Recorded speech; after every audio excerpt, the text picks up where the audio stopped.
Fast, reliable, and always there when you need us. Call 321-7800 today and get IT support that actually works. Cybersharks.net. We keep your business swimming. Hey Pirate Nation, warm weather is here and it's time to get back on the boat. And at Stroud's Marine, they're stocked up with over 26,000 pre-owned parts. They got everything you need from propellers, lower units, trim units, electrical and fuel parts, and just about anything else you need for an outboard. Stay up to date with the latest deals, parts, and promotions by following them on social media. And as always, their mission is to save you money and get you back on the water as quickly as possible. Remember, they're just around the corner. Stop by the shop at 865 Rivet Street in Greenville. For more information, head to StroudsMarine.com. Stroud's Marine, your best source for salvaged outboard parts. Miss Shirley, play my dad's commercial now. Okay, Lincoln, you got it. Looking for the best ride on four wheels? I'm Brian Harris with 360 Golf Carts in Greenville. From parts to sales to service, we've got you covered with E-Z-Go, Club Car, and rugged utility carts ready to roll. Locally owned and operated, we'll even deliver right to you. Come see me on Highway 43, just past D.H. Conley High School, or visit 360golfcarts.com. 360 Golf Carts, pirates supporting pirates. Arr! The best burgers around. Everyone loves a thick, juicy, and fresh burger. Tiebreakers does real burgers better than anybody. And don't forget about the cheese sticks, fresh salads, and more. So don't just go to any burger-themed restaurant chain. It's time to break the chain and eat local. Tiebreakers, burgers and sports at its best. Go Pirates! Arrgh! You know that sound? That's the sound of relaxation in a can. Flippo Farms THC seltzers are here. It's time to try something different. Our THC-infused seltzers are crisp, refreshing, and just what you need to take the edge off without taking you out. Whether you're tailgating, grilling out, or just surviving another day of meetings, Flippo Farms seltzers bring chill with zero hangover. Try a Flippo Farms THC seltzer at Nash Hot Chicken. 21 and older, please drink responsibly. Pirate Nation, your dream home starts with Unshakable Builders. Now building in Sutherland Estates in Greenville and Dolostone Court in Wilson with homes available now. And stay tuned, Cross Creek Townhomes in Greenville and Whitaker Glen and Farmville are coming soon. Browse available homes, explore floor plans, and see past projects today at unshakablebuilders.com. Have questions? Use live chat, fill out the contact form, or call the office at 814-9105. Unshakable Builders, build on a solid foundation. This is Pirate Radio, WGHB Farmville, 1250 and 92.7 FM Greenville, WDLX Washington, 930 and 104.1 FM Washington. The following is an exclusive presentation of Pirate Radio, the voice of the Pirate Nation.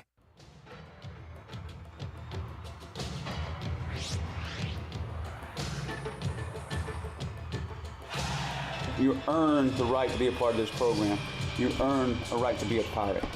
We want to play and coach with our chin out over our toes, and the expectation is we want everything. Yeah, I feel like Pirate Nation expect what they've been expecting, man. Hard-nosed football defense, flying around and hitting people. And the Pirate Nation, there's nobody better. The Pirate Nation comes out and they bleed that purple for us. They instill that pirate pride in this whole eastern part of this state, and they're making people take notice, the Pirate Nation. They're making the purple and gold the most feared colors on the East Coast, and that's what we got to do. When East Carolina comes into town, or they come to town to play East Carolina, they're going to do one thing. They're going to play a physical football game. Come support us. We're going to play our hearts out for y'all. Pirate Nation, man, I can't wait to see y'all in Dowdy, man. I can't wait. We're ready. We're coming. Honestly, I don't give a shit about anything. We're just trying to go in. Get ready. It's going to be fun. Hold on to your hats. I'm a legend, I'm a legend, I'm a legend, I'm a legend. I'm always number one, never second. I'm always rising up, all ascension. Hauser, deep pass. Yannick Smith brings it in for the touchdown. Hauser heaves it. That's caught in stride. Anthony Smith has a touchdown. Hauser has the first down and more. Touchdown, ECU. Harris breaks free, has the first down, makes a man miss. It's a foot race.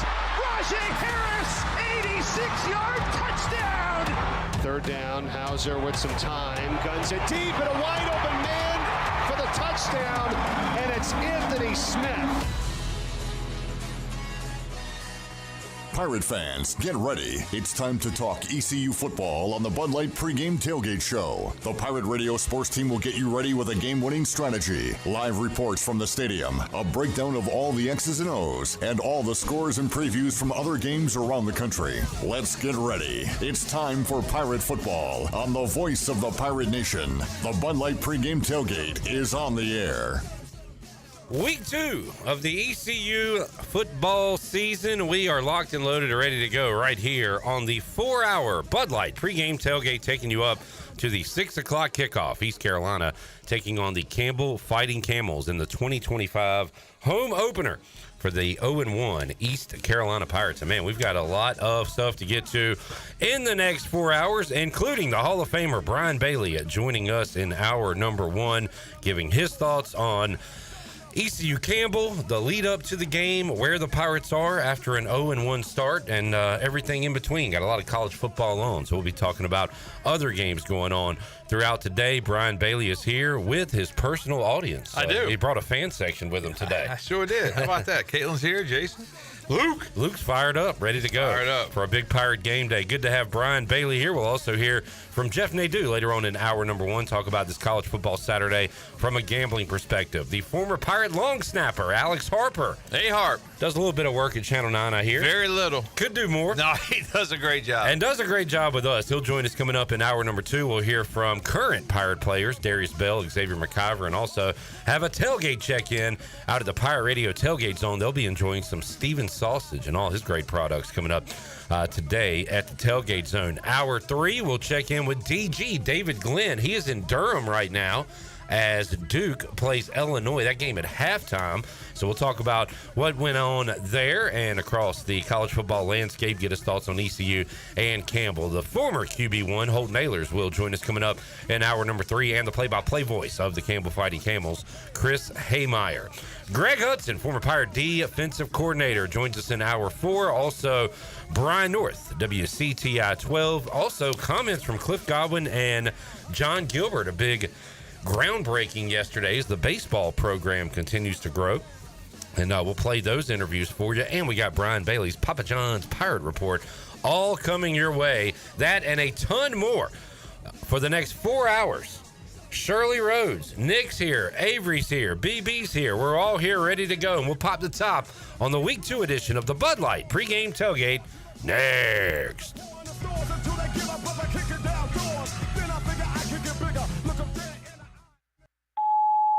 Hey, bro, weirdest thing is happening at the game. This guy sitting next to me says, "You're our good luck charm. Every time I crack a Bud Light, we score a touchdown." Now his entire family wants to buy me Bud Lights. I think I'm some kind of a football prophet. Talk soon. The team needs me. Anything for Bud Light, the official beer sponsor of the NFL. Stock up today. Enjoy responsibly. Copyright 2025 Anheuser-Busch Bud Light Beer, St. Louis, Missouri. The price is always right at Doug Henry of Greenville. Doug Henry of Greenville has over 300 vehicles to choose from and brand new inventory arriving daily. Back to school means everything from moving the kids around or traveling to see your favorite team play. Doug Henry has the best prices around and savings for your next dream car. You're sure to walk out a happy customer. Doug Henry is easy to find right on the corner of Greenville Boulevard and Memorial Drive, and always online at DougHenryGreenville.com. At Tiebreakers, we pride ourselves on serving big, juicy wings. I'm talking big and juicy. Our chickens are the same ones that kick sand in the other chickens' faces. If our chickens played football, they'd be linebackers. The competition's chickens, they'd be skinny little kickers. Trade those kickers in for linebackers. Join us today for big, juicy wings. All season long at Tiebreakers. Tiebreakers, with 2 locations in Greenville and on Railroad Street in Winterville. When it comes to protecting your home, don't gamble with just any roofer. Trust the pros at the Boone Group Roofing. Locally owned by Toot Boone, they've been serving all of Eastern North Carolina with honest, high-quality roofing you can count on. They offer no money down, and every job is backed by a 5-year workmanship warranty, because your roof should be done right the first time. Don't wait. Call today at 252-714-0021. For a roof that's built to last and service you can trust, the Boone Group Roofing is on top of their game. The Toot Boone Boogie. Ahoy, Pirate Nation. It's game day, and there's only one place to go to gear up, UBE. Whether you're tailgating, storming the stadium, or watching the Pirates play from the couch, do it the Pirate way with UBE. We've got the latest and greatest tees, jerseys, and hats from Adidas, Champion, and Lululemon. Don't forget UBE Game Day buttons, available free to the first 500 customers on game day. Set your course for University Book Exchange or shop 24/7 at pirateware.com. Pirate Nation, your dream home starts with Unshakable Builders. Now building in Sutherland Estates in Greenville and Dolostone Court in Wilson, with homes available now. And stay tuned, Cross Creek Townhomes in Greenville and Whitaker Glen in Farmville are coming soon. Browse available homes, explore floor plans, and see past projects today at unshakablebuilders.com. Have questions? Use live chat, fill out the contact form, or call the office at 814-9105. Unshakable Builders, build on a solid foundation. Hey Pirate Nation, are you in the market for a member-focused local credit union or making a switch from your existing one? Then explore First Flight Credit Union with branches across Eastern North Carolina where all residents are membership eligible. First Flight members experience in-person service, competitive savings, and loan rates. Everything from automobile, boat, and home loans, First Flight has you covered. First Flight is more than just a branch. They're on a mission to take better care of our community. Stop by one of their local branches today or visit efirstflight.com. First Flight is insured by the NCUA and an equal housing lender. East Carolina Chrysler Dodge Jeep in Greenville is the place to find your next pre-owned vehicle. From high-end SUVs to trucks to cars, starting at just $99.95. There's no better place to find quality pre-owned trucks and SUVs than East Carolina Chrysler Dodge Jeep. Pre-owned inventory with a factory-certified 7-year, 100,000-mile powertrain warranty. Go to ecauto.com. East Carolina Chrysler Dodge Jeep, across from the Cockerell in Greenville. Come see us! Your quality pre-owned selection is at East Carolina Chrysler Dodge Jeep. This is Chris Johnson, CJ2K. You listen to Pirate Radio, the voice of the Pirate Nation.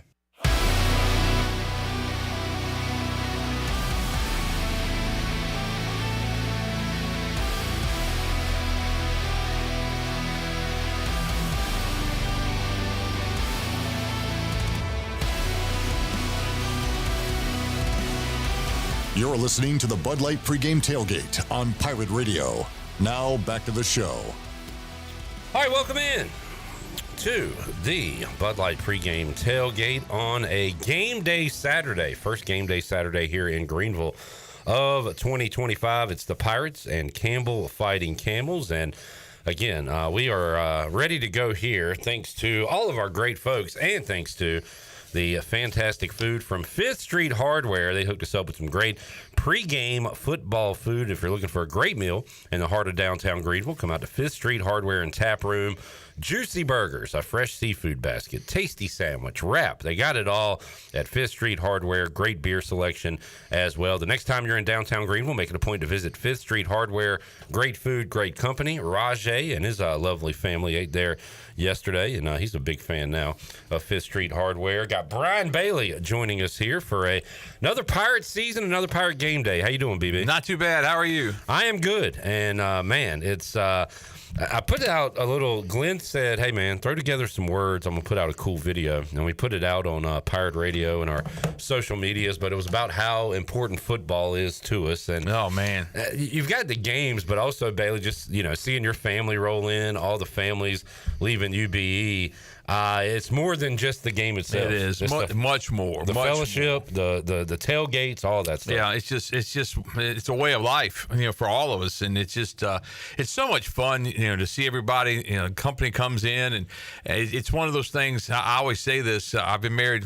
Melissa, I've been married almost 13 years, but the one thing when we first started dating was the fact that every Saturday the Pirates played at home, we both knew where we were going to be. So there was never any argument, never any thought of, hey, let's do something else. She's a Pirate through and through, and it's just been it's great to have her kids come in, my kids come in. They're our kids now, so it's a lot of fun. And Bella looks like a queen today. She's got a purple and gold outfit on. You won't believe. She's fired up. Bella was looking good at the Pirate Radio football kickoff party this week, Bailey. And man, it's been a busy week with that, with free boot. NFL kicking off. It's all here now. It's all here now. All of a sudden, the NFL kicked off Thursday night. Didn't go the way I wanted it to, but it wasn't too bad. So that was a competitive. That was a good football game. It was a good football. It was fun to watch. Those are the kind of games. And the game last night was fun to watch. I didn't get a chance to see much of it because of the high school football we were working on, but that was fun to watch as well. And I would never spit on you, Brian Bailey. I swear, man. I've been mad at people before. I'm really mad at people before, but that thought has never come, into my head. Like, I wonder if I spit on that guy. If it would, that's just. One of my favorite Brian Bailey words is knucklehead, and that's the knucklehead of the year. That's got to be. Yeah. I mean, think about it. You work that hard all year long. Yeah, all the training, and you're waiting. Such an important part of that defense. Yeah, because everybody thought, well, the Cowboys aren't going to be run the football anyway. It doesn't matter who's on the other side; they can't run probably. And he's your best player, and that was just bizarre. Speaking of that, I didn't really touch on this after the game or throughout the week. There was some fisticuffs at the end of State and ECU in the bowl game. And even last week on the pregame, I was like, all right, we're going to have at least 2 penalties, at least 3-4 guys go nose to nose, face mask to face mask. But there really wasn't any of that, was there? Not that I remember. I don't. I think both coaches kind of squashed that early on, and they both did a nice job. Every time they were asked about it, they didn't shy away from the question. Dave Dorn, Blake Harrell both said, hey, we talked to our team about it. They understand, because there's so much that can happen. And now we've got on a high school ranks, we've got issues going on. Conley had a deal with Laney in week 1. Last night, West Craven and New Bern went at it at the end of the game. So I mean, you can really get in some big time trouble on the high school ranks when something like that happens. And I think the North Carolina High School Athletic Association will look at that this week. But Conley, got through theirs without any major deals, I think. But we'll have to see what happens with this one. I understand. The last thing I said to Shirley yesterday before I left was Farmville Central's going down, and apparently that didn't happen. That did not happen. Conley had a lead at the half too. Huge win for the Jags over the D.H. Conley Vikings last night. Bailey, the Pirate fans are hoping for a great game day experience today, but I think a fast start too. Just how last week started and how last week finished with ECU having the ball, a chance to tie or win. We finally saw that offense, that passing game get clicking. We want to see that out of the gate today. I think so, and I think you will see it out of the gate. And I think the Pirates will be able to run the football. I think, in listening to Coach Harrell and some of the players, it sounded more like that some of the issues, weren't necessarily they were getting pushed around on the offensive and defensive lines. It was the fact that they just didn't communicate as well as they thought they should have. And I think that you're going to see, they worked on that this week, and I think Campbell's going to be the team that faces that new and improved Pirate offense, because they have to run the football to set up the pass, and I think that's going to be key. I saw Marlon Gunn leaving UBE yesterday and said, Marlon, where was the dance after the touchdown? And he said, I didn't know that the ref kind of hesitated. I didn't know if it was a touchdown. I didn't hear a huge crowd pop, so I didn't want to look like a fool and start dancing. That's right. If they didn't call it a touchdown. He doesn't mind looking like a fool if he knows it's a touchdown, right? Hey, you score, you can look like a fool. That's right. But he said this week is coming. So if Marlon gets in the end zone, and he said he was today. Let's hope he does. So you'll see a dance. But, hoping that run game, because our backs are too good to have 30 yards rushing. So O-line's got to do their part, obviously, and then Montgomery, Gunn, Jenkins, whoever it is, has to make a guy miss and make a play. And the other thing I was a little concerned about in watching the Pirates against NC State was Mike Wright. I thought he was going to be a big part of the offense. Yeah, and it seemed like he kind of just disappeared. I don't know whether he was hobbled in any way or if they act like he wasn't, but I really thought he was going to be a much bigger part, because evidently he says he's faster than Keaton Mitchell. I want to see that. He is. I said, you sure you want to stand by that statement immediately? He said, yes, sir, I do. Holt Naylor said, look, if we're going to to give Mike Wright the ball, give him the ball. Don't do all the gadget stuff. Like, teams know he's a marked man when he comes in. So let's just get it to him in traditional ways and let him use his athleticism and not worry about the end arounds and all that stuff. So we'll see moving forward. I mean, there's still 11 more games. We're going to, and look, they're going to use the Petaway guy different ways. They used him a lot behind the line of scrimmage. We saw a lot of behind the line of scrimmage stuff last week. Yeah, I think you'll see some more of that coming up today as well. And, I think this is a team against, playing Campbell that you ought to be able to line up and run it right down their throat. But you got to communicate on the offensive line. And we talk so much about the whole 5 pennies, 1 nickel type thing for the offensive line. But there's a lot of truth to that. It's coach speak in some ways. But if those guys aren't on the same page, and you can get in trouble in a hurry. I heard from Blake Harrell earlier in the week. And Shirley, let's get a Orthopedics East injury report brought to you by Orthopedics East, offering a variety of services that will get you back in the game for experienced and professional medical care. Visit Orthopedics East on W.H. Smith Boulevard in Greenville, online at orthoeast.com. Back in the skip days, we actually would get an injury report, Bailey, but those were the days. Those days are gone. Jared did ask Coach Harrell, this is cut age, Shirley, how's the team health-wise, and also had a Raheem Craig mention in the answer. So let's hear that from Blake Harrell. Yeah, Raheem almost made a great play. I think he tipped the ball up in the air, almost made a great play on it. Would have been a nice pick for him. Gave us great field position down there. That'd been a really nice setup there, and I think it was the third quarter. But health-wise, all in all, pretty good. Got a few bumps and bruises here like you would in a normal week. I think we played 73 snaps on offense and 76 on defense. So, you go with that many snaps, you're going to have some bumps and bruises and some guys going out there the first time. And I didn't think, late in the game, we had some guys that played almost all those snaps, and they look a little tired. But for the most part, our team did not look gassed. We still looked like we had good energy, playing with good effort, playing with physicality, and those things. So I thought we're in good shape. And, sometimes it takes a game or two before you, what does it feel like to go play 60 snaps, 70 snaps? Offensively, I think we played 7 offensive linemen, so they helped to keep us fresh. We got Jason Tarpey back this week, who will rotate in there as well. We'll probably play 8 offensive linemen, just trying to keep those guys fresh and see what our best combination is. We got to keep figuring that thing out. I played 3 different running backs, 2 different tight ends, I think about 6 different receivers, so about 17, 18 guys on the offensive side of the ball. And defensively, you're looking at 23, 24 guys. Time we put the Predator third down dime package in there and getting different guys on the field. So. That helps keep you fresh into the fourth quarter. It helps keep you injury-free. Because obviously if you go play 60, 70 snaps, the likelihood of injury or likelihood of you making through a season is not very high. But if we can kind of rotate those guys around, it helps us be strong in the fourth quarter and go win football games. Got a feeling you'll see a lot of Pirates on the field today. Bailey, A, for experience. B, you hope East Carolina has a big enough lead. The odds makers call it a 4-touchdown favorite for the Pirates. So you hope you have a big enough lead where we could see some Jeter and then some other guys in today. I was going to ask about that because last week when somebody asked me, a lot of times with the FCS teams, you don't get a spread. A lot of odds makers. You just get them late in the week. Yeah. Well, I saw one earlier that was 12, and I thought, why in the world would it only be 12? Right. Yeah, but it was written out. Did you put everything you have on it? Can I do that real quick? I don't even know where it was from. But it was like, and I said, man, that just sounds so low. If it's only 12, and then I saw 30 today. So, yeah. At 30, a little more realistic. And everything you see on the internet is true. 100%. So it had to be true. Yeah. I'm not quite sure what it was, but I did see 12, and I was kind of shocked by it. If you see it on the news, you got to question it. You see it on the internet, it's true. You see it on the news, you better question it because we go on the internet and get that stuff. But Channel 9 is on your side. On your side. And, the health looking good right now, Bailey, early in the year. And this is what I worry about in games like this. I don't know.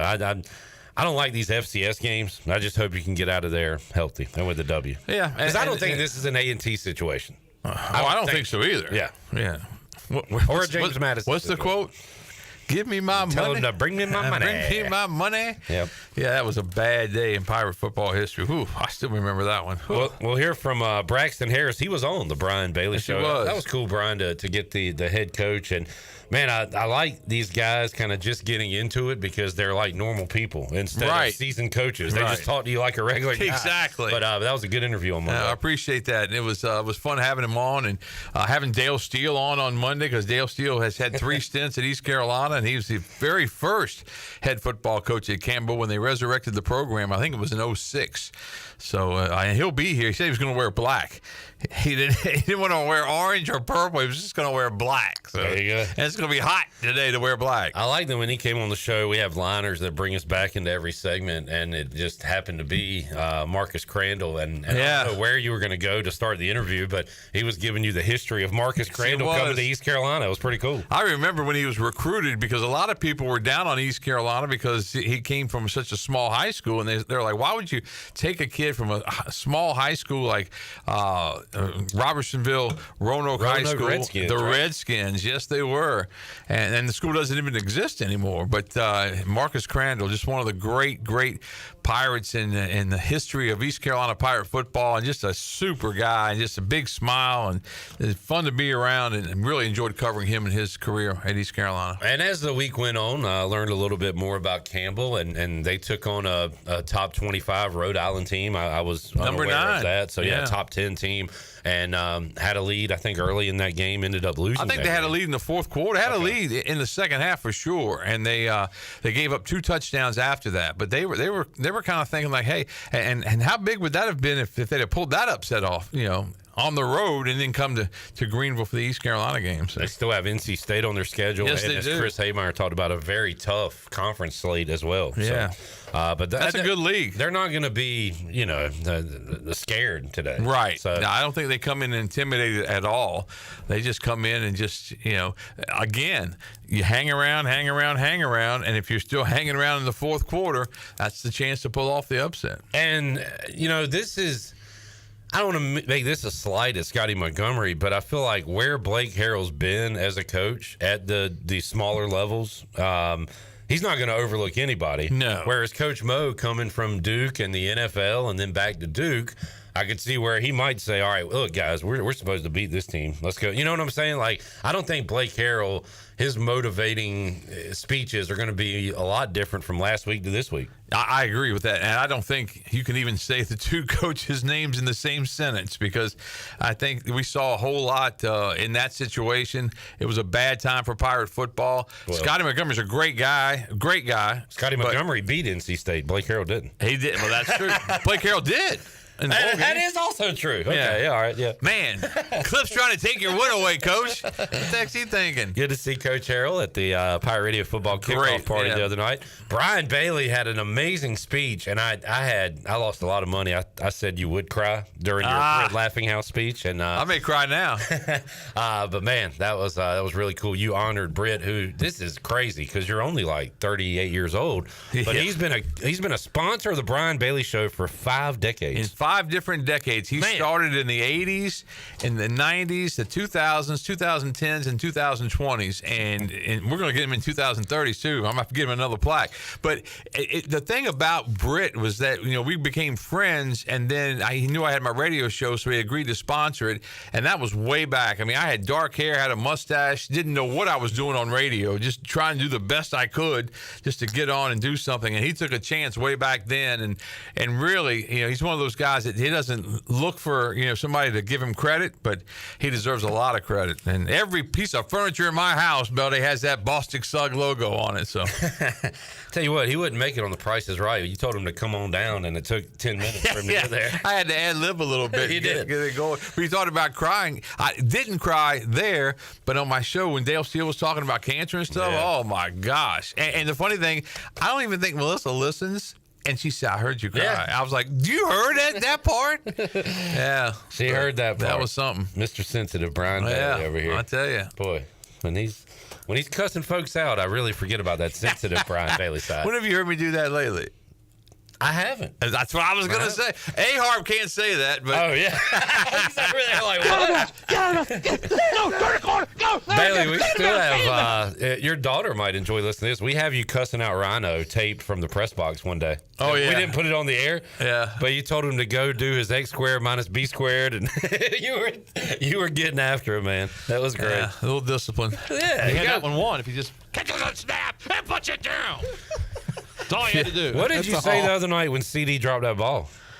Something similar. Yeah. I just didn't understand. It wasn't really a drop. It was more of I catch it and throw it up in the air than it was a drop. I don't know what he was doing. Yeah.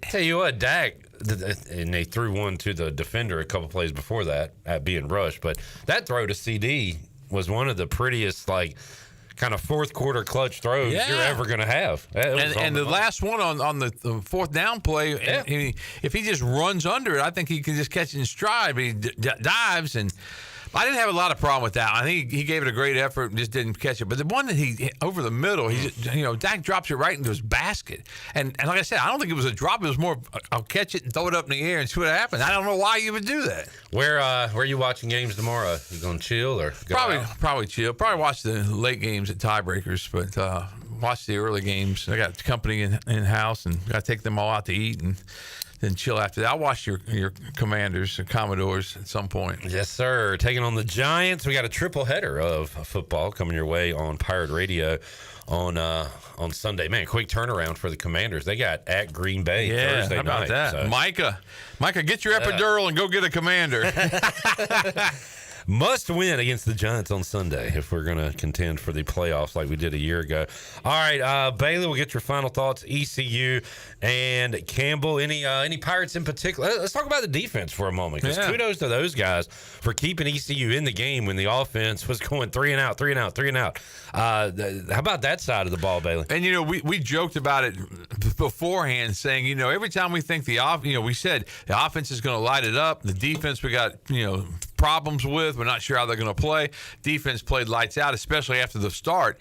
But the offense just stumbled around the first half and then rallied late in the half and then played a lot better in the second half. So, I think the defense deserves a lot of credit. And Roy Tesh was bringing those guys in and out, like a hockey line, and getting those guys, trying to keep them fresh on the defensive line. Obviously, you're playing an NC State team that might have been a little bigger, a little stronger on the interior lines, but I thought the Pirates held up well. And offensively, I think Caden didn't start fast, but I think he'll start fast tonight. It looks like ECU just copy and pasted the depth chart from week 1 to week 2. Not a lot of changes there. Yeah. Holton Ahlers had a good, some good insight on the fifth quarter, talking about the Conley boys, both Panda Askew and Bryce Weaver in the game on the offensive line in the second half. And we heard Harold earlier talking about getting different guys in and trying to find that 5. So something to keep an eye on today, that rotating offensive line for East Carolina. And I heard his name mentioned a bunch of times, Ryan Roseborough, who played for JP2, the running back who's on the defensive line. And his name, I don't know what his stats were, but the folks at NC State were calling his name a lot. No doubt, and he's a big fella. I understand he was a road grader at JP2, right? I mean, he was a man amongst boys for sure. He took that ball in the backfield, that tailback, and he got a little momentum going. And it was like when you swat away gnats and flies. That's what he was doing, just getting them out of there.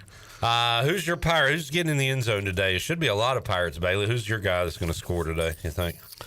Let's see. Who we're going to go with? Who's your pick to click? My pick to click. Let's see. I am going to go.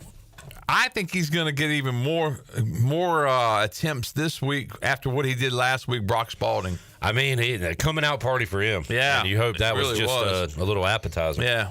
I hope and he played really, really well, and he was, after the game, he was like, I just want to do whatever I can do to help this team win, and so I'm going to go with Brock. All right, Brock Spalding. Put him on there. The pick to click for Double B, Brian Bailey. Bailey, what's your Channel 9's coverage look like for this game and this weekend? We're gonna go after it full barrel. We don't have a 6 o'clock newscast, so we can concentrate just on the game, and then we'll have post game. And usually what we do is Zach will do the highlight package, and then I'll do like a little package about with some of the interviews and some of the big plays and that kind of thing. And so we kind of tag team it and go from there. All right, good deal. BB, thank you for joining us. We'll talk to you hour 1 every Bud Light pregame tailgate, and glad to have you in studio for home games. Sounds good. Looking forward to it all year long. Pirate football. Have a great day with your work family and your family. Got them all going.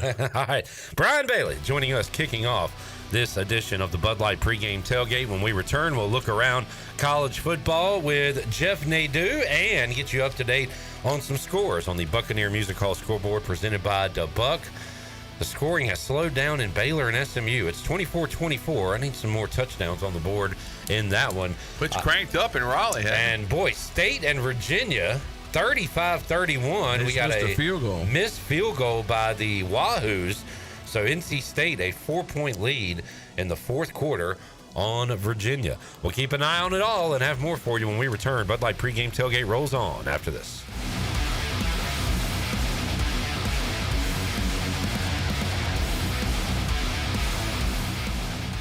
At U.S. Cellular, you can get $1,000 off any phone with no trade-in, so you don't have to haggle at self-checkout. $10.99. I'll give you $7. $10.99. $8. Calling for assistance.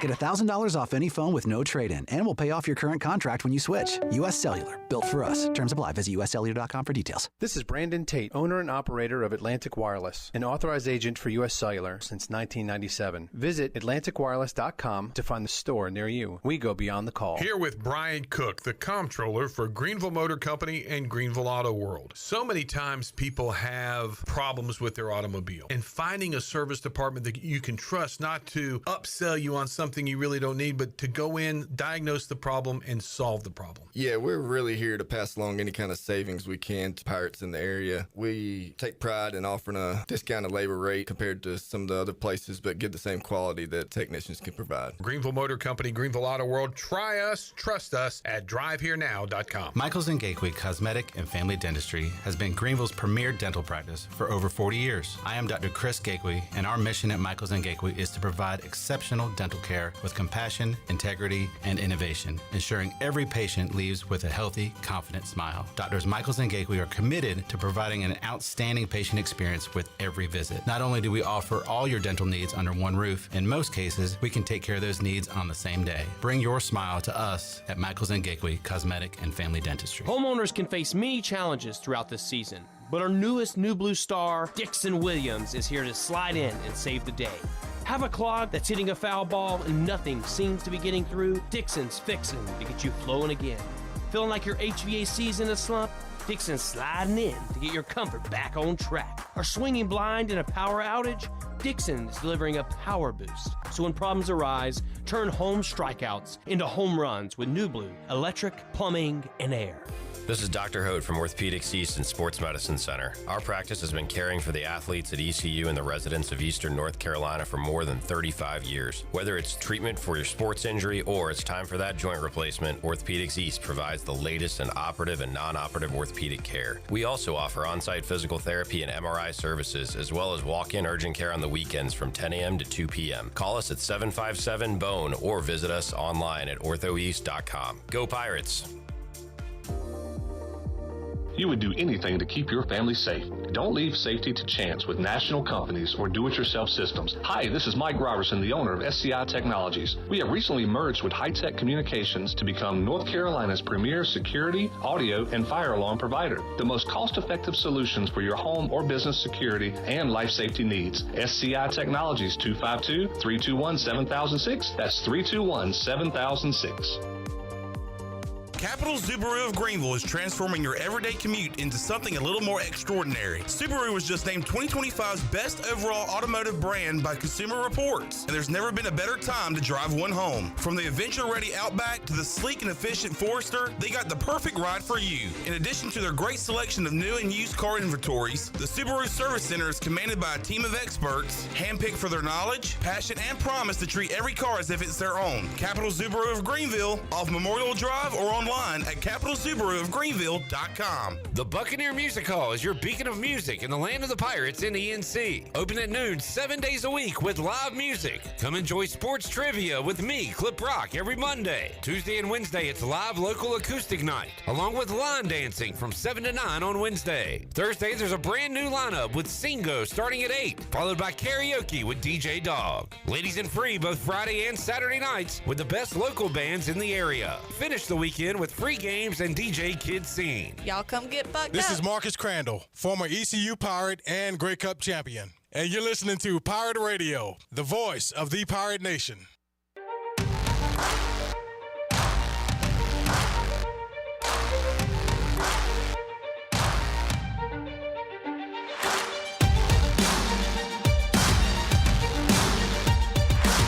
You're listening to the Bud Light Pregame Tailgate on Pirate Radio.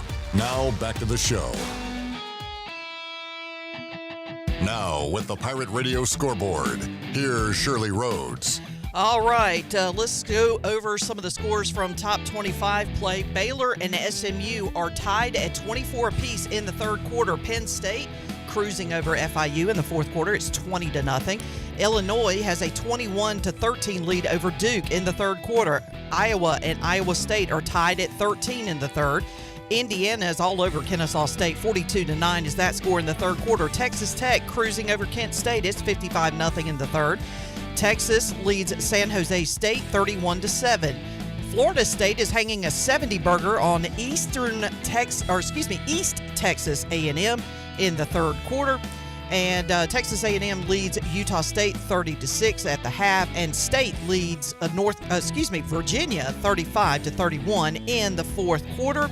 And a quick high school update from last night. We had a ton of scores.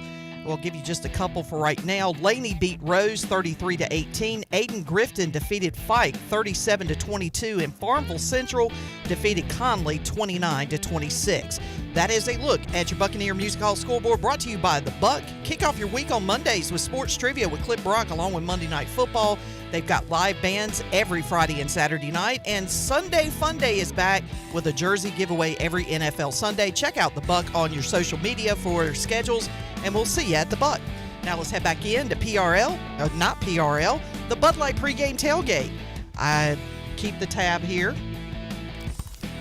1-0. Shirley screwed up. Now back to you, Clip.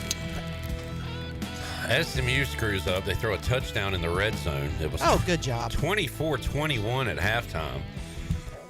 Over looked great, and now both offenses looking anemic here in the third quarter. And that, folks, is gambling. And with that, we bring on Jeff Nadeau, who joins us on the Turner Home Team Live Line. And if you are looking to sell your house fast and without making repairs, the Turner Home Team is the place to go. Local home buying company. They buy houses as is. Justin and his team can provide you with a fast cash offer for your house today. Give them a call, 525-4780. We got Nadeau on the Turner Home Team Live Line. We got A-Harp, Alex Harper, former ECU long snapper in studio. What's up, Harp? What's up, Clip? Thank you for having me on. It's a pleasure. Happy game day to you, buddy. Happy game day. Nadeau, how you doing, man? Good. How are you guys? Hey, doing good. Nadeau, who did we talk to last week? Was it that respected the long? Oh, Greg Hudson. Greg Hudson, the long snapper. Yeah. Nadeau, as a gambler, a football fan, do you have respect for the long snapper and the specialist out there? Yeah, I mean, I've had many games lose on bad, holds and snaps. You always want to make sure you have a surefire unit back there. So yeah, long snapper is not a bad career choice. I know here in Philadelphia, they've had some good long snappers. John Dornbos, Rick Lovato. So yeah, this guy knows ball. Every player's important to a football team, so you got to respect the long snapper. And Nadeau knows ball. ECU had a perfect snapping season with Alex Harper doing the snapping last year, and hoping that operation runs smooth today against Campbell. Real quick on that, Jeff, line around 30, 29.5 or something. Generally speaking, how much do you get involved with FBS versus FCS, and any thoughts on this particular matchup against Campbell? Yeah, I get involved pretty frequently. I'm not going to lie to you. I actually bet a FCS against FCS game today. All right. And it's an easy winner with a Mercyhurst -12 against New Haven. Easy winner. I look for value. I think a lot of the time when I can bet a really good team against what I know is a really bad team, I'm willing to do it. I wouldn't say that Campbell's one of the worst teams in the world in the FCS, but I think they're going to have a lot of trouble in this game. Obviously ECU, the one thing that I thought was really noticeable last week is how good this pass offense looked. Now, I will tell you, and I think we're seeing it today, NC State can't stop anybody. So I think it bodes well for ECU to really move the football today. I would look at some sort of team total. My guess is it's in the 40s, but this should be a 50 spot. I mean, UNC put up 50-plus last year on this Campbell team. You have to really kind of beat these teams as a mission, and I think ECU will. I think the pace will be there. maybe establishing the run as well. I would guess there's a lot of points for them in this game. They do. Alex Harper here, former Pirate, also a diehard from birth, a West Virginia fan. He will be at the Backyard Brawl next week. Yes, I will be. Pitt in West Virginia. And, Alex, you're a little nervous, fair to say, about what's going on today at 4 o'clock? So I was a little nervous the whole week, but I woke up today feeling confident, and they do. Mountaineers are favored by 3.5. Is that free money, or do I have reason to worry about the Mountaineers going to Athens? No, I think this is a concerning game. I mean, ask Rutgers about Ohio. I mean, they had a real tough time with them last week. This Parker Navarro is a really good quarterback. This is a game, it's interesting. I heard in talks down in West Virginia that fans there were buying Ohio football season tickets just so they could go to this game. They were spending the $500-$600, I guess, at a cost. So, I mean, you have a good crowd there. Obviously, I like West Virginia, but they are a team that isn't necessarily a good football team. Teams like this, I'm always skeptical about laying points on the road. Ohio is not your typical G5 team. They're well coached. They have a good quarterback. I would be worried. I think it is kind of a sucker bet to take West Virginia. It almost looks too low. I think this is a live game. I think Ohio is right in it, and the line's telling us that. The line's also telling us, the total anyway, that's going to be an entertaining game, 59.5, the total there. How about, so Phil Steele has West Virginia, I think, last in the Big 12. Jeff, what do you think about Rich Rod 2.0? You've been gambling long enough to remember White and Slayton and Devine and Renaud and those awesome offenses that West Virginia had. Like, can Rich Rod bring that back? Do you think West Virginia, year 2, 3 from now, can be a factor?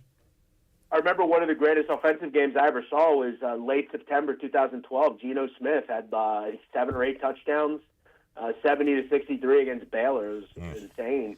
Do I think they'll get back to that? No. They're not really built like that now. I mean, under Neil Brown, they ran the football. They were kind of a smash-mouth team. They've got a young quarterback. It's going to take some time. I'll tell you what, they have their hands full next week. Pittsburgh is really good. Eli Holston is a really good quarterback. That's going to be a tough ask. But, again, it is in Morgantown, which is always nice. I don't think you ever see that. I mean, Rich Rod, when he was at Jacksonville State, they were kind of a run team. They like to run the football. I think that's kind of more balanced. I don't think we'll ever see the 2012 type of team again. They do some good wins for the American last week. Tulane taking it to Northwestern, and then kind of on a national stage because it was a standalone game. South Florida blowing out Boise State. We talked about this with you earlier this week. South Florida taking on Florida today, and an opportunity for them to really shock the world as 18.5-point favorites. But how about South Florida and Tulane? Kind of an interesting road game against South Alabama today. Houston and Rice. Rice got a good win last week. So anything in the American you have your eye on today in college football? Yeah, two thoughts. Generally, I've seen a lot of love in the market for South Florida. A lot of people like them. A lot of square people like them. Yet the line has moved up to 18.5. Sheer thought that Florida's going to win big. South Florida struggled against big competition, particularly last year. I don't think Boise's particularly good. I told you that. I was on South Florida. Yeah. Just a big step up. South Florida is going to struggle in the trenches here. Byron Brown, I'd make him beat you with his arm. I don't think he's capable. One other one, Clip, one of the more pathetic performances last week was watching UAB attempt to stop Alabama State. Yeah. What a pathetic performance. Andrew Body, the quarterback, bodied a UAB. He ran all over them. What's Blake Horvath going to do in Navy? They may put up 55 in this game. I love the Naval Academy. I think you make the case they're the best G5 team. Very good football team. I think they destroy UAB. Trent Dilfer should be fired. There's no buyout down there. Cut it loose. Get rid of this clown. He can't coach. Go back to ESPN and be a play-by-play or whatever the hell he was doing. He's not a football coach at this point. He's not. And I said when he took the job and was doing all his press conferences, it was like he was doing this as a hobby, like gardening or whittling or something. Yeah. And I don't know how serious he's taking it. By the way, that's a 3:30 kickoff in Annapolis. Navy, a 20.5-point favorite. Go ahead, Jeff. It's such a bad job. I mean, the football program is on its way out. That's why what Bill Clark did there was so impressive. UAB stocks, the buyout's like $2 million. Get rid of him. All right, Duke threatening. They are in the red zone, but down 28-13 to Illinois. You've got NC State up on Virginia 35-31. Iowa State tied at 13. Some good games coming down the stretch here. And Iowa State hitting he dropped the ball on third down. So it'll be fourth down for the Cyclones, tied at 13. Buccaneer Music Hall Scoreboard presented by The Buck, where me and Alex Harper will be on Sunday watching NFL Sunday coming up tomorrow. Jeff, anything else you like on this Saturday? What you got coming up tonight or NFL Sunday? What's on your docket? Yeah, it's not a particularly good game card, but for me, I'll be betting everything. One that I'll throw out to you folks. What do I want to do? Oh, Army. Give me the Army today. Bad spot for K-State. Had Dublin. They struggled with North Dakota last week. They've got the Big 12 schedule on deck. Now you got to prepare for a triple option Army team who's pissed off. They lost last week to Tarleton. I think that's a tricky game for K-State, who struggled to defend. NFL tomorrow. We have a beautiful spot with the Cleveland Browns. Take the Browns. Joe Burrow, notoriously bad against Cleveland and notoriously bad in the first 3 weeks of the season. Clip, he is really horrific. It's not even explainable. Browns, I think, are in this game. Give me them +5.5 against Cincinnati, who can't stop anybody, and I don't think it's particularly good either. There's always a weird, and I don't even know how weird this final would be the way the Bengals start seasons, but a weird result week one, and I did take the Browns straight up yesterday, and I'll probably be ugly betting on them tomorrow, Nadu. Nadu, awesome to talk to you on a game day Saturday, man. Appreciate it. Good luck to you today, and we'll check in with you again next week. Sounds good, guys. See you later. All right, Nadu. I just like talking ball with Nadu. I'll tell you did not like the West Virginia chat, though. It's going to be a sweat today. It was fair. No, I'm kind of scared. I'm kind of scared. But I'll tell you what, though, it is a pleasure to be able to be on this show and have Jeff Nadu on the show with us. That is so cool. While we're watching games. While we're watching football. It's the best, man. It doesn't get no better. Let me tell you, I left my first ever ECU tailgate post-playing to come here. And, I mean, how good can today get? Because I've already had a couple cold ones. Because after this, you're headed right back to it. And you'll probably be watching a little West Virginia before you head into Dowdy-Ficklin Stadium. Oh, yeah. I'll have the iPhone fired up on ESPN+. Hopefully not watching us choke that game. Are your folks still here? They are. Last I spoke to them right before I came on, and they were probably 20 minutes away roughly. Would be my guess, as SMU scores a touchdown. That's good for your overbet clip. Duke going for 2, and they're not – going for a touchdown. I thought they got in the end zone. That was for 2? Okay. Duke is down 9. Wait, why'd they go for 2? Is this one of those nerd things? Get Nick. Let's bring in Nick. Well, you go for – They could have cut it to 8. I mean – it's technically an analytics play, but I think they just use it to try and justify only being down 7 instead of 8 because you're going to have to go for 2 at some point. So if you go for it now and don't get it, you have enough time to make up. Now you're down 2 possessions. That's why you go for it the second time. Imagine you're at the end of the game and you're down 2 and you go for 2, don't get it, you lose. Why? It's like what? I don't know. It's one of those things. It doesn't really matter. It matters. You're down 2 possessions now. Right, but what I'm saying is they would have had to go for 2 at some point. Yeah. If you do it now and don't get it, you have enough time to make up for your mistake. But if it comes down to the end of the game and you need a 2-point conversion to tie and you don't get it, you've lost the game. Okay. I don't know, man. Sometimes I think my video game playing prepares me better than some of these coaches. Are you one of the guys who plays the game and goes for 2 every time? No. In fact, I would have kicked an extra point there to cut it to 8. I feel like am I the stupid one? It's kind of an analytics play. Nick, love you, buddy. Where's Jackman? I need to tell Jackson thank you. He was sent on a mission to that's acquire Avery. water. Oh. Did he get it? Avery get water? Yeah.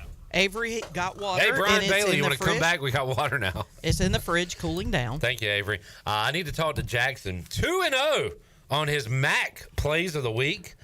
Northern Illinois. He sent me a text last night to tell you something. Hold on. Let me pull up the text. So this guy knows my action. I regret bringing his name up now.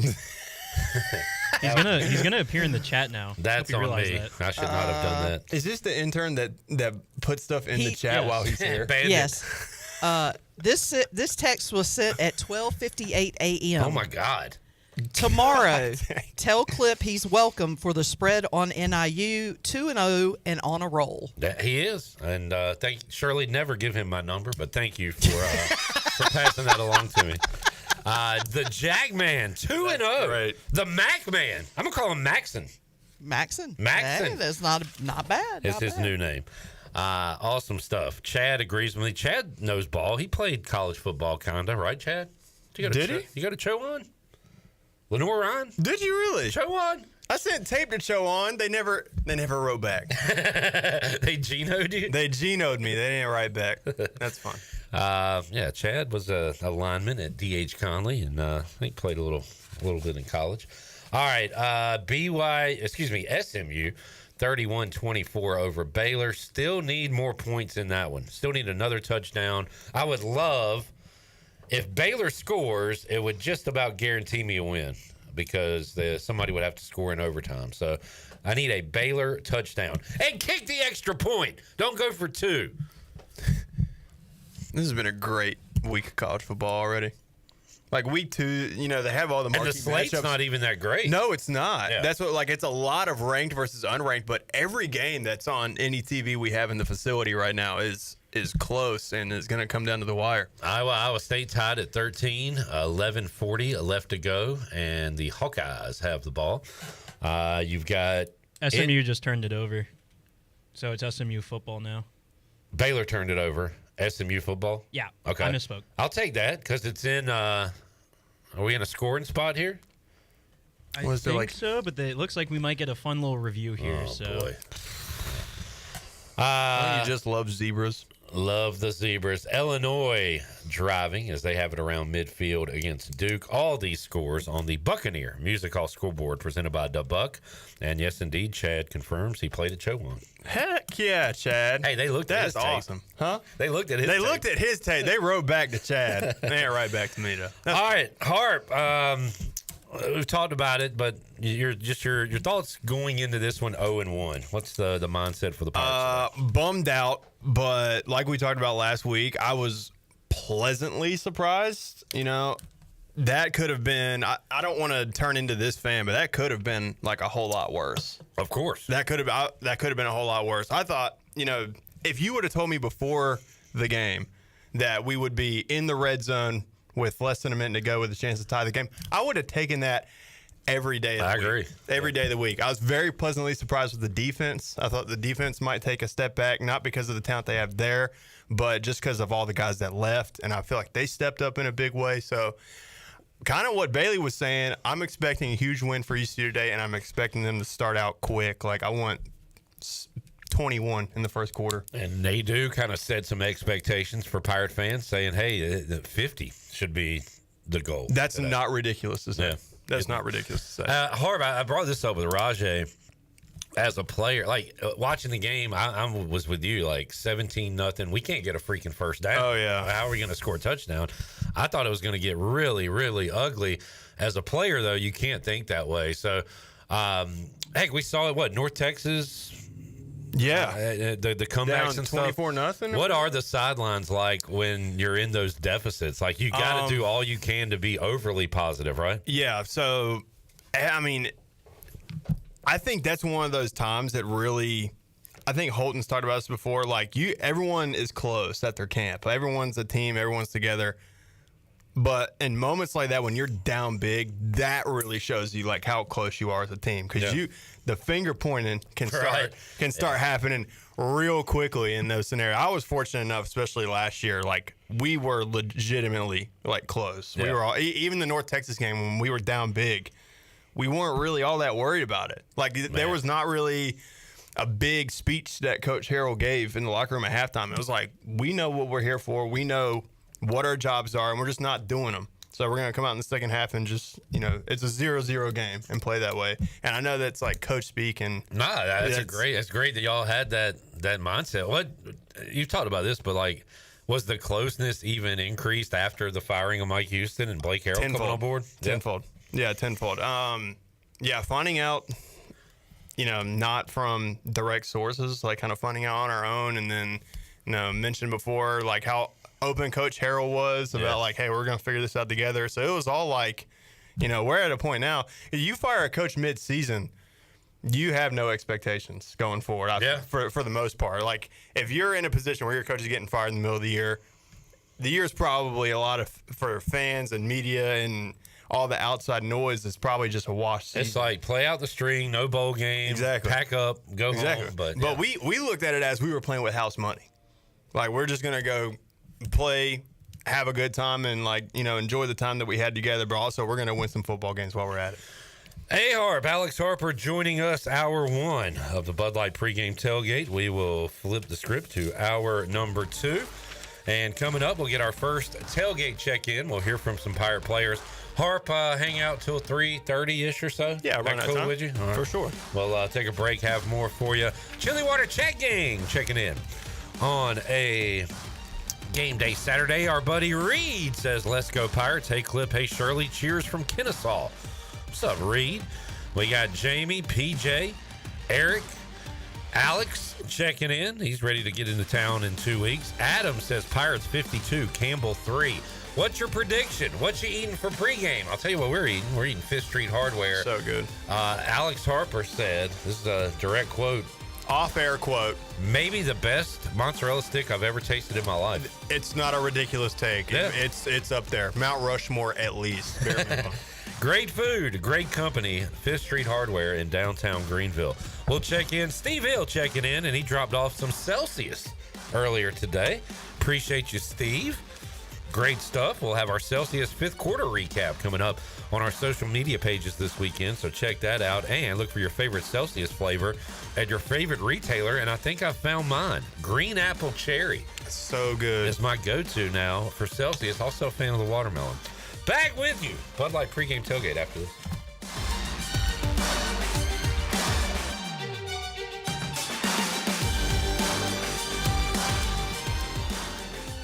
Jeff Stein here at Brown & Wood Buick GMC, home of the lifetime powertrain warranty. Right now we have GMC 1500 Elevation 0.9% or $78.50 off. That truck also has $359 lease special. For Buick, we got the all-new Enclave. It's beautiful, it's big, it can handle all of your luggage, kids, towing, anything. Brown & Wood Buick GMC, 4 brands, 3 generations, 2 rooftops, and 1 goal to make sure you leave a happy customer. This is proud ECU alumni David Price of David Price Construction. As a leading general contracting firm, we specialize in commercial construction and renovation. Whether it's updating your office space, renovating your restaurant, or building a new retail store, our team at David Price Construction is ready to assist. We are committed to delivering quality, value, and customer satisfaction across all of our projects. So give us a call at 919-820-3612 or find us online at davidpriceconstruction.com. Go Pirates. The stifling heat of summer, the bitter cold of winter. What do they have in common? The extreme temperatures of both force your home's heating and cooling system to work overtime to keep you comfortable. And that can cost you a lot of money. Fortunately, your neighbors at Greenville Utilities have several ways you can save energy. And that means saving you money on your utility bills. Just go to GUC.com and look for ways to save. That's GUC.com. At Flatlands Jessup, when we say your whole world covered, we really mean it. Our agency is dedicated to offering every type of coverage you might need, from farm owners and crop, home and auto insurance to health and life policies. We've designed our services to ensure that every aspect of your insurance needs are met, all under one roof. Whether you're safeguarding your family, your farm, your property, or your future, we'll build a customized risk management program for your needs. Flatlands Jessup, your whole world covered. Country Mart has been locally owned and operated for over 40 years and is your premier country store serving the best cheese biscuits and country food around. Country Mart is open every day and has 2 locations in Bethel on Highway 11 and in Stokes on Highway 903. Both Country Mart locations are top-of-the-line fuel stations serving Shell gas, including 93 ethanol-free high-octane gas, which is the best for all you boat owners. Country Mart, fueling you up with great food in your engines with great gasoline. Go Pirates. Yeah. Get your game faces on, Pirates. It's Lindsey Gray with Carolina Caliber. It's time to blast the cannons in the stands and the fields, if you know what I mean. We're flying into Duff season with shotguns galore and shells for days. Don't miss out on Beretta's rebates on 17 different models of long guns and handguns. Get up to $350 back. Get ready for hunting season with the best deals around and the largest selection of firearms and accessories in Eastern NC. Shop online or stop by Carolina Caliber on Fire Tower Road in Winterville. It's a time-honored tradition. At Langley Contracting, we're superior roofing specialists. Whether it's a new roof or repairing your old one, we've got you covered. And best of all, we handle your insurance claims. We are locally owned right here in Eastern Carolina. We are licensed and insured and have a 25-year roof warranty. We can handle your gutter installation too, so everything is seamless. Call or visit us online at 214roof.com for your free estimate today. Langley Contracting, your superior roofing specialist. Pirate Nation, it's game time. Washington Chrysler Dodge Jeep Ram is bringing the savings blitz with our Driving into Fall sales event. Score $2,000 bonus cash on select 2025 Pacifica, Grand Cherokee, and Grand Cherokee L. Drive the field with the 2026 Jeep Compass. Get $500 retail bonus cash and up to $1,500 loyalty bonus cash. And for the Ram trucks, take $2,000 retail consumer cash on the 2026 Ram 1500 DT or $1,000 bonus cash on 2026 Ram Heavy Duty. Come see us at Washington Chrysler Dodge Jeep Ram, where Pirate Nation drives into fall. This is Pirate Radio, WGHB Farmville, 1250 and 92.7 FM Greenville, WDLX Washington, 930 and 104.1 FM Washington.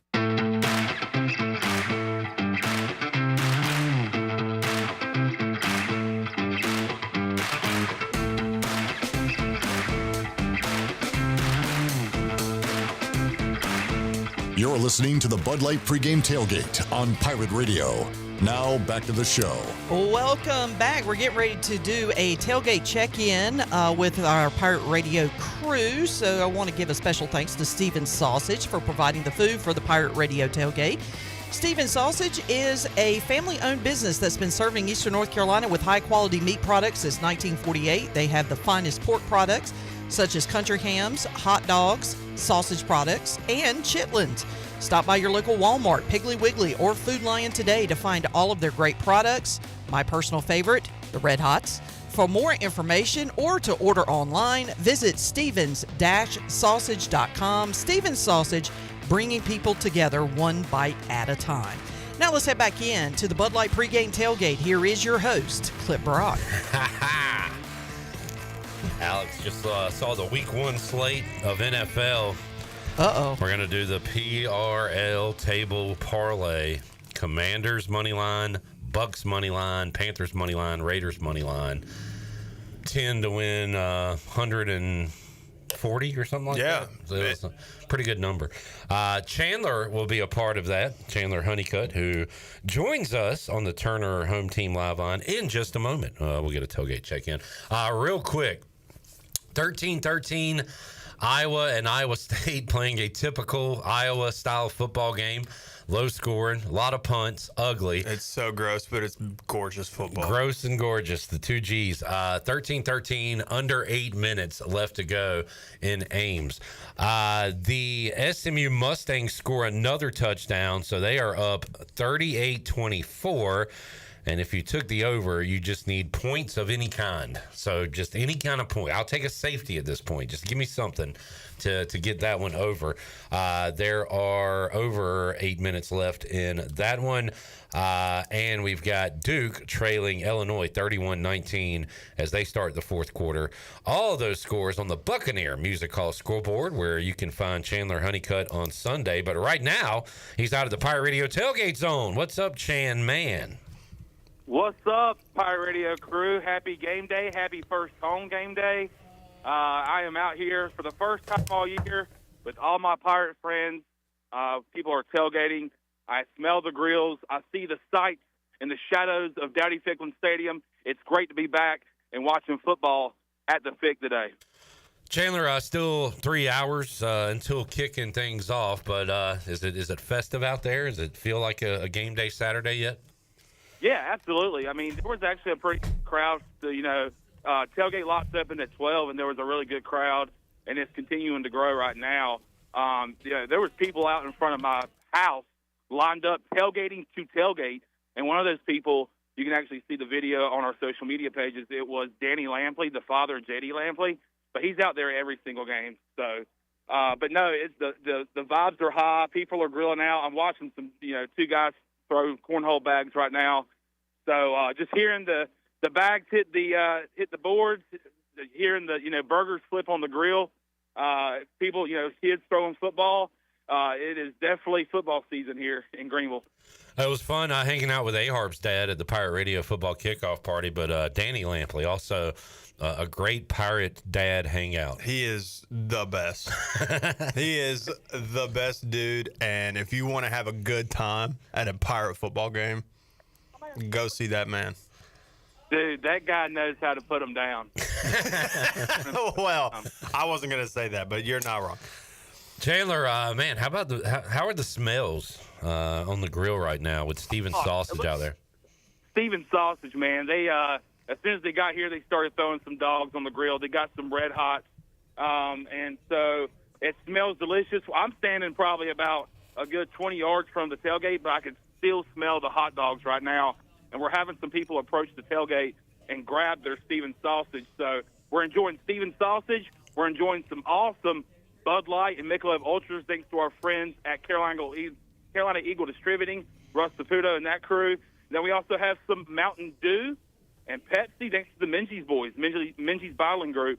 So we're enjoying some great drinks, great food, and great fellowship over here at the Pirate Radio Tailgate. All right, we got drama in Raleigh. Boy, is this like last week or what? Except this time NC State is only up 4, but Virginia gets it just outside the 10-yard line, 1st and 10, a minute 10 left to go. And once again, NC State's defense is going to have to get a stop here late, and guess what? They did. Oh, my goodness. Had a wide-open man in the flat, and instead throws a pick in the end zone, and NC State is going to survive once again with their defense making a stop. Wow. Yay, good for them. That's awesome. Honky check. It just happened. You guys are a little ahead. We've been having the state game on the TV the whole time, having a lot of people watch it to see what the Pack can do if they can, beat Virginia, who beat down our next opponent, Coastal Carolina, last week. And so they just got. I don't know if you heard it on. I went over there to look, and there was a pretty good reaction from the Pirate fans watching that game. What a terrible throw! What a terrible decision! And NC State going to move to 2-0 on the year. Chandler, got a big Steven Sausage giveaway on social media, right? On X and Instagram. People can check that out. Absolutely, and the entries are growing, so go ahead, go to either Instagram or Twitter or X, whatever you want to call it, and just retweet and then follow Pirate Radio as well, and then you'll have a chance to win that awesome prize pack thanks to our friends at Steven Sausage. And if you're out in the tailgating lots listening to me, come out to the Pirate Radio Tailgate. We're right outside the scoreboard, so if you're looking at the scoreboard, go to the left. We're right down here. You'll see a big purple and yellow tent. So we got plenty of hot dogs left, plenty of red hots. Come by, get you some Steven Sausage, and then grab a cold snack, whether that's a Michelob or a Bud Light from Carolina Eagle or Pepsi or Mountain Dew, thanks to our friends at Minges Bottling Group. So, all right, Chan, man, we'll check in with you again later on in the show. Yeah, just give me a holler. All right, I'll holler at you. All right, sounds good. Bye. There is Chandler Honeycutt joining us, Turner Home Team Live Line.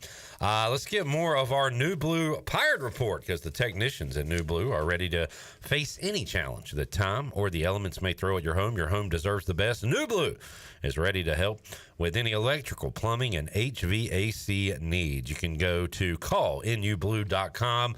They are one-stop shop. They will help you out with what you have going on at your home. New Blue Service Group, where we are redefining service excellence.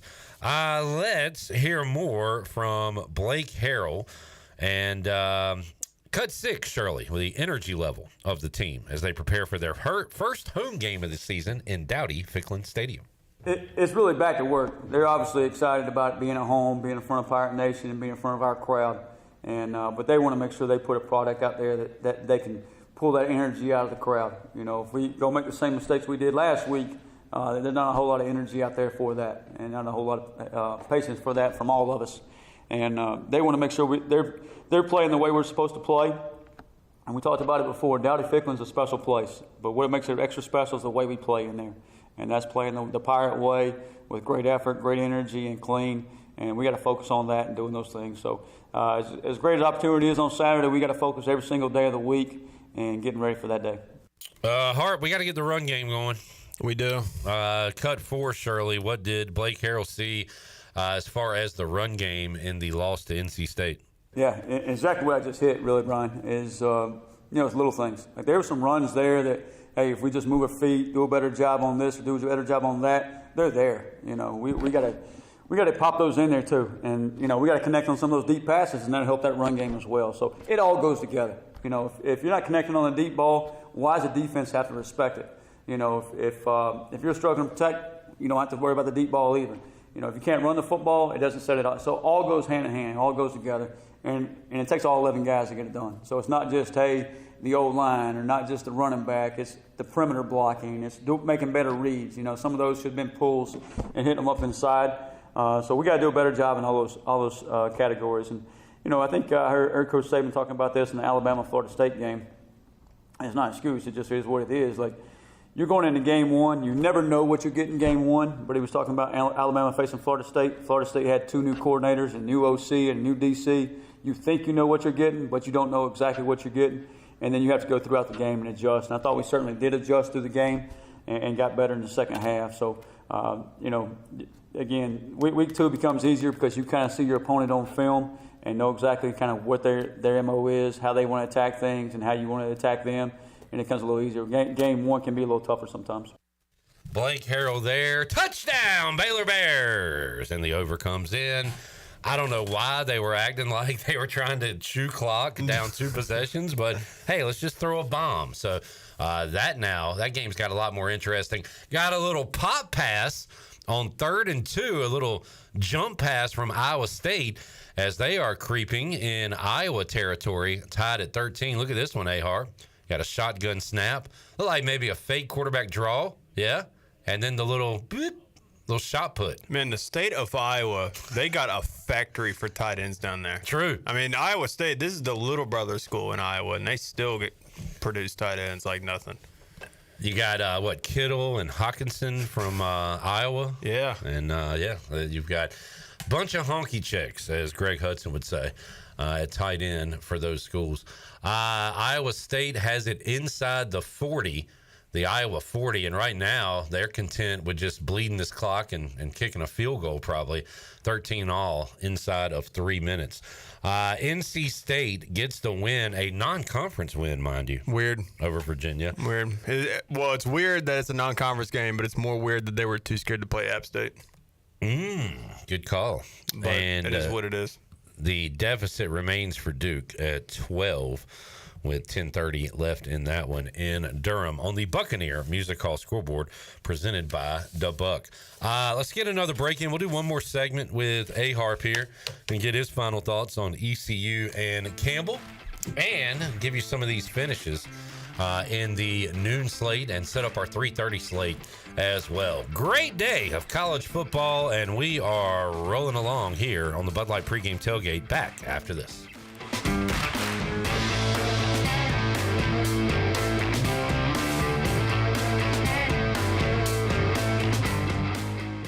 Pirate fans, I know you'd do anything for a win on game day and an ice-cold Bud Light. Because whether you're tailgating in the parking lot or parked on the couch, sitting on your lucky stool at the bar, or standing in the fan section all game long, the clean, crisp taste of Bud Light turns a win into a win-win. A win isn't a win without the clean, crisp taste of Bud Light. And there's nothing easier to enjoy than that. Bud Light, easy to drink, easy to enjoy. Enjoy responsibly. Anheuser-Busch Bud Light Beer, St. Louis, Missouri. Proudly distributed locally by Carolina Eagle Distributing since 1989. Chico's Mexican Restaurant in downtown Greenville is the perfect place to get all your amigos together for some Mexican food, fun, and football. Chico's has been a game day tradition for Pirate football fans since 1983. Whether the game is home or away, make it a Chico's Day for some great specials and the best chips and salsa in town. Chico's Mexican Restaurant in downtown Greenville and online at chicosrestaurant.com. Go Pirates! At National Finance, we're all about hometown support. just like ECU football. National Finance helps us win on and off the field. They've got your back when you need it most. Fast, easy personal loans for life's big plays. And just like us, they're committed to Eastern North Carolina. National Finance, proud supporters of ECU athletics. Visit nfcmoney.com for loans as fast as today. Shiny teeth and me. Hey Pirate Nation, this is Dr. Holly, owner of Pirate Dental. At Pirate Dental, we fix teeth. Does your tooth hurt? They fix teeth. Chipped tooth? They fix teeth. Need a second opinion? We fix teeth. Need a crown, have a cavity? We fix teeth. Bottom line, at Pirate Dental, we fix teeth. Call us today at 252-321-2500 or visit us at piratedental.com. Online appointments available. Pirate Dental, we fix teeth. Go Pirates. Shiny teeth and me.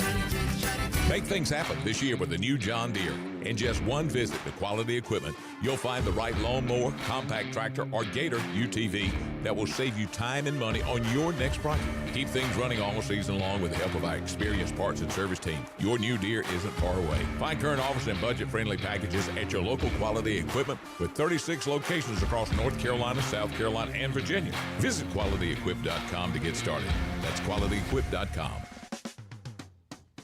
Need to sell your house fast without fixing or even cleaning it? Call the Turner Home Team. Hey, this is proud ECU alumni Justin Turner with the Turner Home Team. We buy houses as is in any condition for cash, and we can close in just days. As a real estate investor and licensed agent, my team and I can give you options when you need to sell. Sell fast or sell for top dollar. You choose what's best. Call Turner Home Team or visit theturnerhometeam.com. They'll make a no-obligation cash offer for your home today.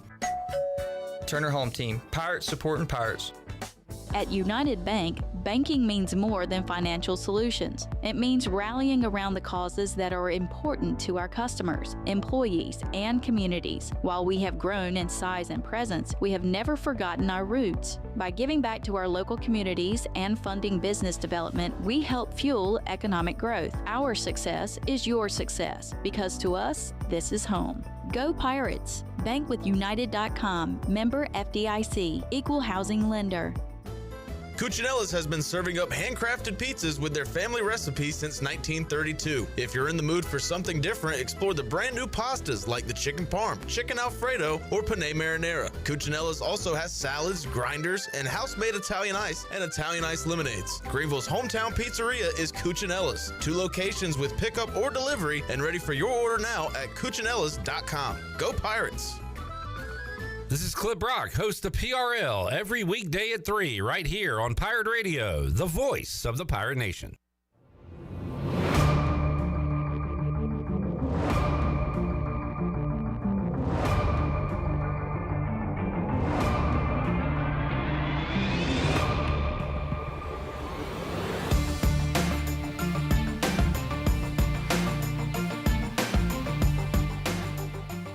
You're listening to the Bud Light Pregame Tailgate on Pirate Radio. Now, back to the show. Welcome back. Need cash fast? National Finance Company is here to help. For over 50 years, National Finance Company has been the small loan specialist with loans from $1,000 to $5,000 with low payments to meet your budget. For extra cash, visit nfcmoney.com. National Finance is a proud supporter of ECU athletics. Now let's head back in to the Bud Light Pregame Tailgate. Here is your host, Clip Brock. All right, back with you. Hour 2. What do we got? We got an Iowa State field goal to make it 16-13. 1:52 left to go in Ames in the Cyhawk battle. A-Harp and I looking at lines, looking at college football. This is I'm going to do the A-Harp feel-good parlay. Got West Virginia money line and East Carolina minus 13.5. And that 2-leg parlay is minus 125. So I'm going to take that one out. I'm still an infant in the betting world, but yeah, I had a 3-leg West Virginia minus 3.5. I took the total over for ECU Campbell at 54.5. And then I saw on Twitter that the South Florida QB was suspended for the first half for violating team rules. I don't know how true that is, but the Florida spread was only 18.5. So West Virginia to cover, and ECU Campbell over 54.5, and then Florida to cover. Plus 577. So that's a juicy one there. Putting $1 down to win me 7. There you go.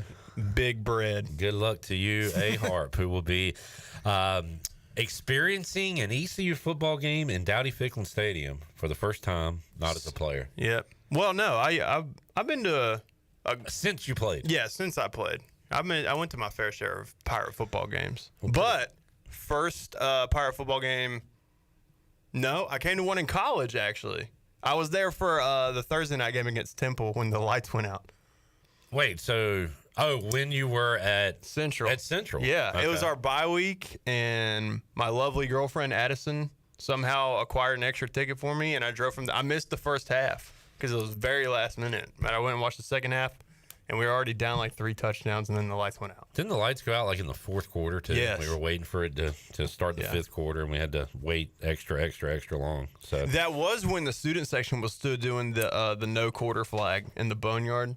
We need to bring that back, by the way. That's so cool. Let us know where you are tuned in from. Ellerby just pointed this to my attention. Chris Bradford is currently watching and listening to the Bud Light pregame tailgate on the Carnival Pride off the coast of North Carolina, heading back to Baltimore. And it's actually got his location. And, yeah, he is well off the coast on a cruise ship. Nice. Checking out the Bud Light pregame tailgate. So if they're coming back today, yeah, he's going to be able to watch the Pirates play too. That's right. I mean, that is like I don't know if that was just a happy coincidence or if that's like an all-time like planning performance on your part. Let us know where you are watching and listening to the Bud Light pregame tailgate from. What is on your tailgate menu? And who's the Pirate that's going to get in the end zone today? Once again, talked to Marlon Gunn outside of UBE. He said he was getting in the end zone today. So he's ready to go. Hey, Harp, what do you want to see from this East Carolina team when they take the field at 6 o'clock? I want to score a lot of points. I know that's an easy answer, but I really want to see the run game because we didn't see much of that in week 1. Harold talked about the reasons why that wasn't the case. Obviously, Campbell not as strong of an opponent as NC State is, so I don't want to call it a practice game because we have lost these kind of games in the past, but I have higher hopes for this ECU Pirate football team this season. So I want like at least 200 on the ground today. 200 on the ground and 50 on the scoreboard. I'll be a happy man. And a Brock Spalding touchdown. And again, I feel like I had to do this with Brian Bailey too as we kind of wrap up the conversation. We haven't talked much about the defense. I mean, the defense played better than people thought week 1. We want to see that continue today. What do you think of the Pirate defense as a whole? They really pleasantly surprised me. Yeah. I was expecting, I think I said on the pregame show last week, I thought for us to have a chance to win the game, we would need to score upward in the high 30s. Right? Yeah, high 30s, like almost 40 points. And again, like we said, if you had told me before the game how it was going to be at the end, I would have taken it. If you had told me at the beginning of the game that we would finish with 17 points, I probably would have not turned the television on. But we had a chance at the end, and that's obviously a credit to this defense.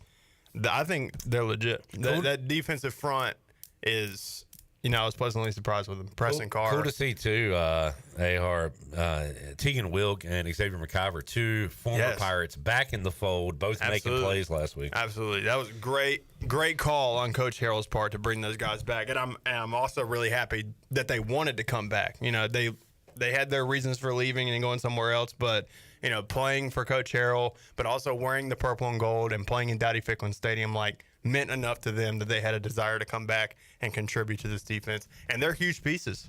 We needed the help, and they're the help. You mentioned Preston Carr, and I've seen him. He was part of the wing eating challenge from a year or so ago. But bodies can kind of transform as you guys grow up. You go through the weight program. Seeing him on the field the other night, jacked. He is a big dude. He is jacked, dude. It's insane because, I'm only bringing this up because, as a compliment to him, when he first got to ECU, it was either my first or second year here. I mean, he was a big dude, but offensive lineman. Yeah. You know what I mean? No, I agree. He's made some gains. Being an interior lineman, you do need to be a bigger boy. But no, he's put on weight like in a great way. He looks very ripped. Iowa State is addicted to sacking this Iowa quarterback. Iowa's going in reverse, and they are going to have a 4th and forever here. Iowa State up 16-13, 1:06 left to go. Iowa 4th and 16. They scramble to the line. I'm going to just say this play doesn't go well. Rolling out, looking. Nobody's open. They're rushing 3. Looking, still looking. Now throws, and it is incomplete. And Iowa State, don't get a toning flag. Iowa State is going to win the Cy-Hawk battle and move to 3-0 on the year. And Clip Rock does have them in the playoff this year. Are you telling me that the Iowa Hawkeyes lost a football game because their offense couldn't score points? 13. Color me shocked. 13 on the board for Iowa today, and that under is going to come in. And don't look now, but Clip Rock is 2-0 to start this Saturday. The vibes are unreal. Let's keep it rolling. Nick, you got a winner for me today? Good answer. Good answer. I have never seen a human's eyes get so big. Like shock and awe. And just a shake of the head. Nick, can we get you on mic? What games are you watching, interested in, looking forward to today outside of East Carolina Campbell?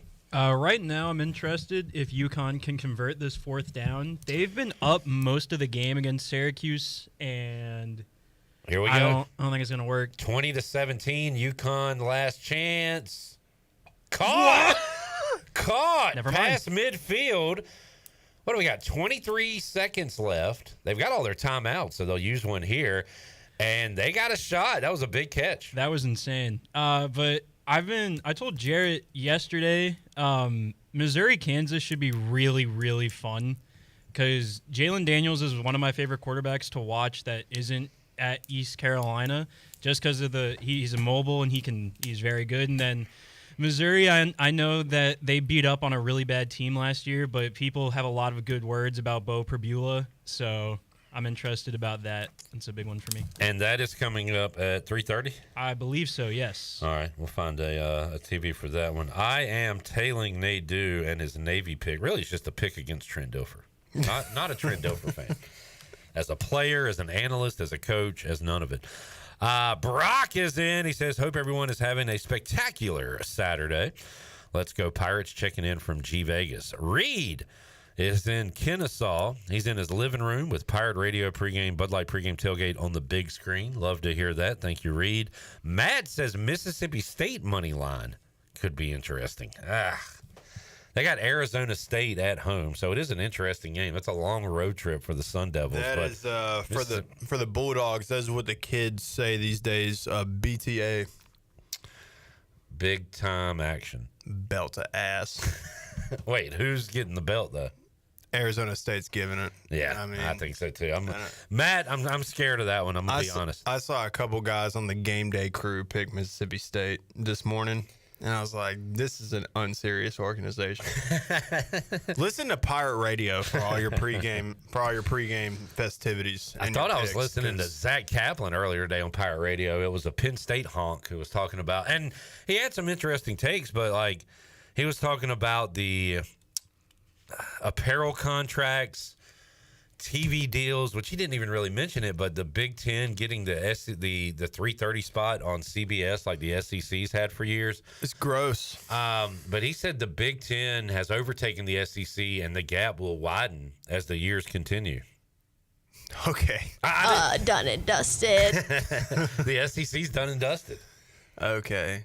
I don't think I necessarily agree with that, but he was throwing out some. Yeah, I don't some agree at all. numbers. Now, there's a group of people that watch college football that like just think the SEC is miles and miles ahead of everybody else. I'm not in that group. I think the gap is a whole lot closer than like the average media personality would say it is. But like, say the Big Ten is gonna like is already ahead. It's already and ahead. Gonna widen the and gap. gonna widen the gap, and the SEC is gonna like no. Like what are we talking about? All right, UConn with it inside the Syracuse 40 at the 39, and again, just 12 seconds left. Now, they need to get a few more yards to attempt a game-tying field goal, so let's see what they do here. Do they load one up or try to get a quick hit? Huge. That is a great play to get it inside the 25 with 6 seconds left, and that'll set them up for a field goal. So well done, Huskies. Jim Mora Jr. Great drive here by UConn to try to tie it up. Alex, we will say goodbye to you. What is your final score prediction for ECU and Campbell? I'm going to go Pirates 48, Campbell 10. And I think the 10, all get scored in the second half. I think they kick a field goal like first drive, make some adjustments, and then they score a touchdown in garbage time when we have our walk-ons playing. Love the walk-ons. Need them. Keep the walk-ons in college football, but they'll get a touchdown in the end, I think. If that is the final score, we should have a pretty smooth U.S. Cellular fifth quarter call-in show. Hey, Harp, enjoyed it, buddy. Go enjoy your tailgate. Yes, I'm going to skateboard back to the tailgating lot. I'm excited. Hey, fellow young kids. Alex Harper brought a skateboard in today. Don't hit A-Harp on the road. In fact, there used to be a game called Skitchin' back on like PlayStation where you'd skateboard and like hold on to people's cars and go down the road. Marty McFly style. Yeah, if you see Alex, let him grab your bumper and give him a lift. Please. Let's take a break. We'll come back. More to go. Hour 2 of the Bud Light pregame tailgate as we roll on and dive into the 3:30 kickoffs. More to go after this.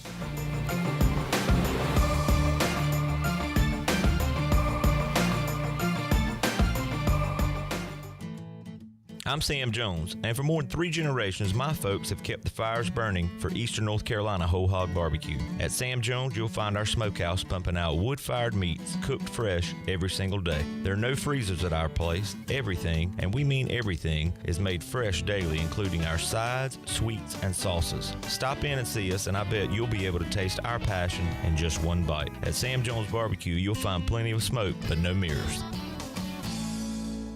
Are you thinking about purchasing a new home? Stop by and see us at Integrity Home Mortgage at our new location in Greenville at 1420 Arlington Boulevard. This is Talbot Green at Integrity Home Mortgage. We offer a wide variety of loan programs to help get you pre-approved. Our team of Talbot Green, Braxton Green, and Joanne Weir has over 50 years of experience and is committed to providing you with superior customer service you deserve. To get started, call me, Talbot Green, 714-2076. Talbot Green, NMLS 120331. For informational purposes only. Integrity Home Mortgage Corporation is an equal housing lender. NMLS 208516. In a world full of uncertainty, there's one team you can count on: the North Carolina Protection Group. Their licensed specialists bring unmatched training, integrity, and over a century of combined experience in personal protection. From executives and celebrities to families and vital assets, we provide world-class security, 24-hour video monitoring, and on-site guards. Anywhere, anytime. Don't wait. Call the North Carolina Protection Group today at 919-886-6274. Play it again, sport. Buy, sell, trade. Great deals never felt so good. So good, so good, so good. I saved a bunch of cash. Buy, sell, trade. Using my gear like I never knew I could. Play It Again Sports. Buying and selling new and used sporting and fitness equipment for over 27 years right here in Greenville. Located on Greenville Boulevard across from the Nissan dealership. Do you ever talk to yourself about where to eat today? And then you hear, Warren's hot dogs. Then you're thinking, yeah, 2 hot dogs, chips, and a drink for $7.50 would be awesome. Warren's hot dogs. And maybe some homemade lemonade, perhaps a pizza or a sub, and definitely an apple or peach turnover. Warren's hot dogs. Don't overthink where to eat today. Go to Warren's Hot Dogs in Greenville across from Ron Ayers or in Chocowinity next to the fire station. Warren's Hot Dogs, serving the Pirate Nation since 1991. Go Pirates! QC Kinetics with another success story, and this one from our Pirate Radio family. Brian Bailey's wife, Melissa, has finally found some answer to her pain in her back. I work in home health, so I'm constantly working with patients. That work is taking its toll on my body and my back. And all the driving that I do, I was looking for an answer. I found that answer at QC Kinetics. My pain is virtually gone, and I'm in the early stages of treatment. They say it's only going to get better from here. Call them today for a free consultation, 494-5387. QC Kinetics. CopyPro, the professional office systems people, have been serving Eastern North Carolina since 1971. From Greenville to Wilmington, businesses trust CopyPro for reliable technology, award-winning service, and top brands like Konica Minolta and Ricoh. Need multi-function printers, document management, or or network solutions, CopyPro delivers powerful tools backed by certified technicians and a team dedicated to your success. CopyPro, professional people, professional systems, powerful results. Visit copypro.net or call 756-3175 today. Wings Over Greenville just got bold with their new bourbon barbecue flavor. It's a triple threat, sweet, smoky, and smooth. Download the Wings Over app, enjoy the frequent flyer club, earn points, unlock exclusive deals, and redeem for free food. Save your go-to orders, order ahead, and skip the line. First-time app user, get free boneless wings just for signing up. And when you order delivery through the app, you skip the middleman. No extra fees from third-party apps like Uber Eats or DoorDash. And don't forget, use the promo code PIRATE25 for 10% off your meal. So fly smart. Download the Wings Over app today or order now at wingsover.com. Wings Over, they deliver. This is Carter Spivey, and you're listening to Pirate Radio, the voice of the Pirate Nation.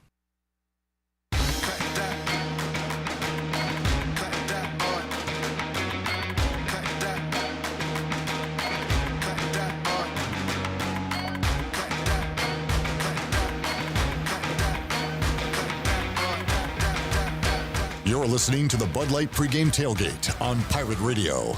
Now back to the show. All right, welcome back. Let's get you caught up in Pirates in the Pros, a game that's going on right now with less than about, let's see what the time is here, about 2.5 minutes to go. And in the Canadian Football League, the Hamilton Tiger Cats lead the Montreal Alouettes 23-9. Tyler Snead has one catch for 6 yards so far in that game. And they've got about 2.5 minutes left to go in that game. Gavin Williams picked up a win last night for the Cleveland Guardians. That was his 10th of the season. He went 7 innings, allowing 1 run on 7 hits, 3 strikeouts. And Justin Hardy had 7 catches for 95 yards for the Ottawa Redblacks last night as they beat the BC Lions 34-33. And Jacob Jenkins Cowart went 1 for 3 for the Beloit Skycarp in the minor leagues. And that is a look at your Pirates in the Pros, brought to you by Caroline Cook.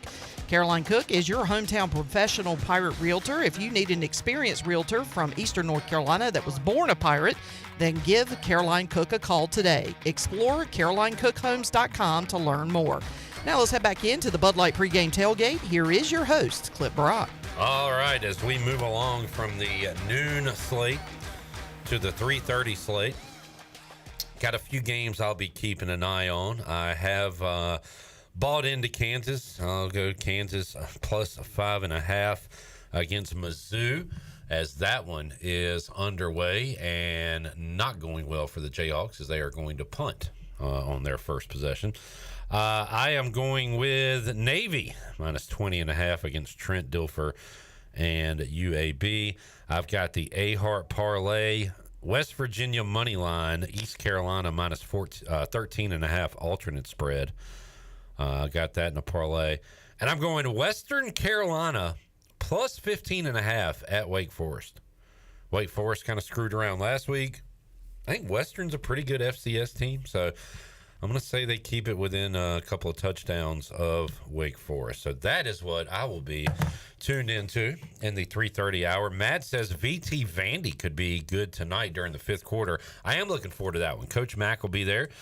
And I think I'm going to take the Commodores on the road in that one against VT tonight. But, yeah, I am looking forward to that one coming up. Of course, Michigan and Oklahoma as well coming up tonight. Looks like Arch and Texas bounced back with a 38-7 win over San Jose State.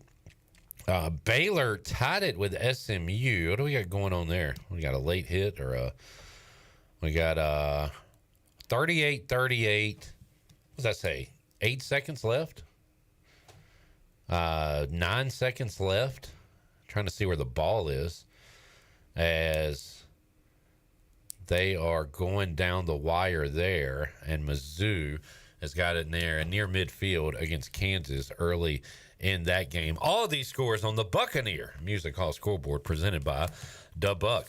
All right, Shirley, talked about former Pirates. Let's hear from some current Pirates on our New Blue Pirate Report. And they say you can't go home. Well, they're wrong, because Xavier McIver did come home and made some plays against NC State the other night. And he'll be back at Dowdy-Ficklin Stadium for the first time in a couple of years. And we heard from him earlier this week. Here's the Pirates' big defensive tackle. Well, Xavier, just how have you guys, bounced back from the loss? Early thoughts this week on bouncing back and everything. We just, we let them. I feel like we let them off the hook. We all did, So we just gonna get back to the drawing board. Fix the little mistakes that we had. We got them in 3rd and long in some situations, and we had some penalty. Like I said, little things, man. We just clean up a lot of little things and go into the home opener and try to get a big win versus Campbell. We talked to Tegan after, and you said it was kind of emotional going in, being back in the Pirate uniform. Can you walk us through the build-up to the game and you're back in the Pirate? Man, it's big, man. Now I'm 0-2 versus State, so going into that game, it was big. I know I wanted to beat those guys. We all did, but it was a big game for me and Tegan because in 22 they got us here at home, so we wanted that game. So not to knock State or anything, they're a pretty good football team, but it was big for us going into the game though. A little emotional, back in the Pirate uniform, first one. So So we saw you get the sack. You're hitting this celebration. No, really with the cellies, I really don't think. It really would just come to mind. As long as it's not too much of nothing, I don't get a flag about Coach Harrell get on me. So, Defensively, how did it feel like you guys kind of, adjusted and got better as the game went in this one? We got down early, so we were kind of playing with our backs against the wall. But, when I was here the first time around, we just had this motto with Coach Harrell, next play, just keep playing. So we just kept battling, we started to come back, we made some big plays and got some stops down the stretch. Was there a certain moment that you thought gave the defense confidence when it flipped? I'd say when Tegan got that interception. Another key, special team, we got the fake punt. That actually helped, too. That was a big momentum shift. So, I think we got some momentum off those two things. So you guys staying pumped on the sideline. How important was that for y'all to come back into the game? At halftime, we were just preaching to everybody, just stay together. That led to Pirate Nation. We came roaring the second half, so that helped us a little bit, too. In terms of practice today, it seemed like guys were not just quieter, but more locked into this week. I mean, just following that loss, do you feel like you're just extra motivated now to continue to prove yourselves? Yeah, definitely, because we lost to our rival, NC State. So, we all kind of not really hanging our head, but more locked in at practice, focusing on the little things that we messed on in the game. And leading to this week, we want to fix those things, have a big win versus Campbell this week, home opener. Everybody loves playing at home, like you just said. What's that feel like for you guys? What's the vibe like? It feels great, man. This will be my first Pirate walk. It's a lot of first things going on for a lot of seniors, man. So, it's going to be big, man. Home opener versus Campbell. They're a good football team. So, it should be exciting. Was it tough kind of preparing? Obviously you got a new coordinator, so many things to prepare for. Do you think that kind of made it tough, early out the gate against State? I won't really say that. I mean, it's kind of with a new coordinator. I mean, you might get signals in a little late, things like that. But I mean, that's why we just bore our backs and still play the next play. What's it like running onto Dowdy-Ficklin for your last home opener and just in years past, and just describe that moment? Man, the moment is no feeling. Watching Steve the Pirate throw out his sword. We all run out together. As soon as I hear that horn, I know what time it is. That smoke go in the tunnel, I know what time it is. Oh yeah. There are a lot of new D linemen, you coming back in. It felt like y'all played pretty good up front, so just how would you kind of assess the whole group? Oh, yeah. Ryan Roseborough, Zion Wilson had a big game. We all just preach, play together. If one makes a play, we all make a play. I try to celebrate with those guys as much as I can. So, leading to going into this week, we feel like we all will be pretty much rotating the same way. So, we should have another big week up front. Oh, yeah. They played two quarterbacks last week. Just kind of what did you see on the scouting report? What's the difference in the two quarterbacks that you saw from Campbell on film? One, he's kind of more. We're thinking more kind of scramble when he's in. He can throw it now. We're not saying he can't throw it, but more of scramble. So we have a lot of vision rush going on with him. And the other guy, it'll be more of a lot of run game with him too. So but he can throw it a little better than the other guy. But heavy run with number one. You mentioned Ryan Roseborough. I mean, to see his adjustment and to see him kind of mesh with the team so quickly in year one with the Pirates, what have you mostly been impressed with his game? I'm impressed with his run game. Coming from Townsend, and he's a 2.52 guy. So, he kind of molded with the team easily. We all hung out a lot in the summer and the offseason. So, I think he's excited, and, he's going to be a good guy for us and in the future. So, watch out for him. When the offense is struggling like they did, in the first half, how important is it for you guys to try to give them a little momentum boost like that? Well, like I said, going into halftime, we just try to keep everybody healthy. We don't knock each other, or Pirates don't beat Pirates, as we like to say. We just try to keep everybody up, and, they make a good play, we make a good play. We don't get to stop, they try to keep us up. We just try to keep each other up as the game goes on. There is Xavier McIver on your new Blue Pirate Report. East Carolina at Campbell, 6 o'clock kickoff, and your trivia of the day for Nick. Pirates and Camels have faced off 5 times in the series. How many games has East Carolina won out of those 5 meetings, Nick? I'm going to go 3. Campbell leads the all-time series 3-2. Pirates won in 2022, but of course the previous game was in 1939, and East Carolina lost 13-0.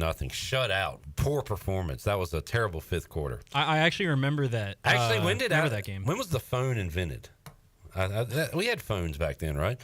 The Pirates and Camels played 4 times in the 30s, and East Carolina won one of those in 1933. They got back together on the field in 2022, and East Carolina won 49-10. And let me see if I can pull up a box score. I like looking at old box scores from 2022. Let's see how Holt did. Holt, 17 of 20. 263, 3 touchdowns. I'd say that's a pretty efficient day. We'll talk to Holt Nailers later and ask what he remembers about that game. Keaton Mitchell had 185 yards and a touchdown. Miley Gunn had 40 yards. Rajay, speaking of efficient, 13 carries, and 2 of those carries went for touchdowns at 39 yards, 2 scores. So receiving-wise, Isaiah Winstead, 6 catches, 112 yards. C.J. Johnson found the end zone. Jalen Johnson found the end zone for ECU in that game, that 49-10 victory over the Campbell Fighting Camels. So Pirates looking to even up the series with a win today. Shirley, let's go back inside our New Blue Pirate report and hear from East Carolina center Darius Bell coming off the state loss and looking ahead to Campbell. Darius, just talk about the team's mindset. Played well in the second half, came up a little bit short. How you guys bounce back? Yeah, it's a lot to pick up off of. There's a lot of good things that happen in that second half, and it's promising going into week 2. But 24-hour rule, we're done with that game, learned from it, and we're on to Campbell this week. Your first start at center here, just how was that experience? How much do you feel like you grew from the game? Yeah, honestly, I felt like I grew a lot. It's a lot different. From a communication standpoint and kind of like leading all the guys together. But I felt like I, got comfortable in that role as the game went on, and I've, put a lot of work in since start of the spring. So I feel like I've gained a lot with that first game. What do you think the biggest difference was from the first half to the second half? Honestly, it was just like Zay talked about, just Pirates not beating Pirates. We made a lot of like mental errors, little mistakes in that first half, and we kind of picked it up and cleaned up a little bit going into that second half. Still a lot of things we can pick up, but definitely in that first half, it was a lot of mental and little errors. When you watch the film, what do you think needs to be fixed to open up the run game a bit more? Honestly, again, like I said, there's little mistakes that we make, little technique, fundamental errors, and kind of just working as a unit. O-line especially, we really have to be on the same page, whether that's with our spots, IDs, and again, technique fundamentals. So really, that's a big emphasis for us this week is just making sure we're all on the same page and keeping the technique refined. I think 3rd and 4th down, you guys are like 7 of 20 overall. I mean, what do you think were kind of the biggest issues on those downs for you guys? Again, like I just mentioned, there was a lot of errors. Defense is kind of heated up on those downs and making sure we're keyed into knowing the situation, knowing what we got to do, and just coming off the rock. That's a big thing as well. And I feel like that we'll clean that up this week going into next week. In terms of, the tough start in the first and second quarter, then you guys picked it up. How vocal or what leadership qualities were you seeing out of Caton to keep you guys all together and locked in? Yeah, Caton's a big role in that. One thing about him, he's always cool, and he never really gets rattled. And that was big going into the second half. It's easy for teams to kind of be in that situation and kind of lose all hope, sort of. And he was big in, keeping us all encouraged and keeping cool and being his regular self, which is just Caton Hauser. For you, I mean, when you play center, I guess you got to naturally be a leader. So is that something you have naturally? Do you have to take that on? How's that process been? I feel as from a football standpoint, I do like being I like making the calls and things of that sort. But the leadership role, that's been something I've been working on throughout the summer. Just getting guys together to do extra stuff or just being more vocal in general. That's always something I'm looking to improve. In an environment like that, how is the communication up front? Yeah, they have a good environment. It's loud in there, but during practice last week, we had the speakers blasting, so we were preparing for, the loud having to be vocal, having to be loud, and I feel like it wasn't that big of an issue in the game, and I felt like we were okay in that standpoint. What's it going to be like running back out, or running out, I guess, for the first time for you on Saturday here at Dowdy Ficklen? Well, it's crazy in Dowdy, you know. There's no environment at this level like it. It's crazy, and I can't wait. You know, just curious, like how much communication goes on up front, because we hear about it. Like, yeah. Before the snap, you guys are trying to ID everything. Yes. How much goes in? I can run you through it a little bit. So before each play, you got to ID the front, and then you got to ID the which linebacker is like our ID in that, and then we have like combo calls, or if it's pass, we have slide protection calls and that sort of thing.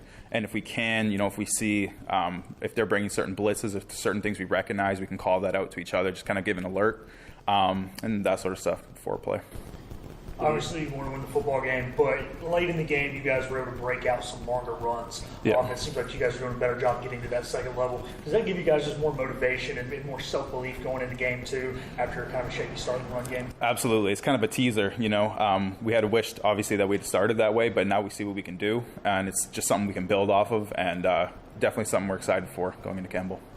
Kind of unique y'all are going against Cam Durant. You know, he was getting spanked. Yeah. How did you try to not talk to him leading up to the game? How does that go? I wouldn't say necessarily not talk to him, but again, they're our opponent, and it's just, you know, one more team in the way of our goals.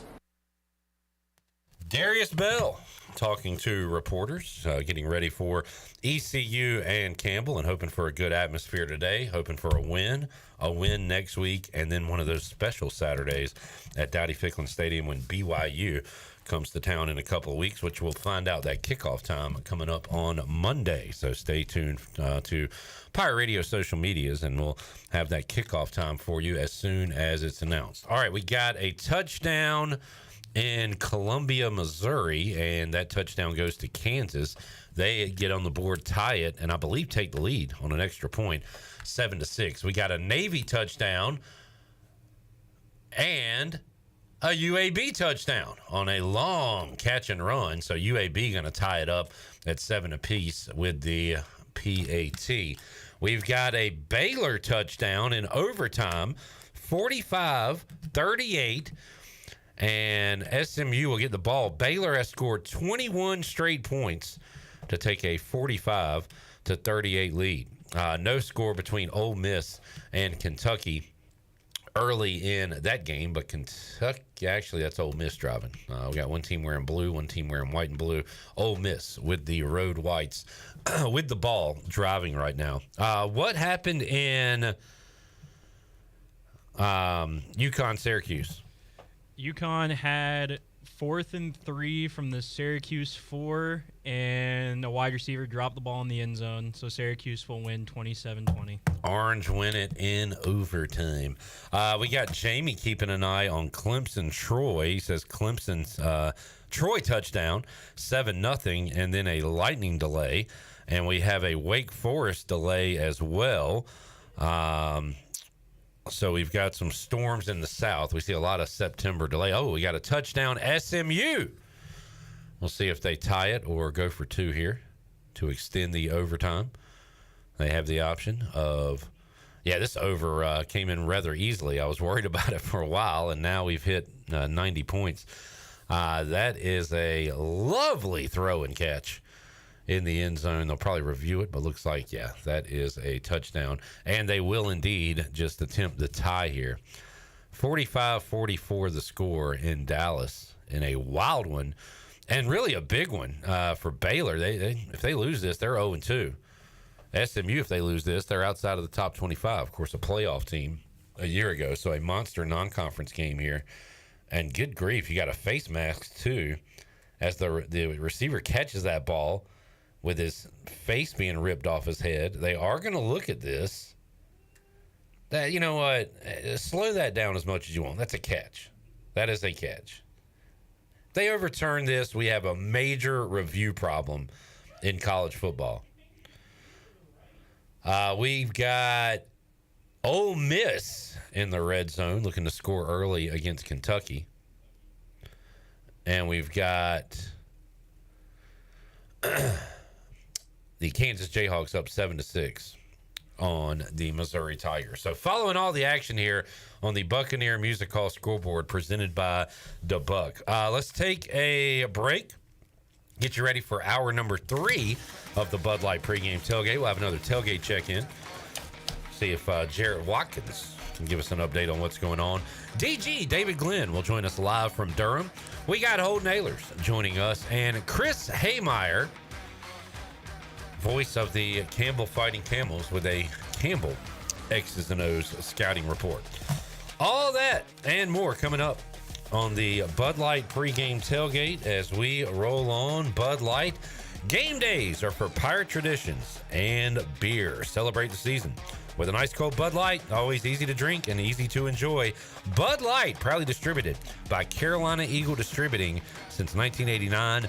Bud Light, please drink responsibly and go Pirates. J-Bone's getting ready for the Pirate Walk, so we'll let him take care of that. And we'll talk to David Glenn when we return and get an update on the ACC and his thoughts on ECU and Campbell. Back with you as we roll on after this.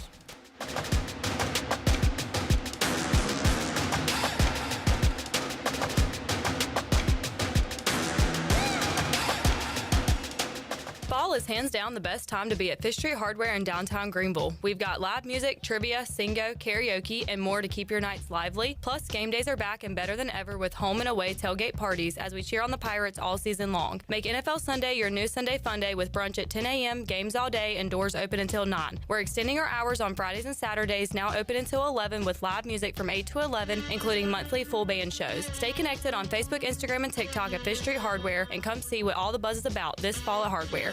East Coast Grading and Utilities is your source for clearing, hauling dirt, and concrete work. East Coast Grading and Utilities handles all sewer and water issues as well. I'm David Bond. Whether putting in a new subdivision or helping you with any and all of your drainage problems, I can get the job done. Call me at 531-7494. No job is too big or too small. East Coast Grading and Utilities. Friends helping friends. 531-7494 for East Coast Grading and Utilities. And it's first and goal for the Johnsons. They're looking to score their dream home. They hand it off to ENC Pirate Realty, Alan Tate, and boom! Touchdown! That's a home sold in record time. It's a great thing they handed it to ENC Pirate Realty. The last drive, they tried to sell their own home and fumbled. Whether you're buying, selling, or just scouting the field, the winning play is ENC Pirate Realty Alan Tate. Visit encpiraterealty.com today, where we bring championship service to every yard. At ENC Pirate Realty Alan Tate, they close the deal or someone walks the plank. Go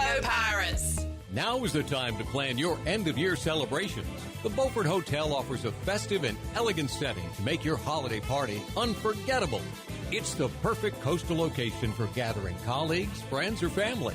The Beaufort Hotel is now accepting private event reservations for December. For everything from cozy dinners to spirited receptions, the Beaufort Hotel catering team can help you create a memorable event filled with seasonal flavors, coastal charm, and impeccable service. And save you time to celebrate, too. Make it a real holiday party and spend the night safe and sound in the luxury of the Beaufort Hotel. Turn your holiday party into a true getaway. Ask about reserving a group block of rooms for your guests. It's a celebration made easy, all under one roof.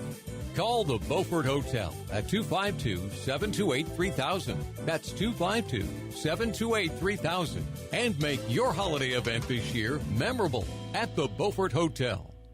Looking for your new favorite hangout spot? Come on down to the Doghouse Tavern, Aiden's veteran-owned crown jewel on 2nd Street. From open mic Mondays to music bingo Thursdays, there's always something happening. Enjoy daily drink specials, one of the best bar menus around, and live music that'll keep you coming back for more. Grab your friends, kick back, and support local at the Doghouse Tavern. Check us out on Facebook to see what's on tap this week. The Doghouse Tavern, where good times and great vibes live. Hey Pirate Nation, warm weather is here and it's time to get back on the boat. And at Stroud's Marine, they're stocked up with over 26,000 pre-owned parts. They got everything you need from propellers, lower units, trim units, electrical and fuel parts, and just about anything else you need for an outboard. Stay up to date with the latest deals, parts, and promotions by following them on social media. And as always, their mission is to save you money and get you back on the water as quickly as possible. Remember, they're just around the corner. Stop by the shop at 865 Rivet Street in Greenville. For more information, head to StroudsMarine.com. Stroud's Marine, your best source for salvaged outboard parts. Looking for something better than bottled water?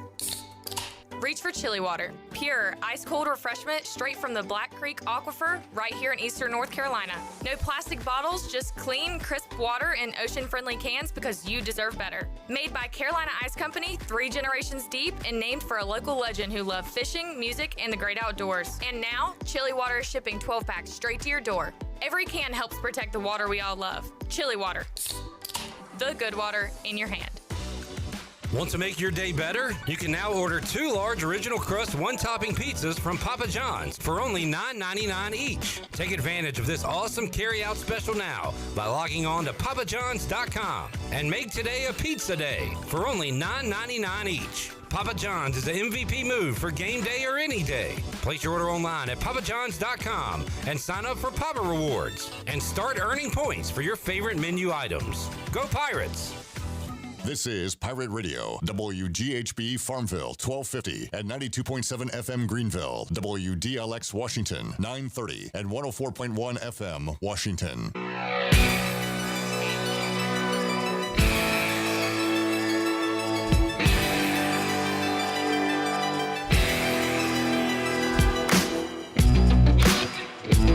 You're listening to the Bud Light Pregame Tailgate on Pirate Radio. Now back to the show. Now, with the Pirate Radio scoreboard, here's Shirley Rhodes. A game I didn't think was going to be interesting is now very interesting. They are in double overtime right now. Baylor and SMU are tied at 45. SMU had a chance to win it with a field goal, missed it. Now Baylor has a chance to win it. So we'll give you the details on that. Finals from earlier today. Penn State shut out FIU 34-0. It was Illinois beating Duke 45-19. It was Iowa State over Iowa 16-13. Indiana beat up on Kennesaw State 56-9. NC State survives Virginia 35-31. Texas Tech whoops up on Kent State 62-14. It was Texas 38, San Jose State 7.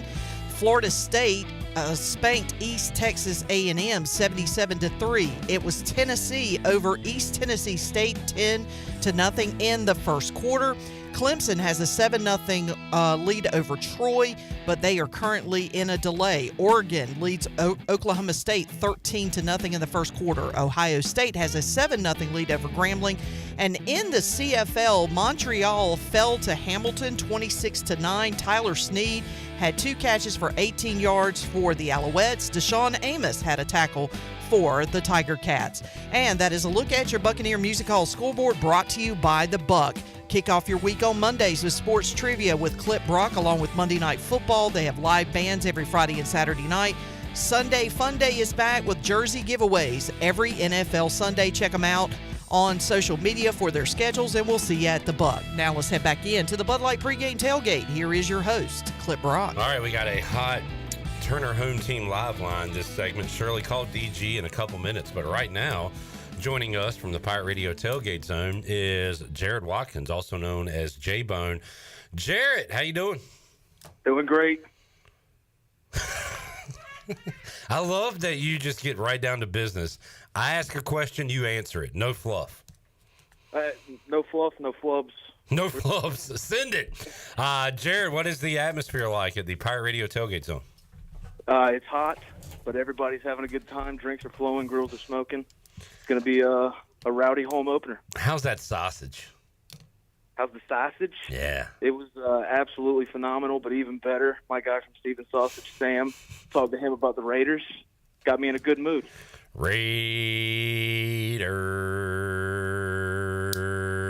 Raiders Patriots coming up on Sunday. Pirates Camels coming up in about 2 hours. Jared, what is your outlook on today's game? What kind of score are you looking at? I'm thinking 45-14. I think I said 38-14 earlier in the week, but I'm feeling an extra touchdown now. Quick start. Yeah, we all want to see it. You think that'll happen today? Yeah, I think I said this Florida State game. If they win the toss, get the ball, tone offensively, punch them in the mouth. Yeah, get the ball, score, just as Kansas just did to take a 14-6 lead over Missouri. So, boy, Kansas got down 6-0, but all of a sudden it is 14-6, and they're going to get the ball back on a punt. All right, let's go, Jayhawks. You got any action today, J-Bone? Nah, I ran out of money Thursday night, so I need to make a deposit before tomorrow's NFL slate. All right, Picks with Mac we make on Monday. State got the win, which they shouldn't have. State wins, Doran loses again. It came down to a similar situation. Had to get a stop in the red zone, and they got a pick today to knock off Virginia. Tell you what, Bone, I'm 2-0. If things keep going my way, I might slide you a crisp $5 bill for you to make a bet tomorrow. Woo-hoo. Well, I'm going to immediately lose it because I'm going to put it on some ridiculous Raiders prop. So got to do a first touchdown or something. Absolutely. I already got Brock Bowers in. I put in a few weeks ago. All right, Brock Bowers' first touchdown in New England and Vegas. All right, Jared likes I guess your score had a 31-point win to the line sitting around 29.5, 30.5. So right around that number, Jared. Yeah. When I saw the line yesterday, I felt like 29.5 was a little too hefty, but now that I think about it more, that's right on the dot. I think we'll hit that.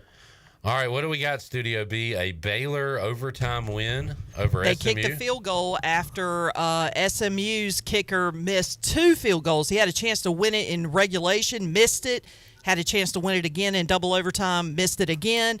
They bring on a redshirt freshman for Baylor, and he puts it through. Baylor wins. Yeah, that's a tough one for SMU. You're up 14 points less than 6 minutes to go. That's a game you got to win. They did not. Baylor with a big road victory today, coming off a loss to Auburn. So that's a huge one for the Bears. All right, Jarrett, thank you, sir. Have a good time out there, and we will see you later tonight.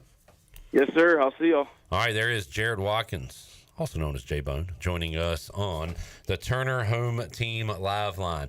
We will now get David Glenn on the Turner Home Team Live Line and talk about what went down earlier today in Durham. That's where DG was, and also look at the rest of the slate in the ACC, the top 25, and, of course, ECU and Campbell. Just kind of resetting here. We're with you in hour number 3 of the Bud Light Pregame Tailgate, where we are each and every Pirate game day. I was going to say Saturday, but we got some Thursdays coming up this year as well. 4 hours before every ECU game, we take you right up to the Pirate kickoff. And we will now go out to the Turner Home Team Live Line once again and talk to David Glenn, North Carolina Sports Network. DG, how you doing, man?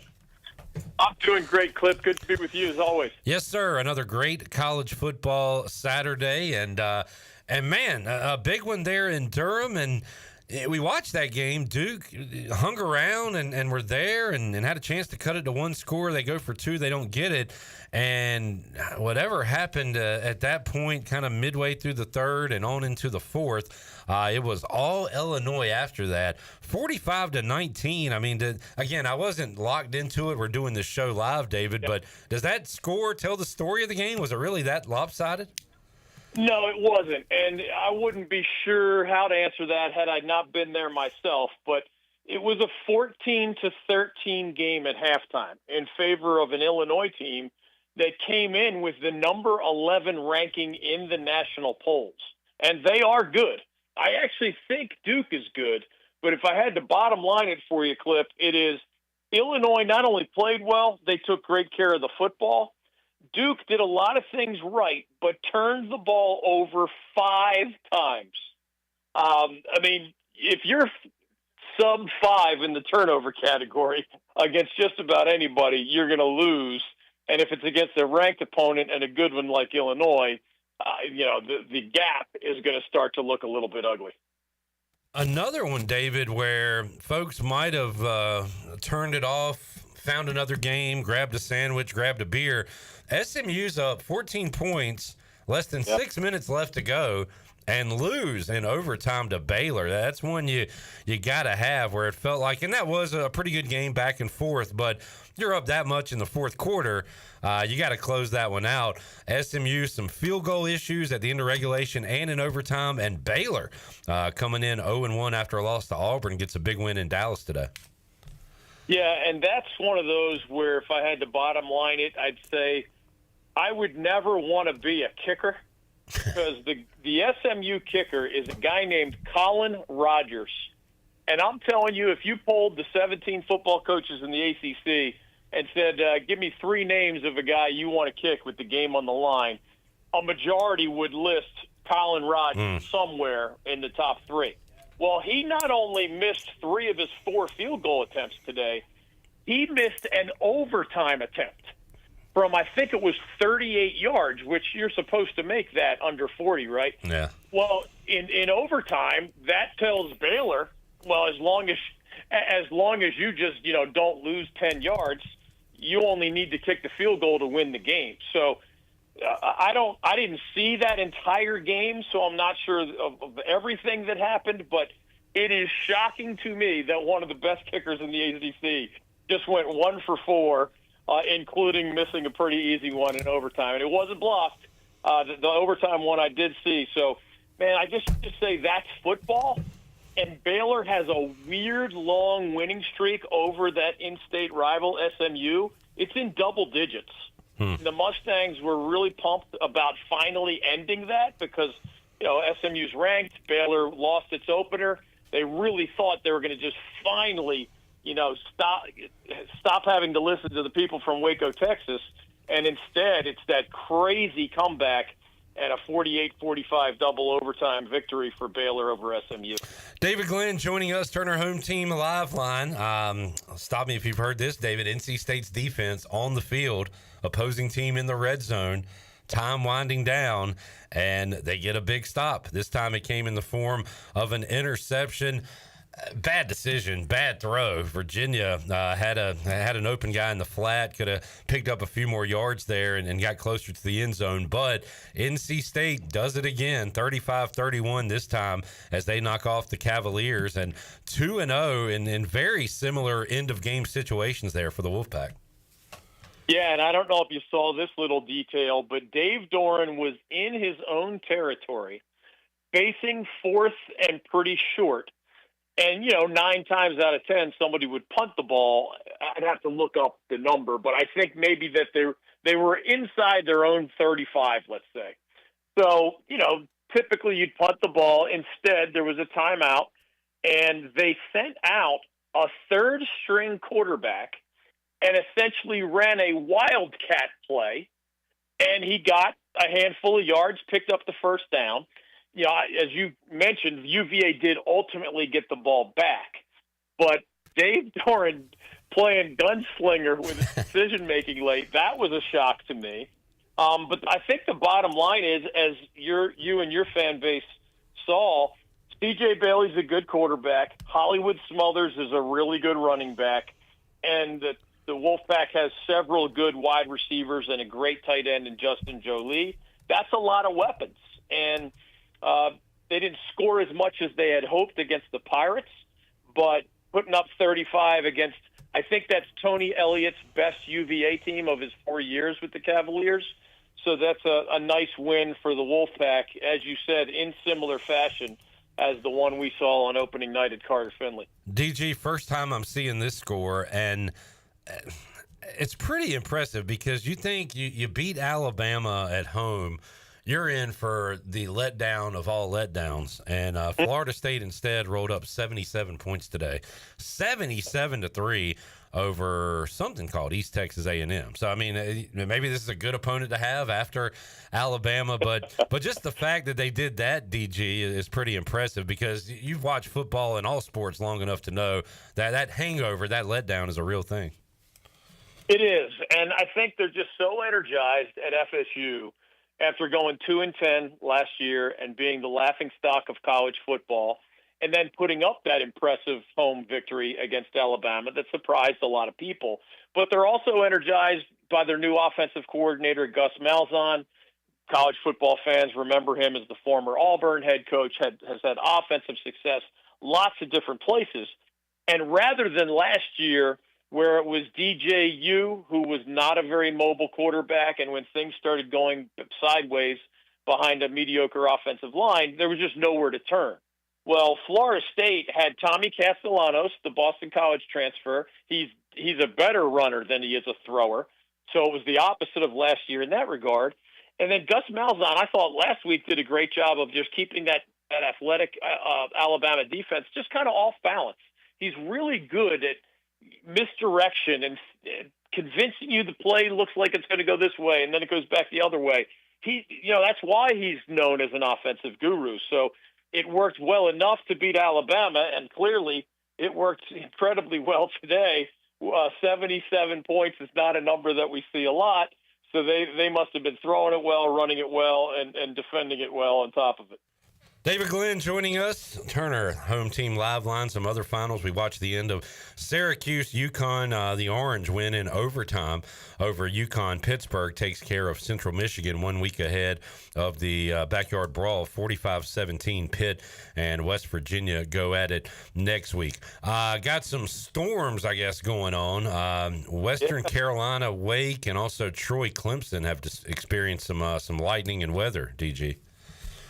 Yeah, and I think maybe the Georgia Tech game also went to weather. I'm not sure what's going on with all that stuff, but lightning delays are not uncommon at this time of the year. Maybe Georgia Tech's game against Gardner-Webb is back now, but Wake's a little nervous because they only beat Kennesaw State 10-9 in Coach Jake Dickert's debut for the Demon Deacons last year, so that was a little bit of a red flag.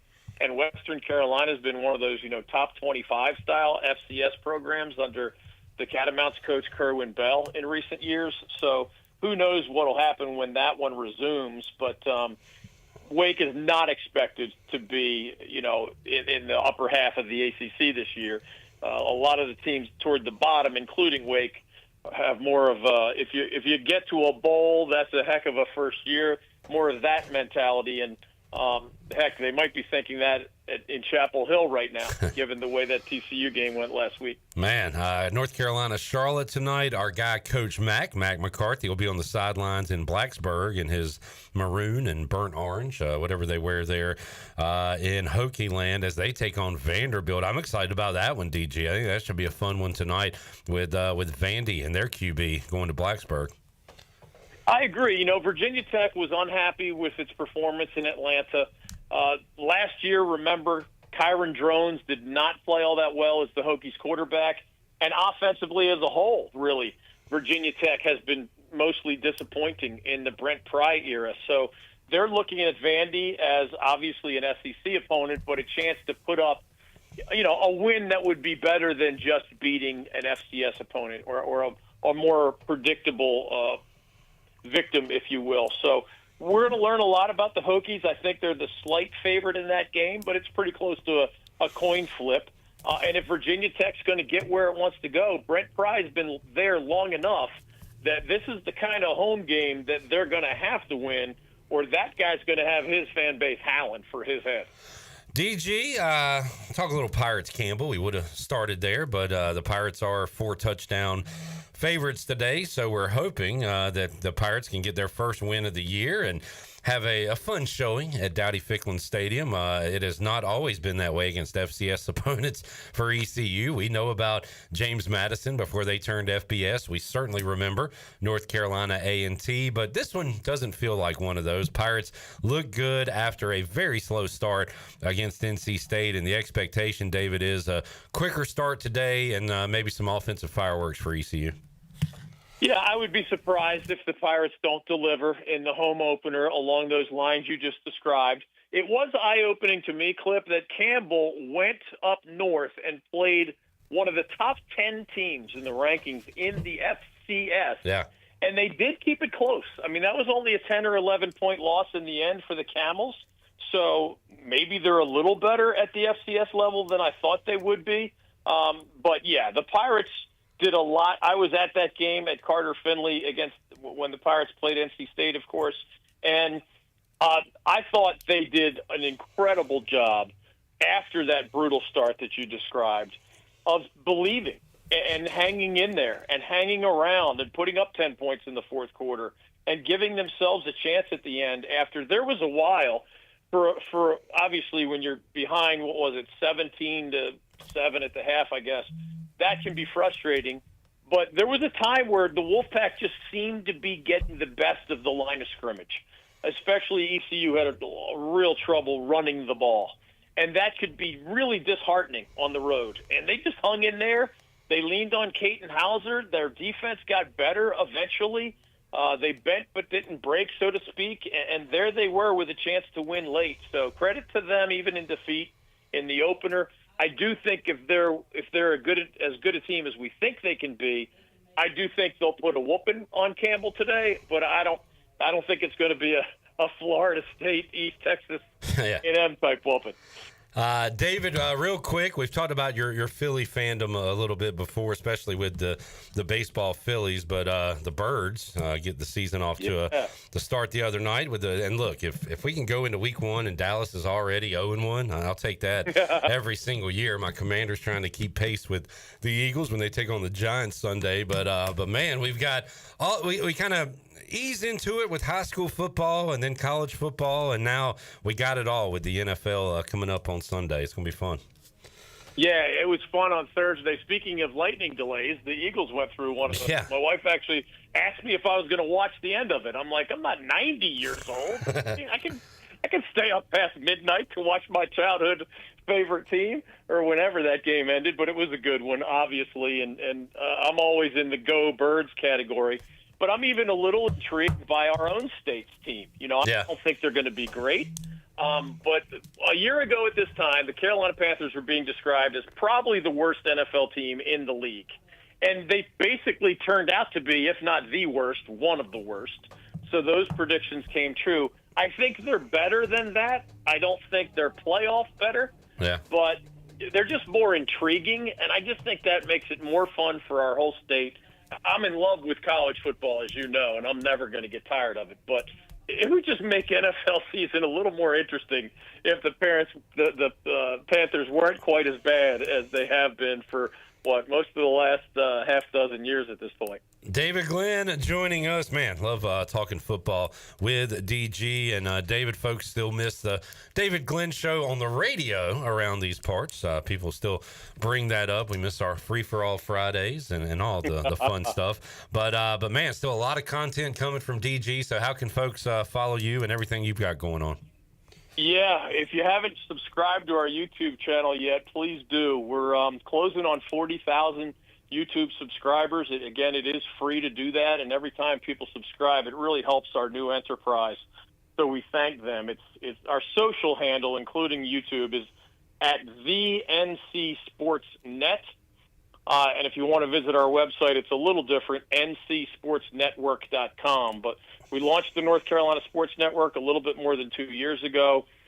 We still have a lot of the same guests and coaches and athletes and prominent media members, et cetera, that we had on our AM/FM show for many, many years. So it's just on-demand video, on-demand audio. I still write articles almost every day at the website. So we appreciate all of your Pirate Radio listenership chiming in and just checking us out from time to time. We really appreciate it. DG, are you going to be back on the road next week? Let's see. Next week, I believe, unless I'm getting my calendar wrong, I believe we're at the Aggie Eagle Classic, all right, which matches NC Central and North Carolina A&T. We try to get to that one every year, just as we do, when the Pirates play the Wolfpack or, Duke Carolina. There are other great in-state rivalries, et cetera. So unless I'm a week off, I think that's where we are. And then we've decided this year with our tailgate tour, we're not even deciding our October and November visits until we see how the early season plays out.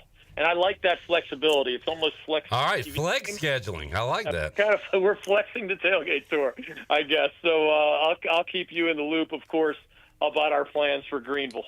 DG, awesome stuff. Appreciate you, man. Awesome chat today. Let's do it again next week. Thank you, my friend. Anytime. Keep up the good work. David Glenn joining us on the Turner Home Team Live Line. Kansas putting it on Missouri, 21-6, that score. And right now, Trent Dilfer and his UAB boys going blow for blow with Navy. It is 14-14 in Annapolis. Let's take a break. We'll come back. We'll talk to Holt Nailers when we return. Hour 3 of the Bud Light Pre-Game Tailgate. Rocking and rolling on a game day Saturday. Back with you after this.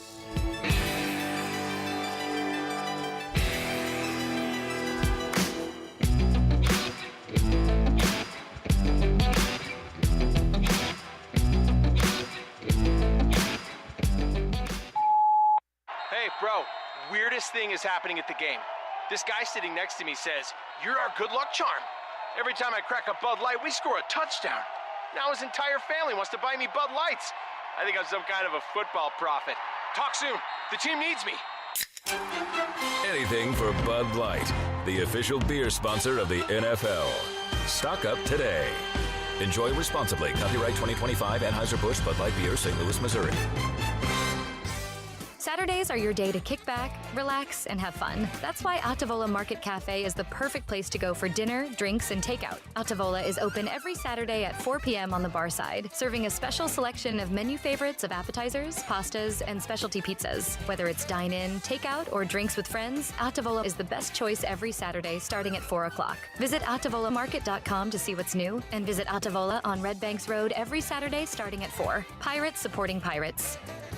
Hey Pirate Nation, this is Caroline Cook, and if you need an experienced realtor from Eastern North Carolina that was born a pirate, then give me a call. I'm committed to helping you find your dream home, selling your property for the best possible price, and providing top-notch real estate services. I pride myself on local knowledge, professionalism, and commitment to exceeding your expectations. Explore my website, CarolineCookHomes.com, to learn more about the services I provide and the properties I have to offer. Start your real estate journey today by calling 341-1992. Go Pirates.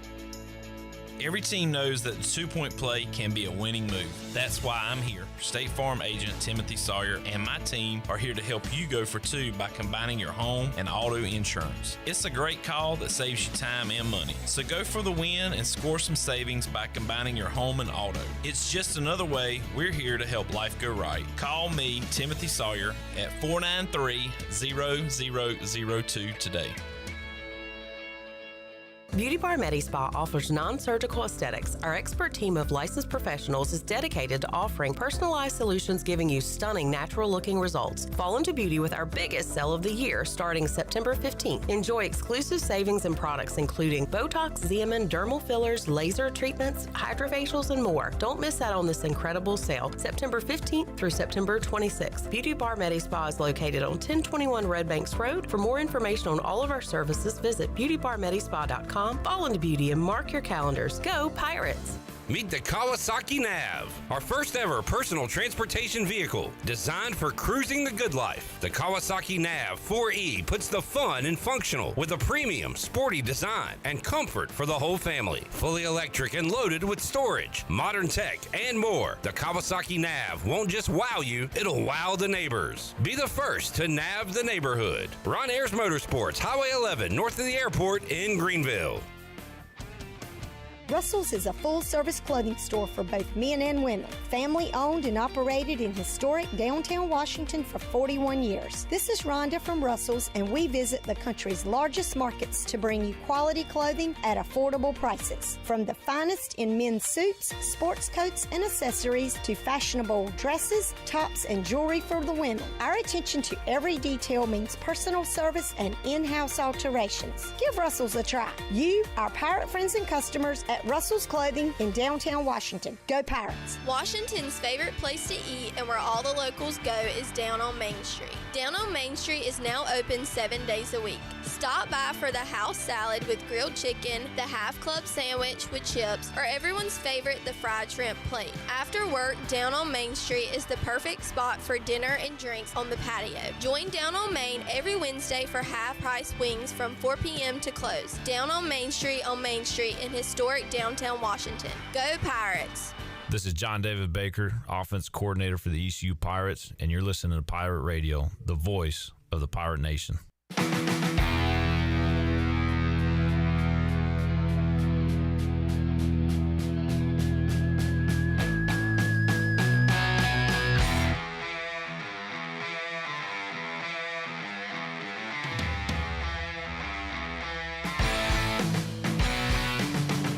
You're listening to the Bud Light Pregame Tailgate on Pirate Radio. Now back to the show. Welcome back. The Pirate Radio app is here. Download in your Apple or Google store today for your all-access pass to everything Pirate Nation. Live 24/7 streaming, exclusive coverage, on-demand podcasts, and interviews and more. Stay connected and stream the Pirate Radio app wherever you go in your vehicle with Apple CarPlay and Android Auto. Download the Pirate Radio app today, powered by Flatlands Jessup Insurance and Carolina Caliber. The voice of the Pirate Nation is now in the palm of your hand. Now let's head back in to the Bud Light Pregame Tailgate. Here is your host, Clip Rock. All right, 3 Navy possessions, 3 touchdowns. They just scored again. It is 20-14 over UAB. Missouri knocking on the door. They got a big third down coming up fourth down. And they are going for it, 4th and 3. They can get a first down inside the 1-yard line. Big play in Mizzou, Kansas, with Kansas up. And this is going to be caught for a touchdown. So it'll be a touchdown Mizzou, and they get a little closer to the Jayhawks. So a lot of action going on this game day Saturday. We will attempt to get Holton Ahlers on, but let's learn a little bit more about the opponent. And earlier this week, talked to our buddy, the play-by-play voice of the Campbell Fighting Camels, Chris Haymeyer, and he gave us a great scouting report on the Campbell Fighting Camels. Here is part of that chat.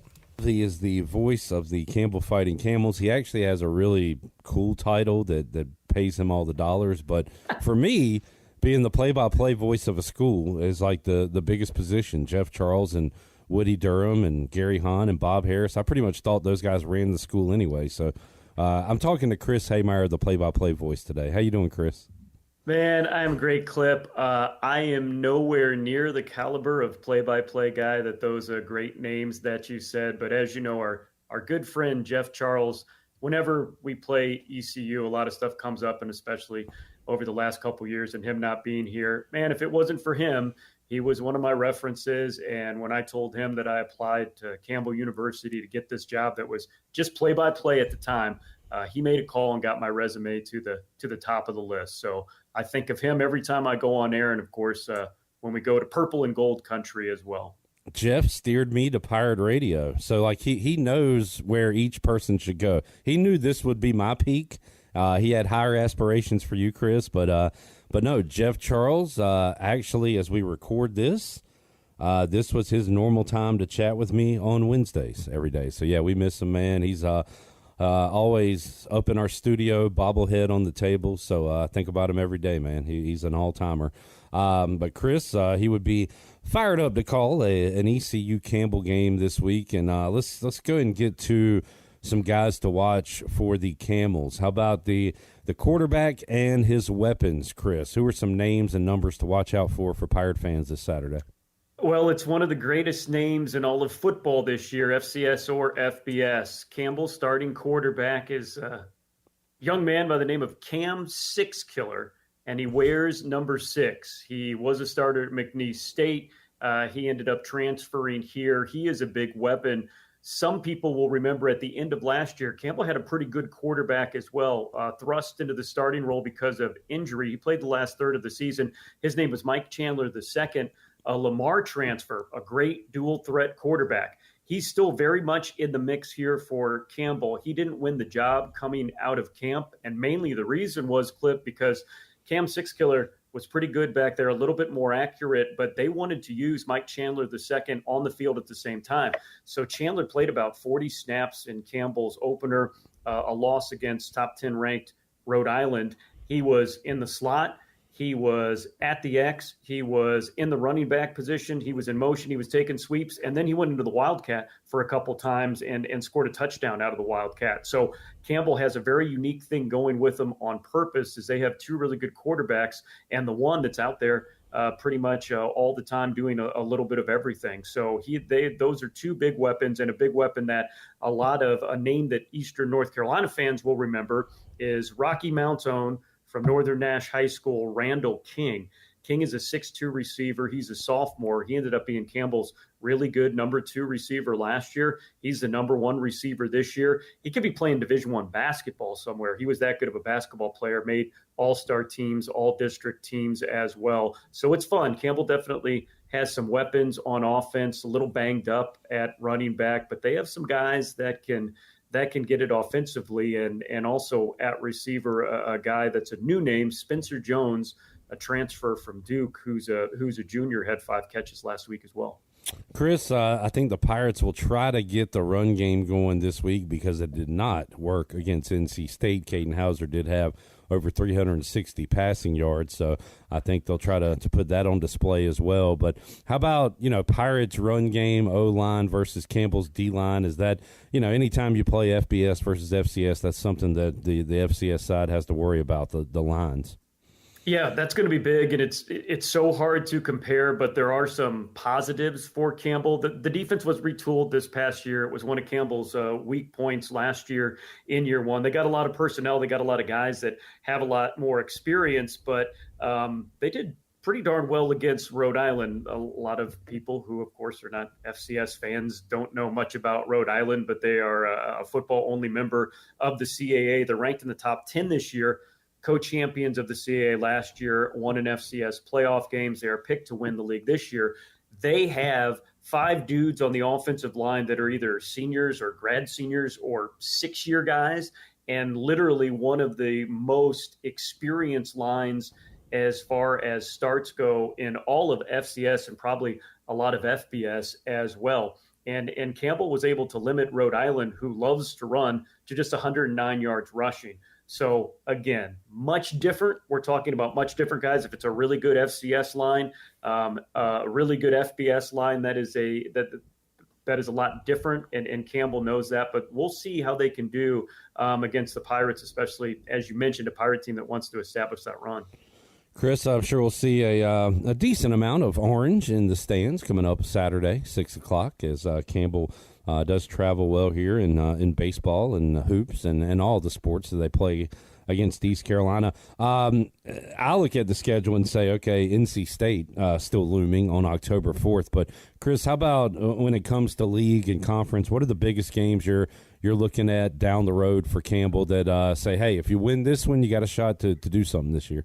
Yeah, a lot of those are on the back end. You mentioned the tough schedule. Last year, Campbell and Braxton Harris, Campbell's head coach first year, had the top 10 ranked toughest schedule in all of FCS. Right now, it's top 35, but I think by the end of the year, a lot of these teams that are just hanging outside of the rankings will be into it. And these first 6 games you mentioned, I mean, they're a killer. We talk about opening up with the top 10 team. You have the 2 FBS teams. That is what it is. But Campbell will come back home next week, take on Furman, who is a team that was in the top 25 in FCS for most of the year. And then 2 weeks later, they'll take on a Western Carolina team who is ranked in the top 25, and then go to NC State. So I'm telling a lot of people, like we've already seen that I think this is a Campbell team that is better on both sides of the ball and in special teams than they were last year. You might not see that record-wise until you get to the last half of the season. And by the time Campbell gets to the last half of the season, it'll be 6 CAA games, 4 to 5 to 6 teams out of the CAA usually making the FCS playoffs. So you got to look at games that Campbell have at home against William and Mary, against Elon. If Campbell can go 1-1 in their 2 CAA games at the beginning of this year, they'll have a chance to make the FCS playoffs for the first time. So again, when you take a look at the standings and think, oh man, maybe Campbell is sliding back, that's not necessarily the case. They just have a really, really tough schedule and have a chance to get some wins on the second half of it. Chris, we'll wrap it up here. Campbell gets the FBS upset on Saturday if what happens? Get off to a quick start and get turnovers. As you know, Campbell won the first quarter against ECU in 2022.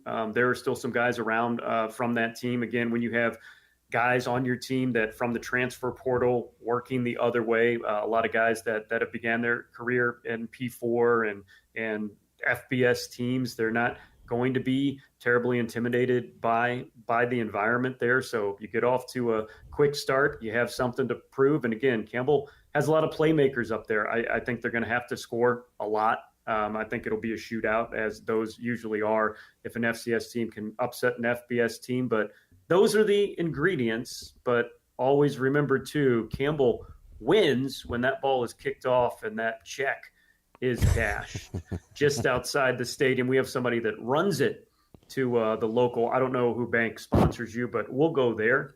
Clip while the game's going on. Okay. While the game's going on, we will go there. I'll stay in the booth, but we'll do that. And so no matter what the score is, remember, Campbell wins also. on Saturday night. I want a picture of Chris with the big oversized novelty check, shaking the hand. Yeah, Jeff. They bring it in. Petey brings it into me, and I just smile and go like that and say, "You owe me a little bit more, buddy." Chris Haymeyer says Campbell's going to be a winner either on the field or in the pocketbook today. But great preview from our friend Chris Haymeyer, voice of the Campbell Fighting Camels. I am enjoying some Fifth Street hardware, as you can hear. Awesome chicken tenders. Hooked us up with some mozzarella sticks, onion rings, sliders of all kind, pork, burger, chicken. So we are good to go. Thanks to Fifth Street Hardware.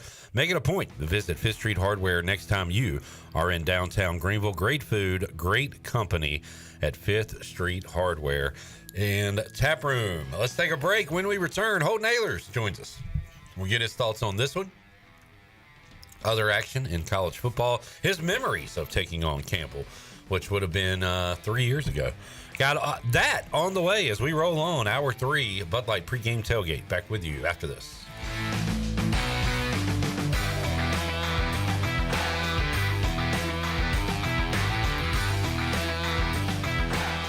The very best bagels in Greenville are at Bagel Man. Bagel Man is open every day for breakfast, lunch, and dinner until 8 p.m. If you're a person on the go, place your order ahead of time online at ncbagelman.com. Start your day with a breakfast sandwich or dine in for lunch with a tuna melt, pastrami sandwich, panini, or specialty wrap. And everyone loves Bagel Man's fresh-made desserts and pastries. Bagel Man is where Pirate Nation fuels up for game day or any day. Bagel Man, 1904 Fire Tower Road in Greenville.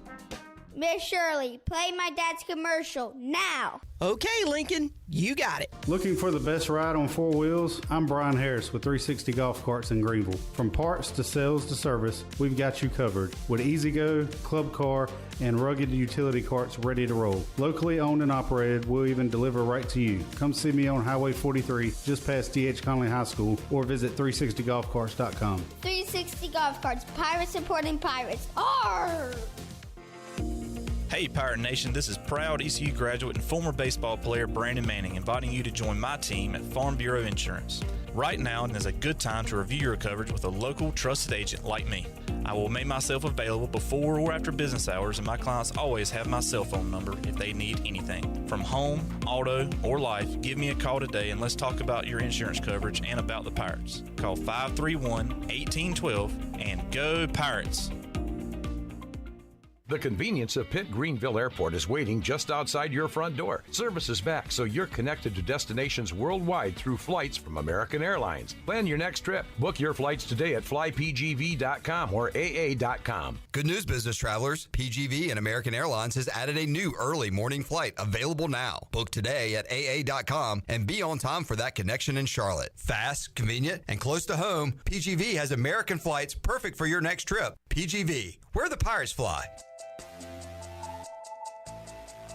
Hey Landon, did you hear the news? Oh yeah, Dowdy Ficklin's getting a Mountain Dew makeover. That's right, the Mountain Dude is coming to get rowdy and dowdy. Please tell me he's bringing that neon green coat. Oh, you know it, and get this, fans can actually win one of those custom coats and get recognized on the field during the ECU Army game on September 25th. No way, you'd look good in one of those, man. No, I think it's got your name all over it. Be on the lookout for Mountain Dew standees at your favorite Mountain Dew retailers. Scan the QR code and you could win your own neon coat and a meet and greet with the dude himself. So mark those calendars. Thursday night, September 25th, ECU vs. Army. Let's paint it Mountain Dew green.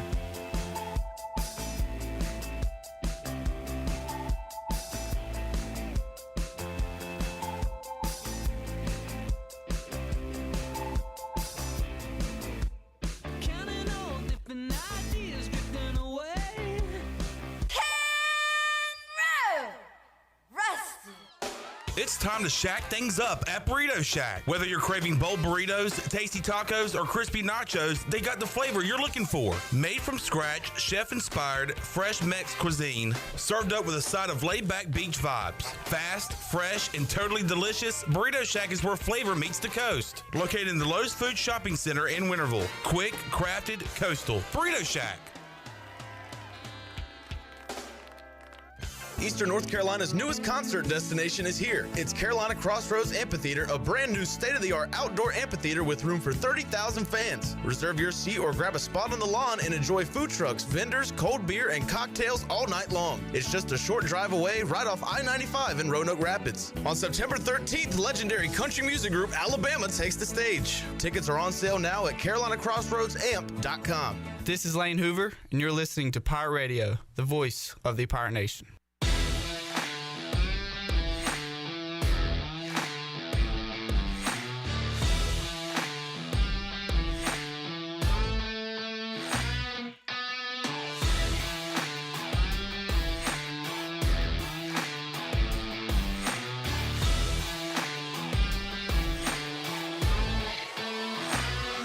You're listening to the Bud Light Pregame Tailgate on Pirate Radio. Now back to the show. Now with the Pirate Radio scoreboard, here's Shirley Rhodes. All right, Georgia has a 14-3 lead over Austin Peay. They are currently in a weather delay. We actually have a couple of games that are in weather delays right now. Troy and Clemson. Troy has a 7-0 lead over Clemson. However, they're in a weather delay. Navy and UAB just went into a weather delay.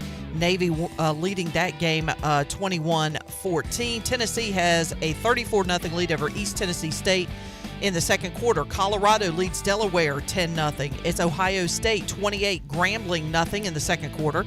Kansas leads Missouri 21-15 in the second quarter. Ole Miss trails Kentucky 10-0 in the second. It's Oregon 20, Oklahoma State 3 in the second quarter, and Florida has a 3-0 lead over South Florida.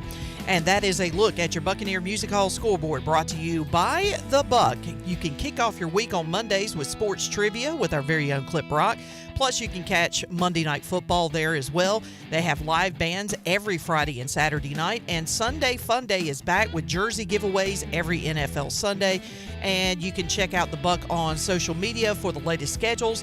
And we'll see you at The Buck. Now let's head back into the Bud Light Pregame Tailgate. Here is your host, Clip Rock. All right, final segment of hour number 3 as it's starting to get real, folks. Get your final tailgate prep and food and drink done and get in the stadium because the Pirates and Camels getting underway in about an hour and 15 or so minutes. Joining us on the Turner Home Team Live line, a guy that has beaten these Campbell Fighting Camels, Holt Naylor's joining us. Holt, how you doing, man? Clip, what's up, man? Doing good. I'm looking at the box score from the last time these two teams met, 2022. I don't know what you consider your best game as a Pirate, Holden, but I'm going to say this was your most efficient game. 17 of 20, 263 yards, 3 touchdowns. I mean, three balls away from a perfect game for you, Holt. Yeah, honestly, Clip, I didn't know I had that good of a game. I had a good game, not that good of a game, but it feels good, I guess. But yeah, thanks for reminding me. Yeah, pretty good one for you there. As 17 of 23 touchdowns, you can't beat that. Holden, what do you remember about just going into that game? As it looked like you were 1-1 on the year at that point, and you really want to, put on a show for the fans, but at the same time, you got to take every game serious. Can't take any opponent lightly. So, what do you remember about the build-up to that game that week?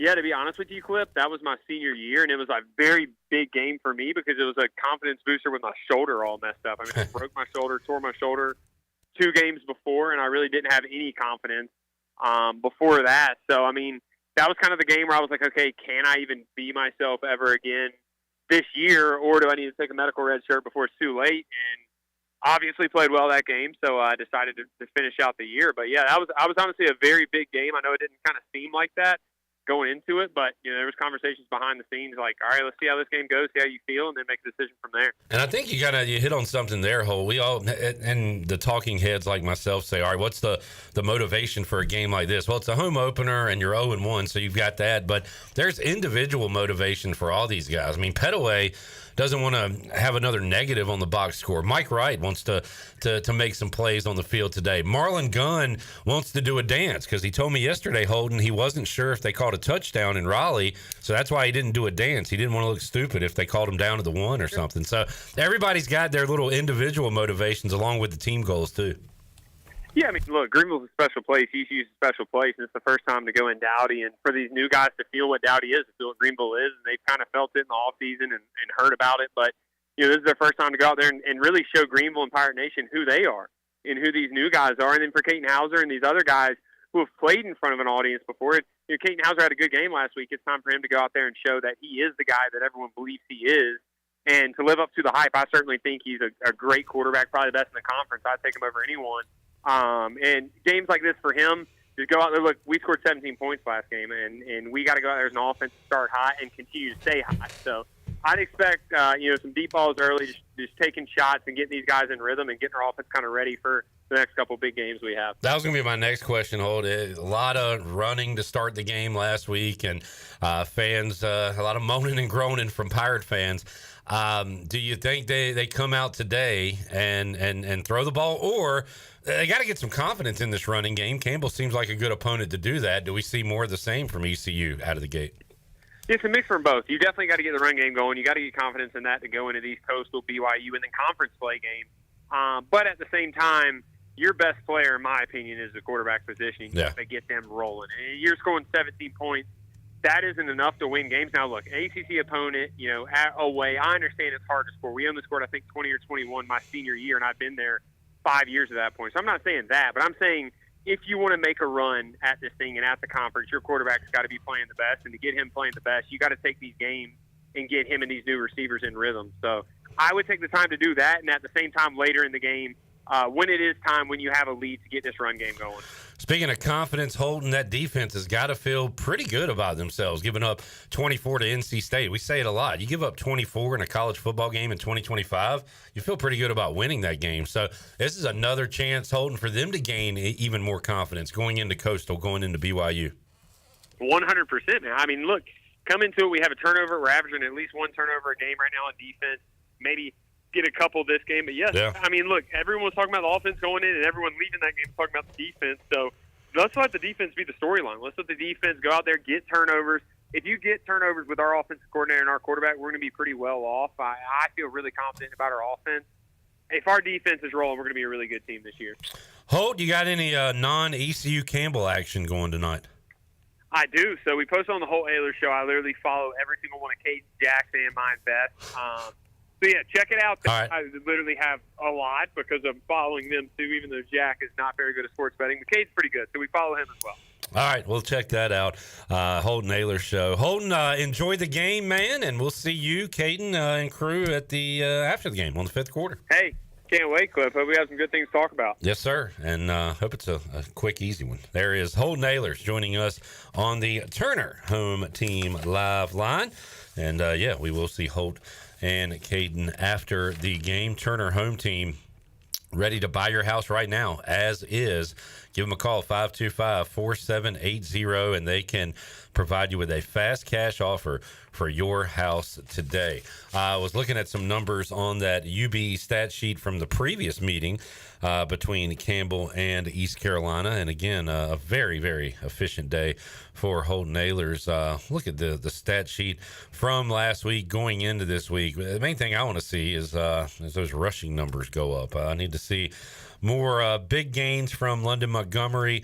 Another touchdown from Gunn would be nice, but Parker Jenkins, I would like to see him get involved. I think we'll see all the Pirate running backs, I don't know if feast is a good word for it, but certainly do more than they did a week ago, because last week Montgomery, your leading rusher, with 32 yards, followed by Caden Hauser with 16. Jenkins had 7. Gunn had 5. I mean, just some bad numbers there from that running game, but passing numbers much better. Hauser, 366 yards, with your leading receiver being Javante Connor with the big 79-yard touchdown, had 98 yards. And Brock Spalding, big game for him, 97 yards receiving for the Pirates. Anthony Smith, steady as always, 6 for 66. Riles had 6 catches for 49 yards. So got a lot of production out of the tight ends last week. On your UBE stat sheet, UBE and ECU tradition for over 50 years. Shop online. The new and improved pirateware.com. UBE has the biggest and best selections of ECU sportswear and accessories for Pirates of all ages. Every day is game day at UBE. All right, we've got Mizzou trying to go in to tie it against Kansas. It is 21-15, that score. We've seen some college football shenanigans, a missed extra point, a safety. So just a lot of college football fun going on in that game in the border war. Ohio, you know I love a crazy down and distance. ECU had a 3rd and 33 last week. Ohio just had a 3rd and goal from the 33-yard line. That was fun to see. They end up missing a field goal, so it's West Virginia 7 and Ohio 3. Florida, a 3-0 first quarter lead over the Bulls of South Florida. Navy and UAB are in a delay, 21-14, as 5 possessions, 5 touchdowns in that game. The only thing that could stop it was God, Mother Nature. And we got a delay going on there, delays going on across the college football landscape here in this 3:30 window. Let's get a break in, and we'll come back with our final hour of the Bud Light pregame tailgate. We'll do another tailgate check-in with the Chan Man, Chandler Honeycutt. Also, Greg Hudson will join us. We got our Papa John's Pirate Preview. We'll talk to Brian North. A lot to do, and an hour to do it here on the Bud Light pregame tailgate. Nick is going to hit some music eventually. It's going to happen at some point. Hey! Attaboy!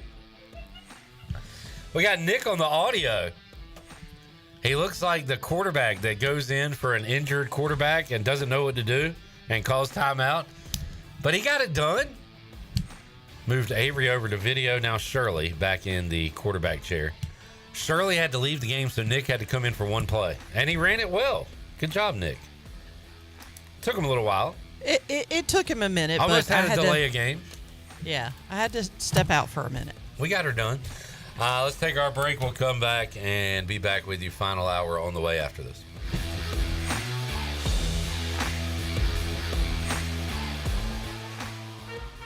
Big news from the Rick House. The Rick House has a brand new menu that you're absolutely going to love. New on the menu are creamy garlic parm chicken pasta, crab cakes, and our new porterhouse, half filet, half strip, tender and juicy, and grilled to perfection. The Rick House is the area's bourbon authority, featuring Willet, Jefferson Tropics, and the Frank Sinatra Select by Jack Daniels. The new menu features new, lower prices and $4 drafts all summer long. The Rick House, Red Banks Road in Greenville. This is John Gavigan with the Gavigan Agency. Our top priority is doing what is best for our members. Whether you are buying a new vehicle, a new home, protecting your family with life insurance, or filing a claim, our agency will be there every step of the way. Our goal is to become a trusted advisor for you and your family for all of your personal and commercial insurance needs. Give us a call in Greenville at 756-1400 for a car, home, business, or life insurance quote today, and give us the opportunity to show you the benefits of doing business with someone who cares. Hi, this is Yukanda Dunn, Vice President of Business and Workforce Solutions at Pitt Community College. As part of the local business community, I know the power of a skilled workforce. That's why I'm excited about our programs. We're passionate about partnering with you, the business community, to ensure our local talent gains the practical, hands-on skills your company needs. Let's work together to build your team and grow our community's success. Discover how we can support your business at pittcc.edu/workforce.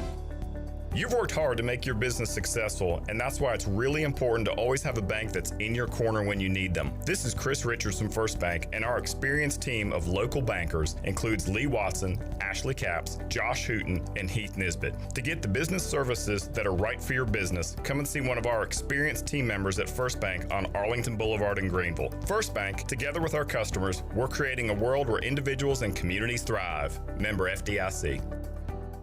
North Carolina State Parks invites you to enjoy camping your way. With the weather changing, booking your own cabin is the perfect solution for your camping getaway. Reserve campsites or cabins today at Jones Lake, Goose Creek, and Cliffs of the Neuse. Whether you enjoy traditional camping or air-conditioned cabins that can be rented with Wi-Fi, your next adventure can include hiking, beautiful scenery, and sunsets by the campfire. For information on booking a cabin, visit ncparks.gov.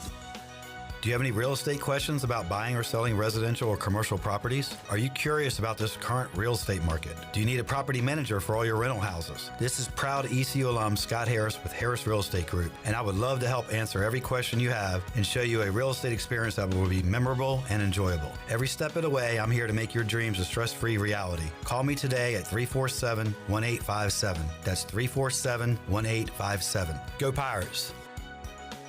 It's the sale everyone waits for. Bostic Sugg Furniture's incredible Labor Day sale. Right now, enjoy Labor Day savings on the most talked about on-trend styles for every room of your home. Whether you're looking for more relaxation at home or a better night's sleep, Bostic Sugg has hundreds of items in stock ready to go. Yours with 6 months special financing. Plus, get a discount equal to 2 times the sales tax or 60 months special financing during the incredible Labor Day sale on now at Bostic Sugg Furniture.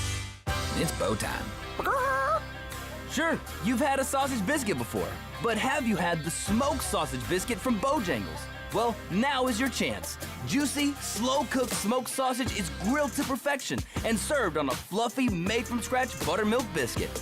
No one does breakfast like Bojangles, and this smoked sausage biscuit doesn't disappoint. Right now, you can get 2 for just $5. Start your day with this flavor-packed deal while it lasts. It's bow time. This is Pirate Radio, WGHB Farmville, 1250 and 92.7 FM Greenville, WDLX Washington, 930 and 104.1 FM Washington.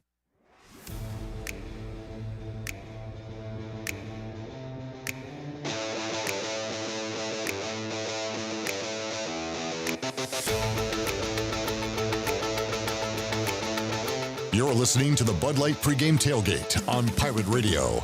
Now, back to the show. Welcome back. A special thanks to Steven Sausage for providing the food for the Pirate Radio tailgate. We're going to do a tailgate check-in in just a moment.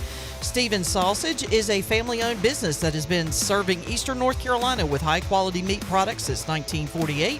They have the finest pork products, such as country hams, hot dogs, sausage products, and chitlins. Stop by your local Walmart, Piggly Wiggly, or Food Lion today to find all of their great products. For more information or to order online, visit stevens-sausage.com. Stevens Sausage, bringing people together one bite at a time. Now let's head back into the Bud Light pregame tailgate. Here is your host, Clip Brock. All right, the Chan Man has been enjoying all that food you've been talking about, Shirley, out of the Pirate Radio tailgate zone. He joins us on the Turner Home Team Live line. Sean, what's up? What's up, guys? Hope y'all are having a good show. We're getting close to kickoff, as we're just an hour away until ECU versus Campbell, looking to see if the Pirates can get their first win in the win column.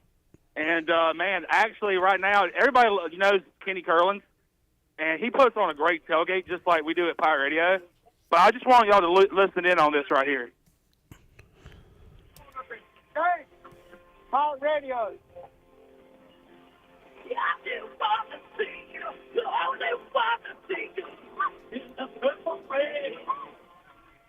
They got a little Purple Rain going on here. They got a 2-man band, so he's playing Purple Rain to close out his set.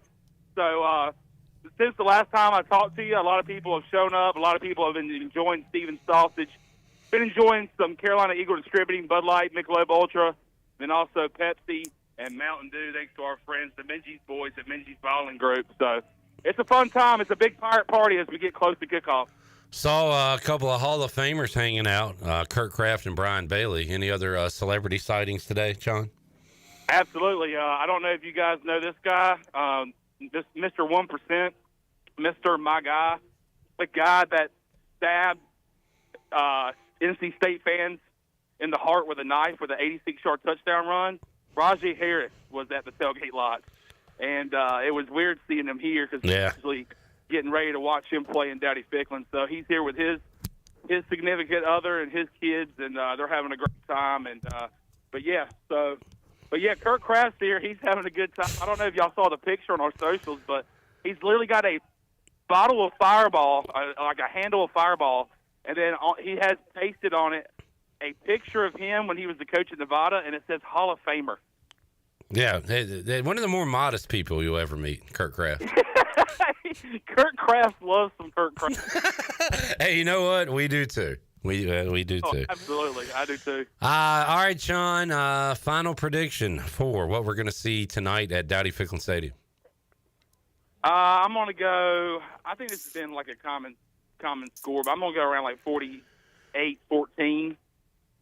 I would love to hit the 50-burger mark, but yeah, give me 48-14. I'll give you some props too on guess the line. You said 28.5. First number I saw was 29.5. Yeah, absolutely. I saw that and I was like, man, I was a point off. So, but yeah, that just seemed like the right line there, and so. And Shirley, the Pirates. Shirley, can you give me some Dog of the Day Oasis real quick? Yes, sir. Because Chandler Honeycutt last night hit his Dog of the Day. What a way to start the NFL season. Chargers money line over the Kansas City Chiefs. Today is going to be the day that we're going to do the Dog of the Day.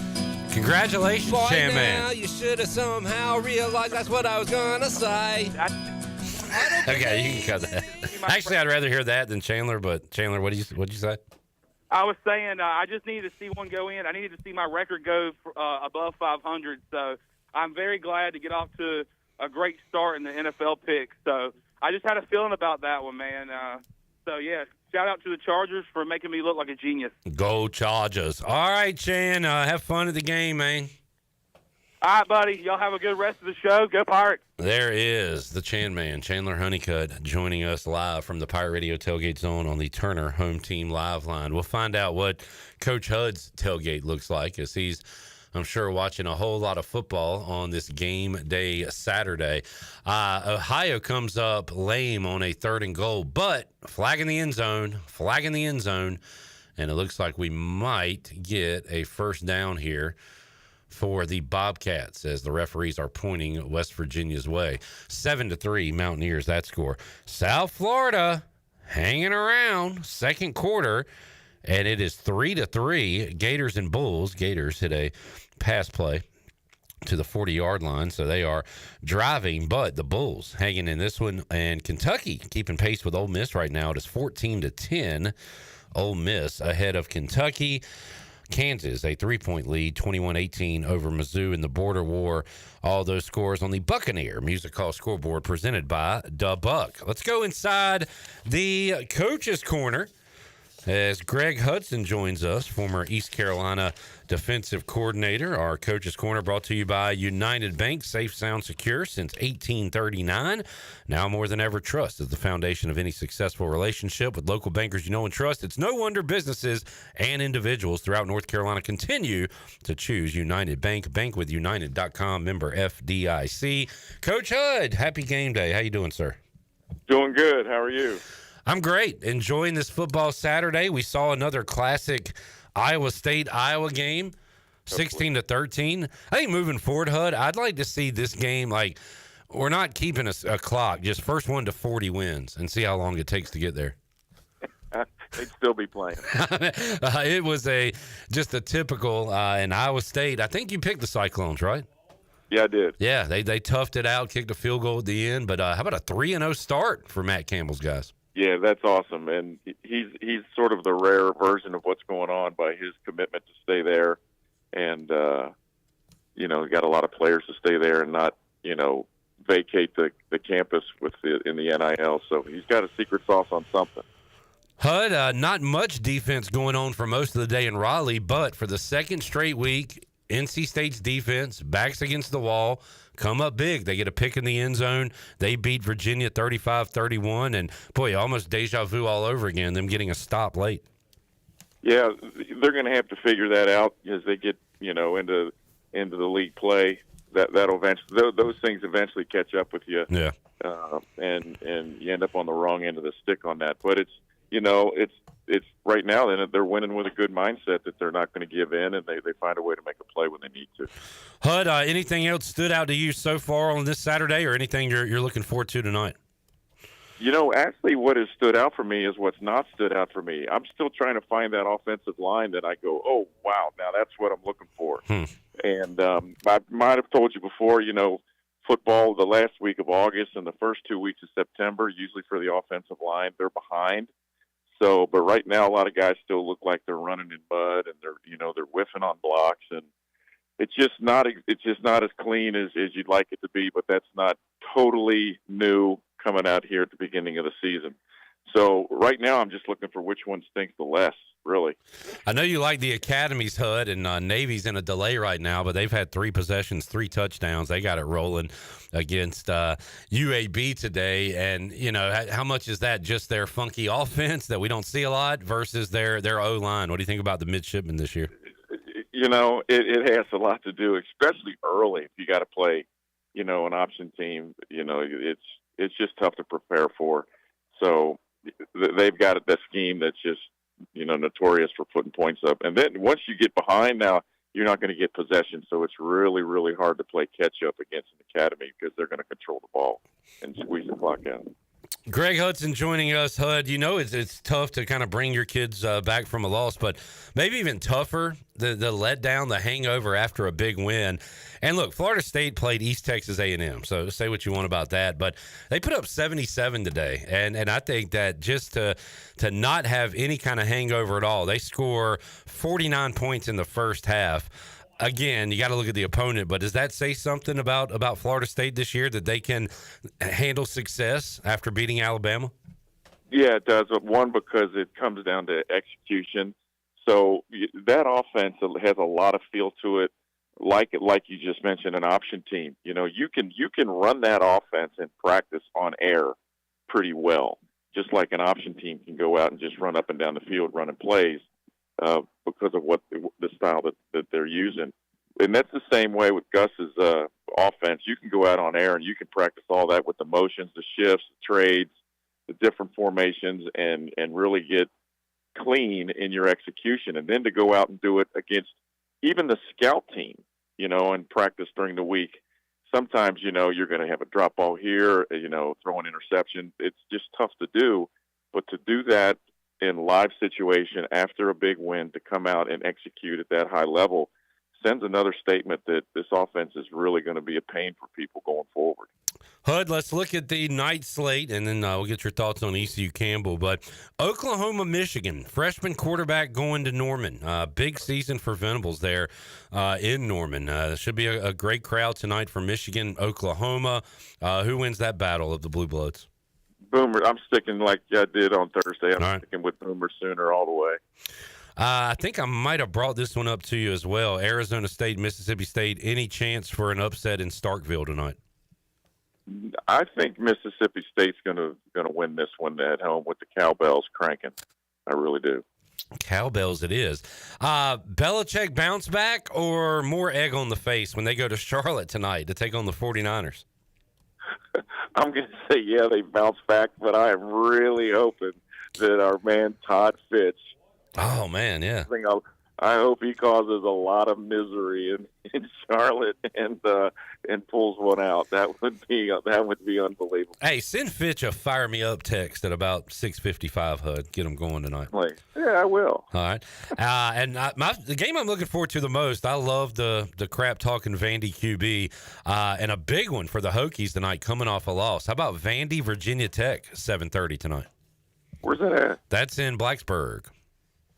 I'm going to say the Hokies pull it out. All right. Home. Hokies at home. Hutter, good stuff. Pirates and Camels. What do you want to see out of the Pirates coming off a loss today? They're 4 touchdown favorites. What do you want to see from the Pirates? No 3 and outs in the first quarter. First off, yeah. No 3 and outs. Period. And just a fast, clean start. You know, Campbell had.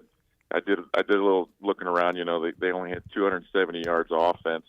But they did have a handful of big plays. You know, I think they had 4 or 5 passes over 15 yards, and I think maybe 3 or 4 runs over 10. So they've had some big plays. But it's got to be a fast start with taking care of the ball, but you know, and controlling the ball and holding on to it. And then that way, the defense is not getting up early and getting gassed. And it's more morale than it is the lack of oxygen going back out there with 3 and outs.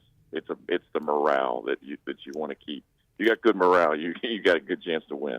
HUD, enjoy the rest of your college football Saturday, and we'll talk to you next week on Pirate Radio Live and on this program. All right, Cliff. Appreciate it. Take care. Thank you, man. There he is, Coach HUD, Greg Hudson, joining us on the Bud Light pregame tailgate. Brought to you by Bud Light. Game days are for pirate traditions and beer. Celebrate the season with an ice cold Bud Light, always easy to drink and enjoy. Bud Light, proudly distributed by Carolina Eagle Distributing since 1989. Bud Light, drink responsibly. Go Pirates. Checking in with the Chili Water chat gang. Jamie says South Florida is going to be a problem this year. Good team.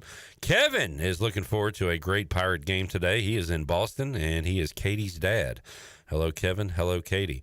Big Reed been checking in throughout the pregame. Maybe we'll get a phone call from Reed tonight on the U.S. Cellular fifth quarter call-in show. Chili Water chat gang, loud and proud, as Jerry says. Brought to you by Chili Water, pure ice-cold refreshment from the Black Creek Aquifer, can to protect the water we all love. Chili Water, the good water in your hand. Order 12 packs now at chiliwater.com. or find it at a store near you. I think I took down 4 or 5 the other night at the Pirate Radio football kickoff party. Let's take a break. We'll come back. We'll update you on some scores. Also get our Papa John's Pirate Preview from Brian Bailey. That and more on the way. Hour 3, Bud Light Pregame Tailgate. Back with you after this.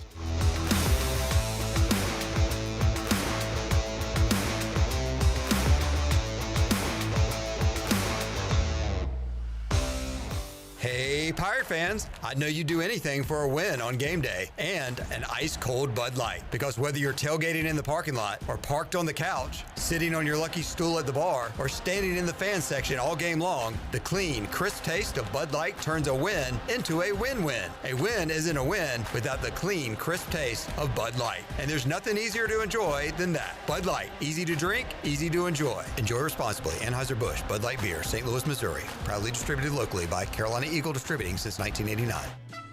The price is always right at Doug Henry of Greenville. Doug Henry of Greenville has over 300 vehicles to choose from and brand new inventory arriving daily. Back to school means everything from moving the kids around or traveling to see your favorite team play. Doug Henry has the best prices around and savings for your next dream car. You're sure to walk out a happy customer. Doug Henry is easy to find right on the corner of Greenville Boulevard and Memorial Drive, and always online at DougHenryGreenville.com.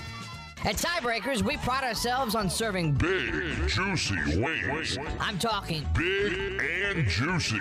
Our chickens are the same ones that kick sand in the other chickens' faces. If our chickens played football, they'd be linebackers. The competition's chickens, they'd be skinny little kickers. Trade those kickers in for linebackers. Join us today for big, juicy wings. All season long at Tiebreakers. Tiebreakers, with 2 locations in Greenville and on Railroad Street in Winterville. When it comes to protecting your home, don't gamble with just any roofer. Trust the pros at the Boone Group Roofing. Locally owned by Toot Boone, they've been serving all of Eastern North Carolina with honest, high-quality roofing you can count on. They offer no money down, and every job is backed by a 5-year workmanship warranty, because your roof should be done right the first time. Don't wait. Call today at 252-714-0021. For a roof that's built to last and service you can trust, the Boone Group Roofing is on top of their game. The Toot Boone Boogie.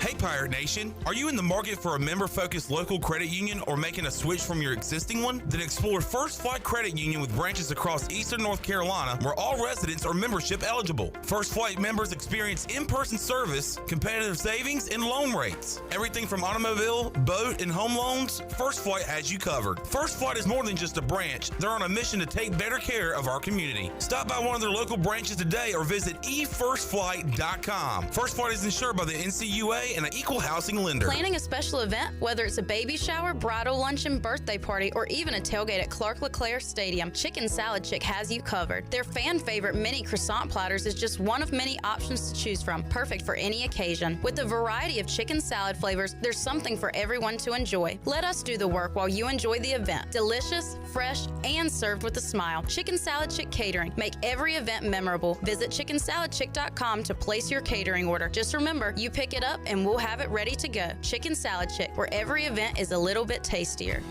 Pirate Nation, your dream home starts with Unshakable Builders. Now building in Sutherland Estates in Greenville and Dolostone Court in Wilson with homes available now. And stay tuned, Cross Creek Townhomes in Greenville and Whitaker Glen and Farmville are coming soon. Browse available homes, explore floor plans, and see past projects today at unshakablebuilders.com. Have questions? Use live chat, fill out the contact form, or call the office at 814-9105. Unshakable Builders, build on a solid foundation. East Carolina Chrysler Dodge Jeep in Greenville is the place to find your next pre-owned vehicle. From high-end SUVs to trucks to cars, starting at just $99.95. There's no better place to find quality pre-owned trucks and SUVs than East Carolina Chrysler Dodge Jeep. Pre-owned inventory with a factory-certified 7-year, 100,000-mile powertrain warranty. Go to ecauto.com. East Carolina Chrysler Dodge Jeep, across from the Cockerel in Greenville. Come see us! Your quality pre-owned selection is at East Carolina Chrysler Dodge Jeep. Hi, I'm Donovan McNabb, and you're listening to Pirate Radio, the voice of the Pirate Nation.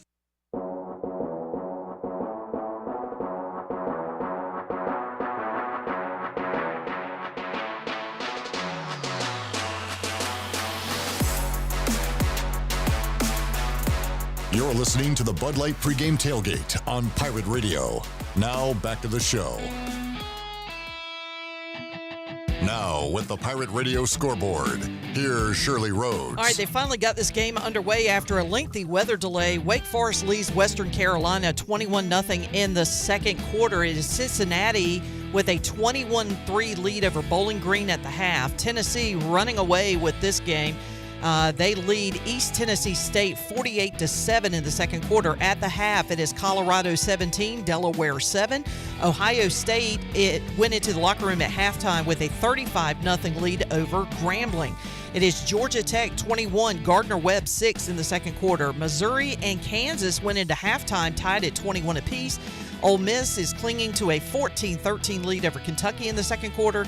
Oregon leads Oklahoma State 34-3, and Florida and South Florida are tied at 3 apiece in the second quarter. And that is a look at your Buccaneer Music Hall scoreboard, brought to you by The Buck. Remember to kick off your week on Mondays with sports trivia with our very own Clip Brock. You can also check out Monday Night Football at The Buck. They have live bands every Friday and Saturday night. And on Sundays, it's Sunday Fun Day, where they do a jersey giveaway every NFL Sunday. Check out The Buck on socials for their up-to-date schedules, and we'll see you at The Buck.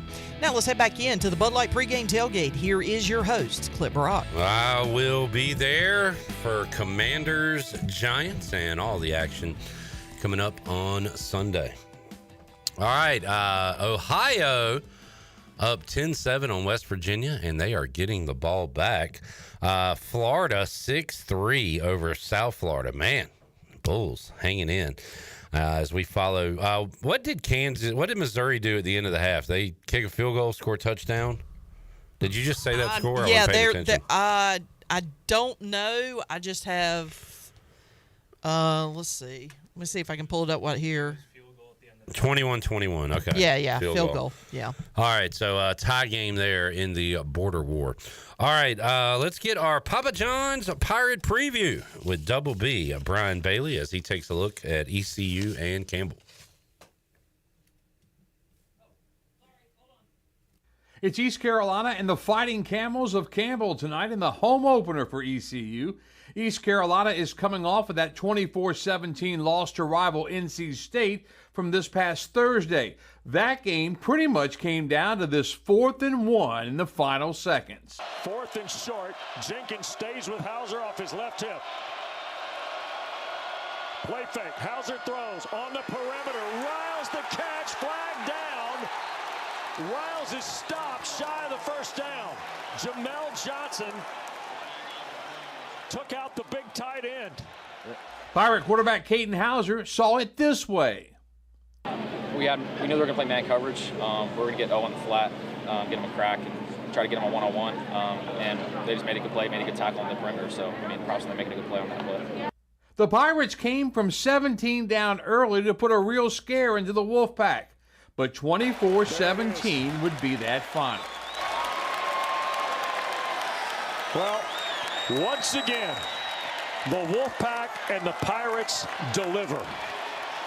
Terrific meetings and ball games in the last few exchanges with these two schools. And the 34th meeting all time belongs to the Wolfpack. Next up is Campbell. These Camels fell to the 9th-ranked team in FCS in Rhode Island in Week 1. Still, the Camels had a lead late. He will stick with Chandler in the backfield. It's working. Now at the 6-yard line. It's another QB keeper.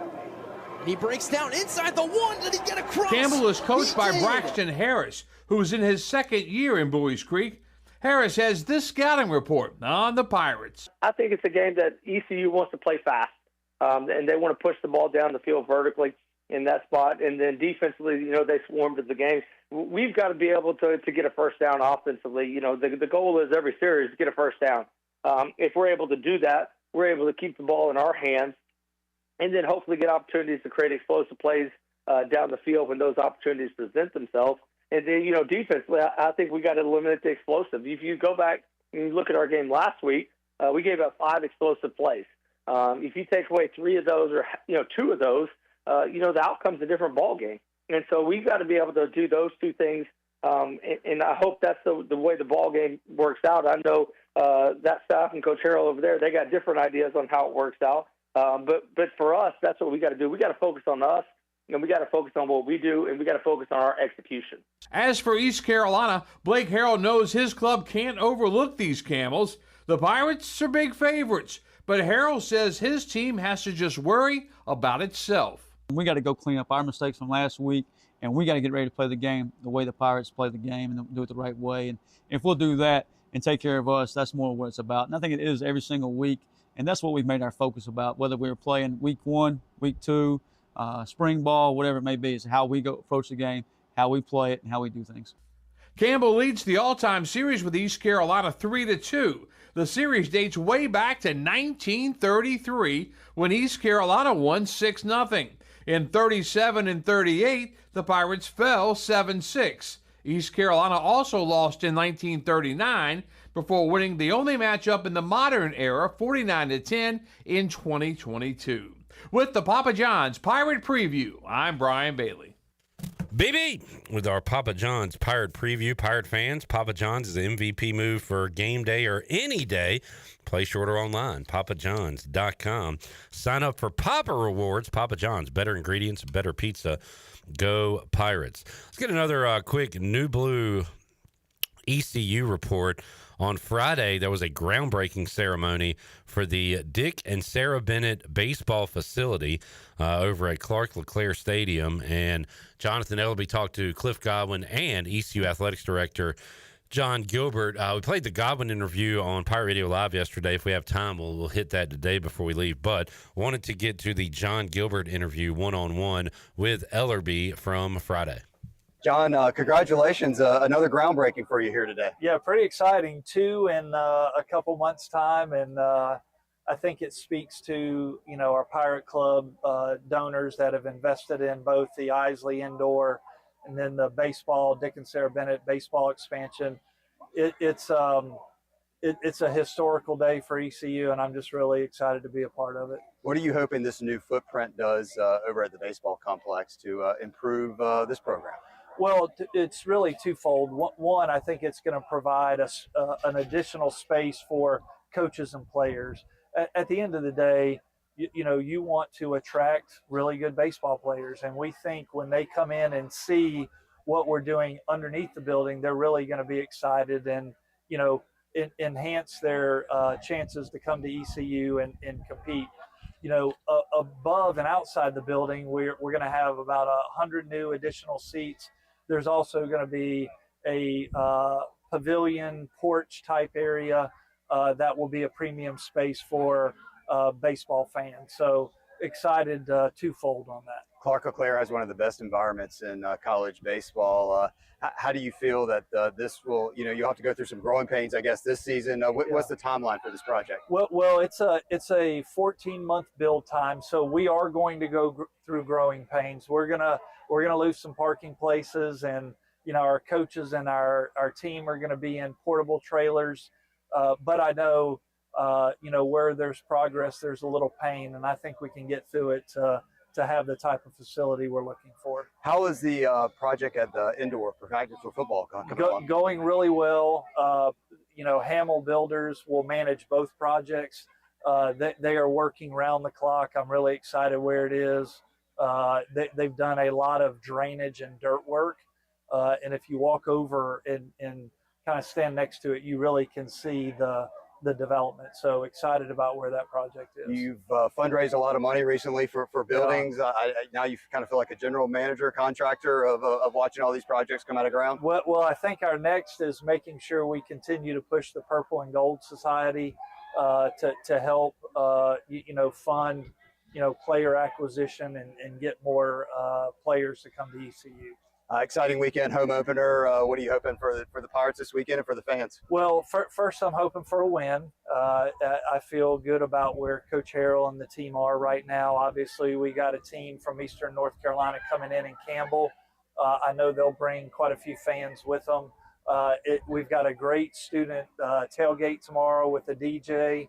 I'm not familiar with I don't personally know the DJ, but I know that she has a lot of followers. So should be an exciting time. Will there be a John Gilbert sighting at the tailgate? I might pass through, but I might be incognito. You don't want to get up and spin some tunes? Not my area. What would be your go-to song if you wanted her to play something? Oh man, that's probably something Jimmy Buffett. Jimmy Buffett, always a winner. Well, Yeah. John, congratulations on the groundbreaking today, and I know you'll be busy working on whatever's next up your sleeve. Yeah, thanks. Go Pirates. There is John Gilbert, East Carolina Athletics Director, with Jonathan Ellerby as progress. Always a good sign to see over at the athletic facilities. West Virginia is in trouble. They are trailing Ohio 17-7 in the second quarter, trying to get a score before halftime. But Ohio has scored 17 straight points. And West Virginia's got it at their own 42 and nearly throwing a pick. This is ugly. Why did I'm too good of a friend. I should not have backed Alex Harper on this because the Mountaineers and Rich Rod look pretty gross right now. And looks like they're going to punt it away to Ohio. Steele, to answer your question from the Chili Water Chat Gang, will the game be streamed on here? No, that would be illegal. So we will not be streaming the game. That will be on ESPN Plus here on YouTube.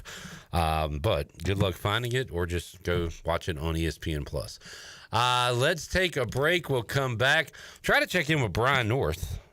I haven't received any confirmation from him, Shirley, so we'll see if you get him to answer or successfully reach his voicemail. Back with you. Hour 4, Bud Light, Pre-Game Tailgate. We roll on after this.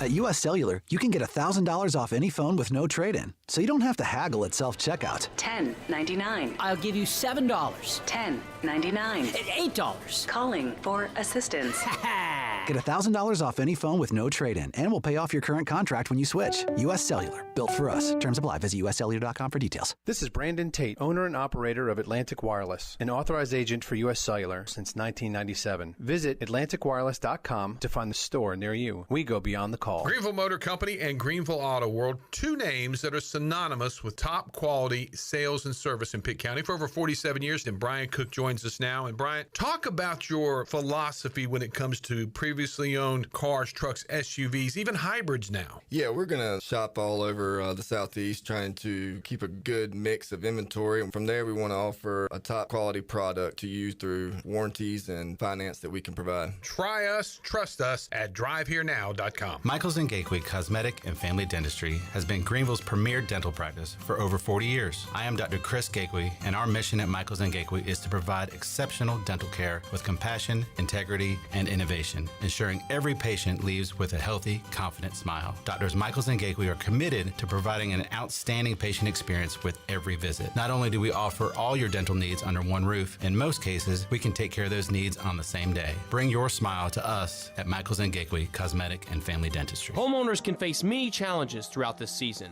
but our newest New Blue star, Dixon Williams, is here to slide in and save the day. Have a clog that's hitting a foul ball and nothing seems to be getting through? Dixon's fixing to get you flowing again. Feeling like your HVAC's in a slump? Dixon's sliding in to get your comfort back on track. Are swinging blind in a power outage? Dixon is delivering a power boost. So when problems arise, turn home strikeouts into home runs with New Blue, electric, plumbing, and air. This is Dr. Andrew Bridgeforth from Orthopedics East and Sports Medicine Center. Our practice has been caring for the athletes at ECU and the residents of Eastern North Carolina for more than 35 years. Whether it's treatment for your sports injury or it's time for that joint replacement, Orthopedics East provides the latest in operative and non-operative orthopedic care. We also offer on-site physical therapy and MRI services, as well as walk-in urgent care on the weekends from 10 a.m. to 2 p.m. For experienced professional care, call us at 757-BONE or visit us online at orthoeast.com. Go Pirates! You would do anything to keep your family safe. Don't leave safety to chance with national companies or do-it-yourself systems. Hi, this is Mike Robertson, the owner of SCI Technologies. We have recently merged with High-Tech Communications to become North Carolina's premier security, audio, and fire alarm provider. The most cost-effective solutions for your home or business security and life safety needs. SCI Technologies, 252-321-7006. That's 321-7006. Capital Subaru of Greenville is transforming your everyday commute into something a little more extraordinary. Subaru was just named 2025's best overall automotive brand by Consumer Reports, and there's never been a better time to drive one home. From the adventure-ready Outback to the sleek and efficient Forester, they got the perfect ride for you. In addition to their great selection of new and used car inventories, the Subaru Service Center is commanded by a team of experts, handpicked for their knowledge, passion, and promise to treat every car as if it's their own. Capital Subaru of Greenville, off Memorial Drive or online at capitalsubaruofgreenville.com. Overtime Tavern is the place to be for great food, cold drinks, and all your game day action with over 10 TVs. Swing in today and try a mouth-watering burger, glizzies, wings, or check out their daily specials featuring some of the best items on the menu. OT's has a weekly lineup of entertainment starting Tuesday with Singo, Wednesday is sports trivia with Clip Brock, and Thursday's local acoustic acts playing the tunes. OT's is located on Charles Boulevard across from the Sheets and is open daily from 11 a.m. to midnight. There's always time on the clock at Overtime Tavern. This is retired ECU baseball player Charlie Yorgan, and you're listening to Pirate Radio, voice of the Pirate Nation.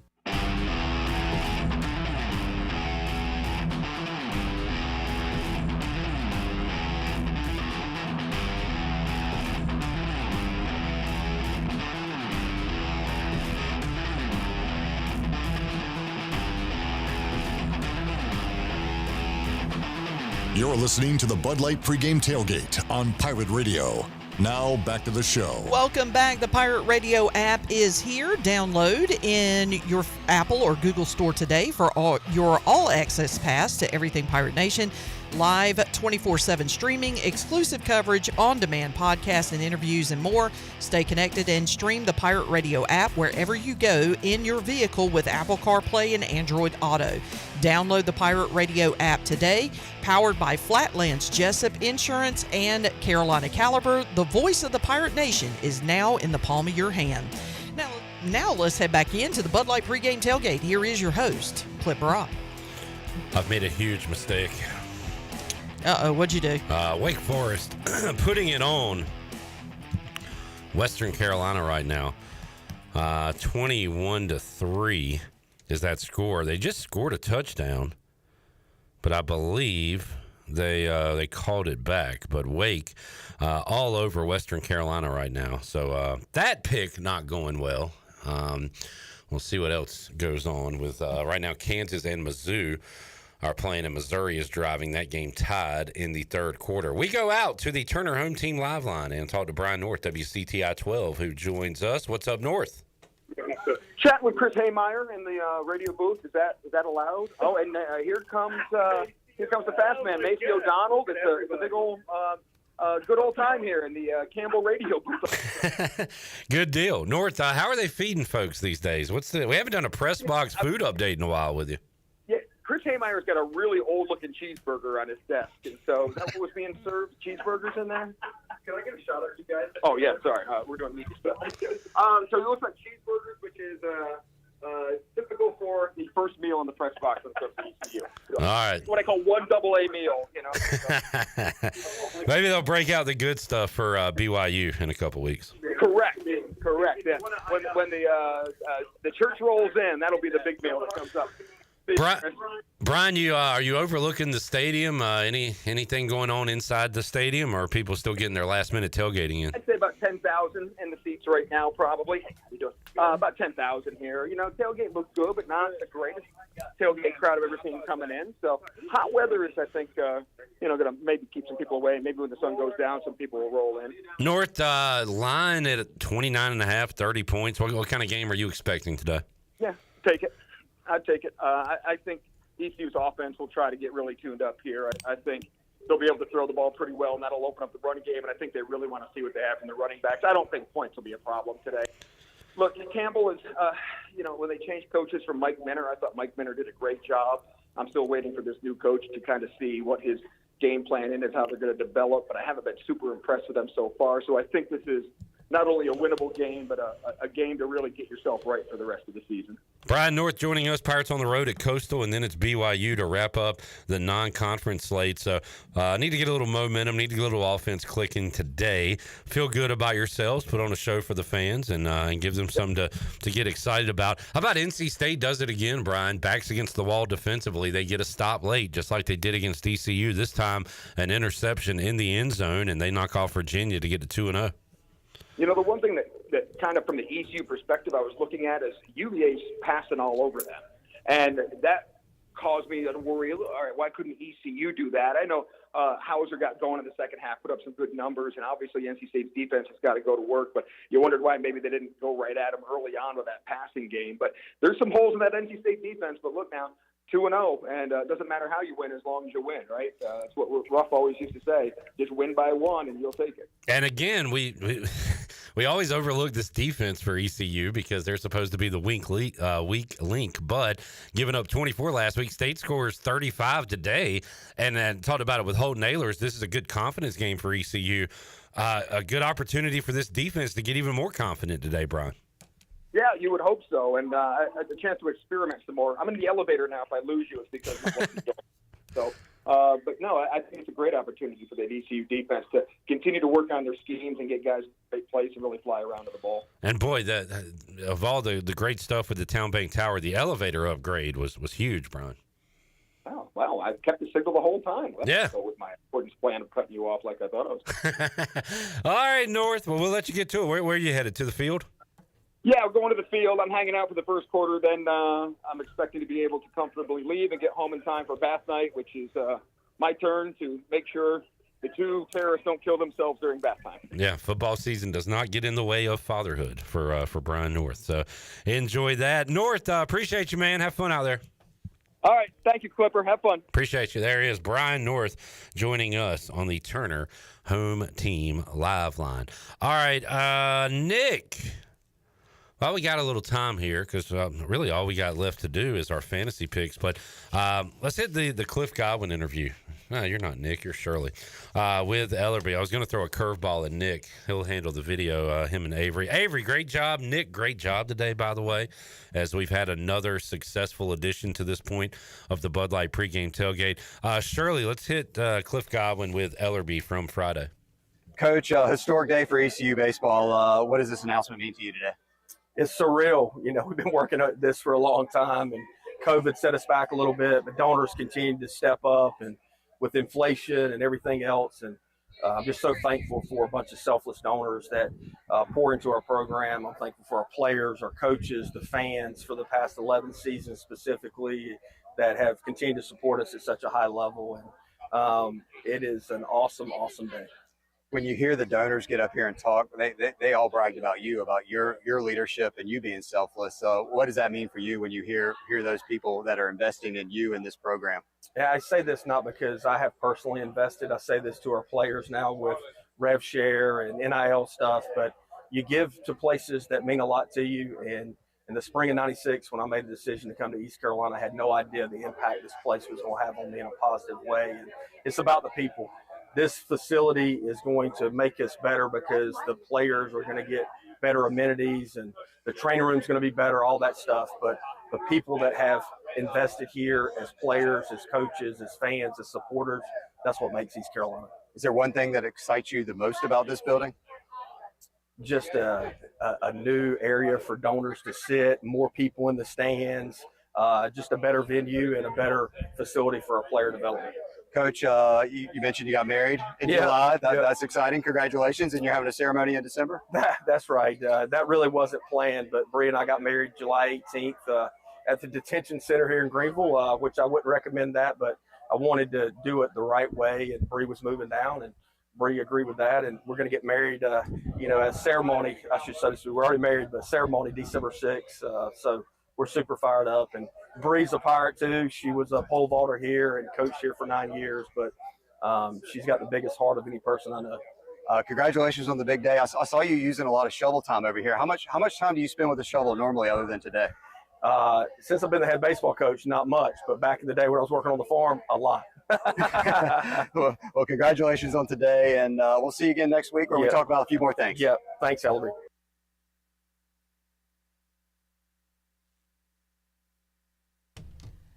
And welcome back. That was Cliff Godwin and Jonathan Ellerby at the groundbreaking ceremony for the new baseball complex. And Cliff has not returned yet. He stepped outside. So I am just going to go ahead and throw it to break. How about that? So you're listening to the Bud Light Pregame Tailgate. We're going to take a quick break. When we come back... We'll be back after this. Yeah, whatever Cliff said. All right, we'll be back after this.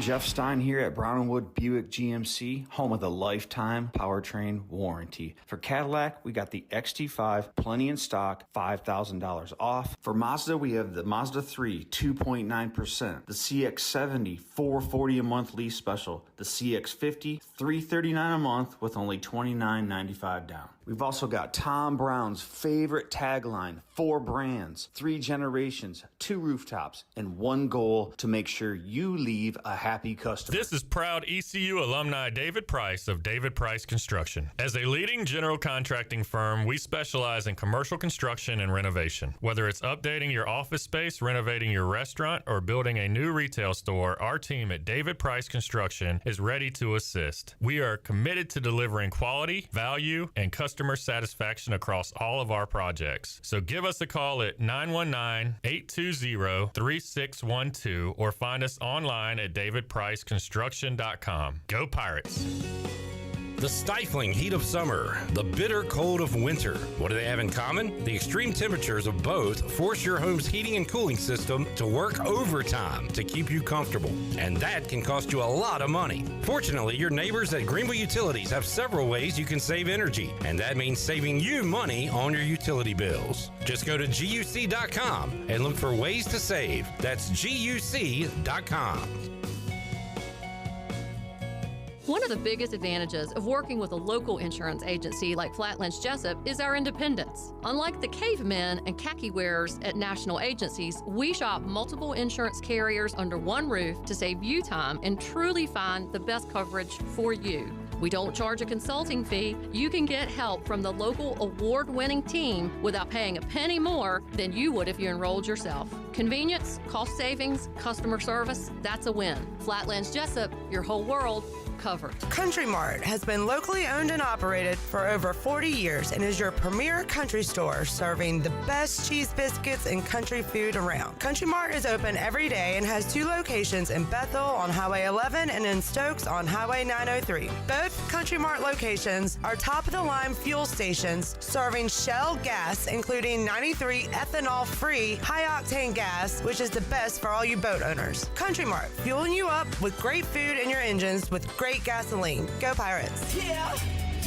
Get your game faces on, Pirates. It's Lindsey Gray with Carolina Caliber. It's time to blast the cannons in the stands and the fields, if you know what I mean. We're flying into Duff season with shotguns galore and shells for days. Don't miss out on Beretta's rebates on 17 different models of long guns and handguns. Get up to $350 back. Get ready for hunting season with the best deals around and the largest selection of firearms and accessories in Eastern NC. Shop online or stop by Carolina Caliber on Fire Tower Road in Winterville. It's It's a time-honored tradition. At Langley Contracting, we're superior roofing specialists. Whether it's a new roof or repairing your old one, we've got you covered. And best of all, we handle your insurance claims. We are locally owned right here in Eastern Carolina. We are licensed and insured and have a 25-year roof warranty. We can handle your gutter installation too, so everything is seamless. Call or visit us online at 214roof.com for your free estimate today. Langley Contracting, your superior roofing specialist.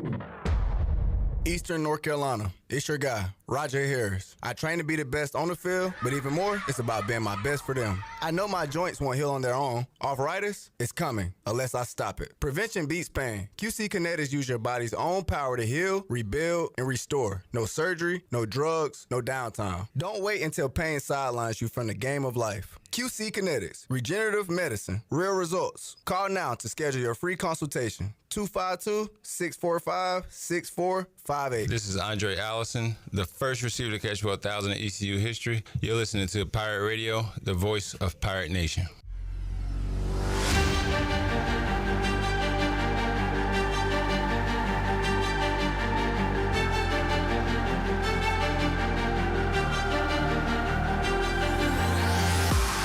You're listening to the Bud Light Pregame Tailgate on Pirate Radio. Now back to the show.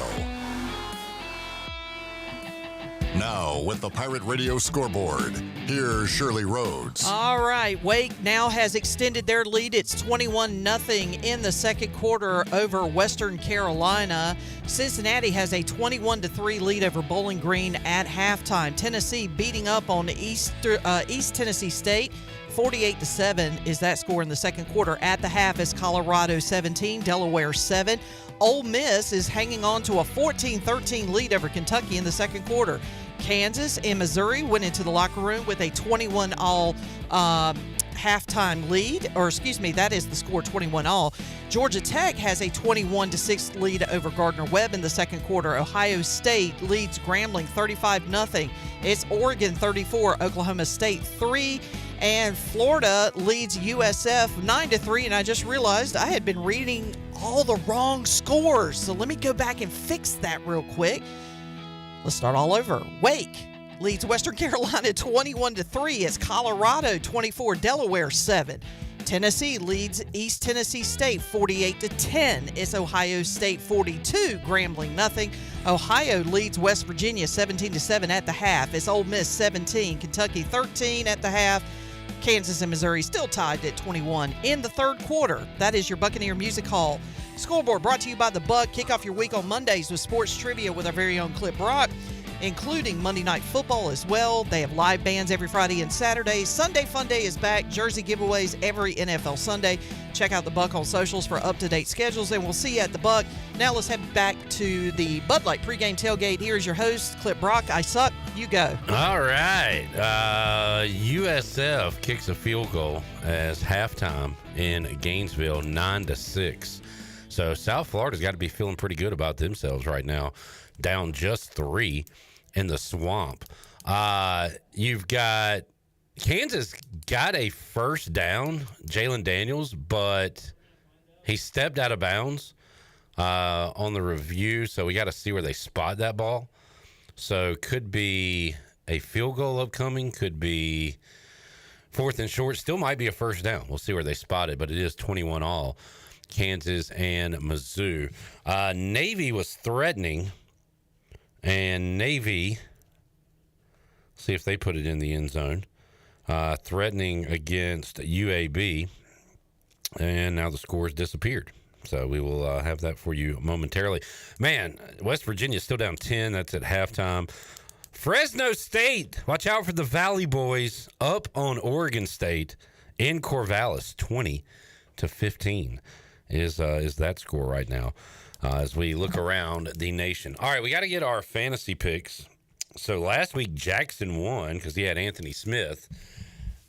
Anybody that took a running back suffered, and anybody that took anybody other than a tight end or Anthony Smith really suffered last week. So let's see what our panel says this week. This will be, first of all, let's get an update for Avery. Avery, how's your high school football season going so far?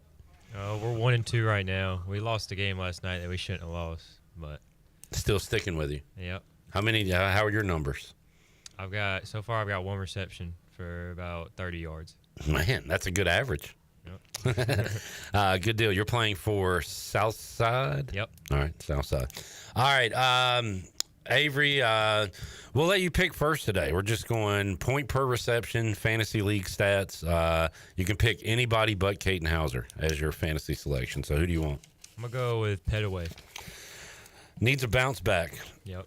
I had him last week, I think, and he had negative points. So that needs to change today. Jaquez Petaway, the pick.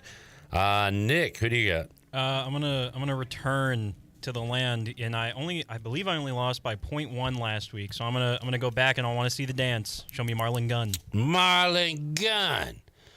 Now, did he have any catches last week? He might have. Well, I'm saying he had a touchdown, so that's 6 points. Yeah, but he had like 5 yards. I think he had 1 or 2 catches. Yeah. Okay, because Anthony Smith had 6 for 66, which equals 12.6. Yeah, I don't know. So I'm just questioning your math a little bit. It wasn't my math; it was Jackson's. So okay, all I'm saying. All right. Congratulations for maybe almost winning last week. Back to Marlon Gunn. I wanted to take a running back as well. I think I'll go London Montgomery. Breaks a long one today. And Shirley is tied up at the moment. Yeah. All right. Well, we'll get her pick if she comes back in here. I did want to give a shout out to the ECU volleyball team. We had Adler Augustine and a couple players on the show with us this week. Another 3-0 weekend for volleyball. They beat Furman on Friday and UNC Asheville, and this morning knocked off West by God, Georgia. So East Carolina off to a 6-0 start in volleyball. Kind of a weird schedule, and Adler Augustine explained it. He had a tournament set up, but teams dropped out because they were scared to play the other teams coming in.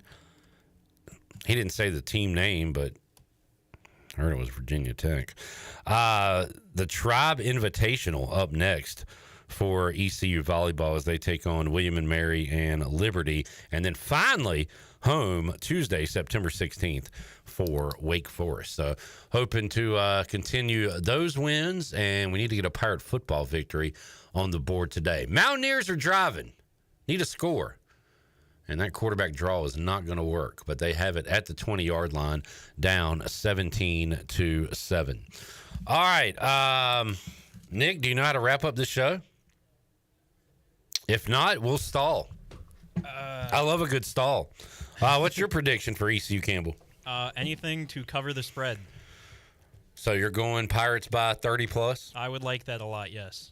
Would you put your life savings on it? Not my life savings, but a nice little penny on it. You got anything else today? Or tonight? I have something for tomorrow. What do you got? The talk yesterday about the NFL slate inspired me, so I have the over in the Raiders and Patriots game. Interesting. All the talk was interesting. Christian Gonzalez is not playing tomorrow for the Patriots, and the offenses might be pretty good, so I'd like to see a high-scoring game. All right. Is here. Avery, your prediction for ECU Campbell? I'm going to go 51-21. 51-21, 30 on the dot. And Shirley, need a fantasy pick and prediction. You cannot pick Jaquez Petaway, Marlon Gunn, or London Montgomery. Brock Spalding. Back to the well. Player of the game last week. And let's see if he has a follow-up back today. Although, my caveat is I think that Anthony Smith is going to have a breakout game today. Okay. I'm still going Brock. Brock's my choice, but I still believe that Anthony's going to have a big day today. We got a West Virginia field goal, 17-10 in Ohio as the Bobcats lead. Thank you to the Buccaneer Music Hall scoreboard for providing our scores throughout today. Also, shout out to all our great sponsors here at Pirate Radio. Of course, Bud Light with the Bud Light Pregame Tailgate, 5th Street Hardware for the awesome food, the Buck scoreboard, Caroline Cook, Pirates in the pros, the Celsius 5th quarter recap coming your way this weekend. We had the Chili Water Chat Gang chiming in the entire game. National Finance Company, proud supporter of ECU athletics. For extra cash, visit nfcmoney.com. We had several New Blue Pirate reports. We had our orthopedist injury report, our Papa John's Pirate preview with Brian Bailey. We went out to the Turner Home Team Live Line. We had the UB stat sheet and the United Bank Coaches Corner. We will send you off to the game and talk to you afterwards on the U.S. Cellular 5th quarter call-in show. For Shirley Rhodes, intern Avery, intern Nick, I am Clip Brock. Talk to you after the game on the 5th quarter. Go Pirates! You've been listening to the Bud Light Pregame Tailgate, powered by Bud Light, the official beer of the ECU Pirates. Stay tuned and join us after the game for a complete recap and your phone calls on the U.S. Cellular 5th quarter call-in show, right here on Pirate Radio, the voice of the Pirate Nation. Like me.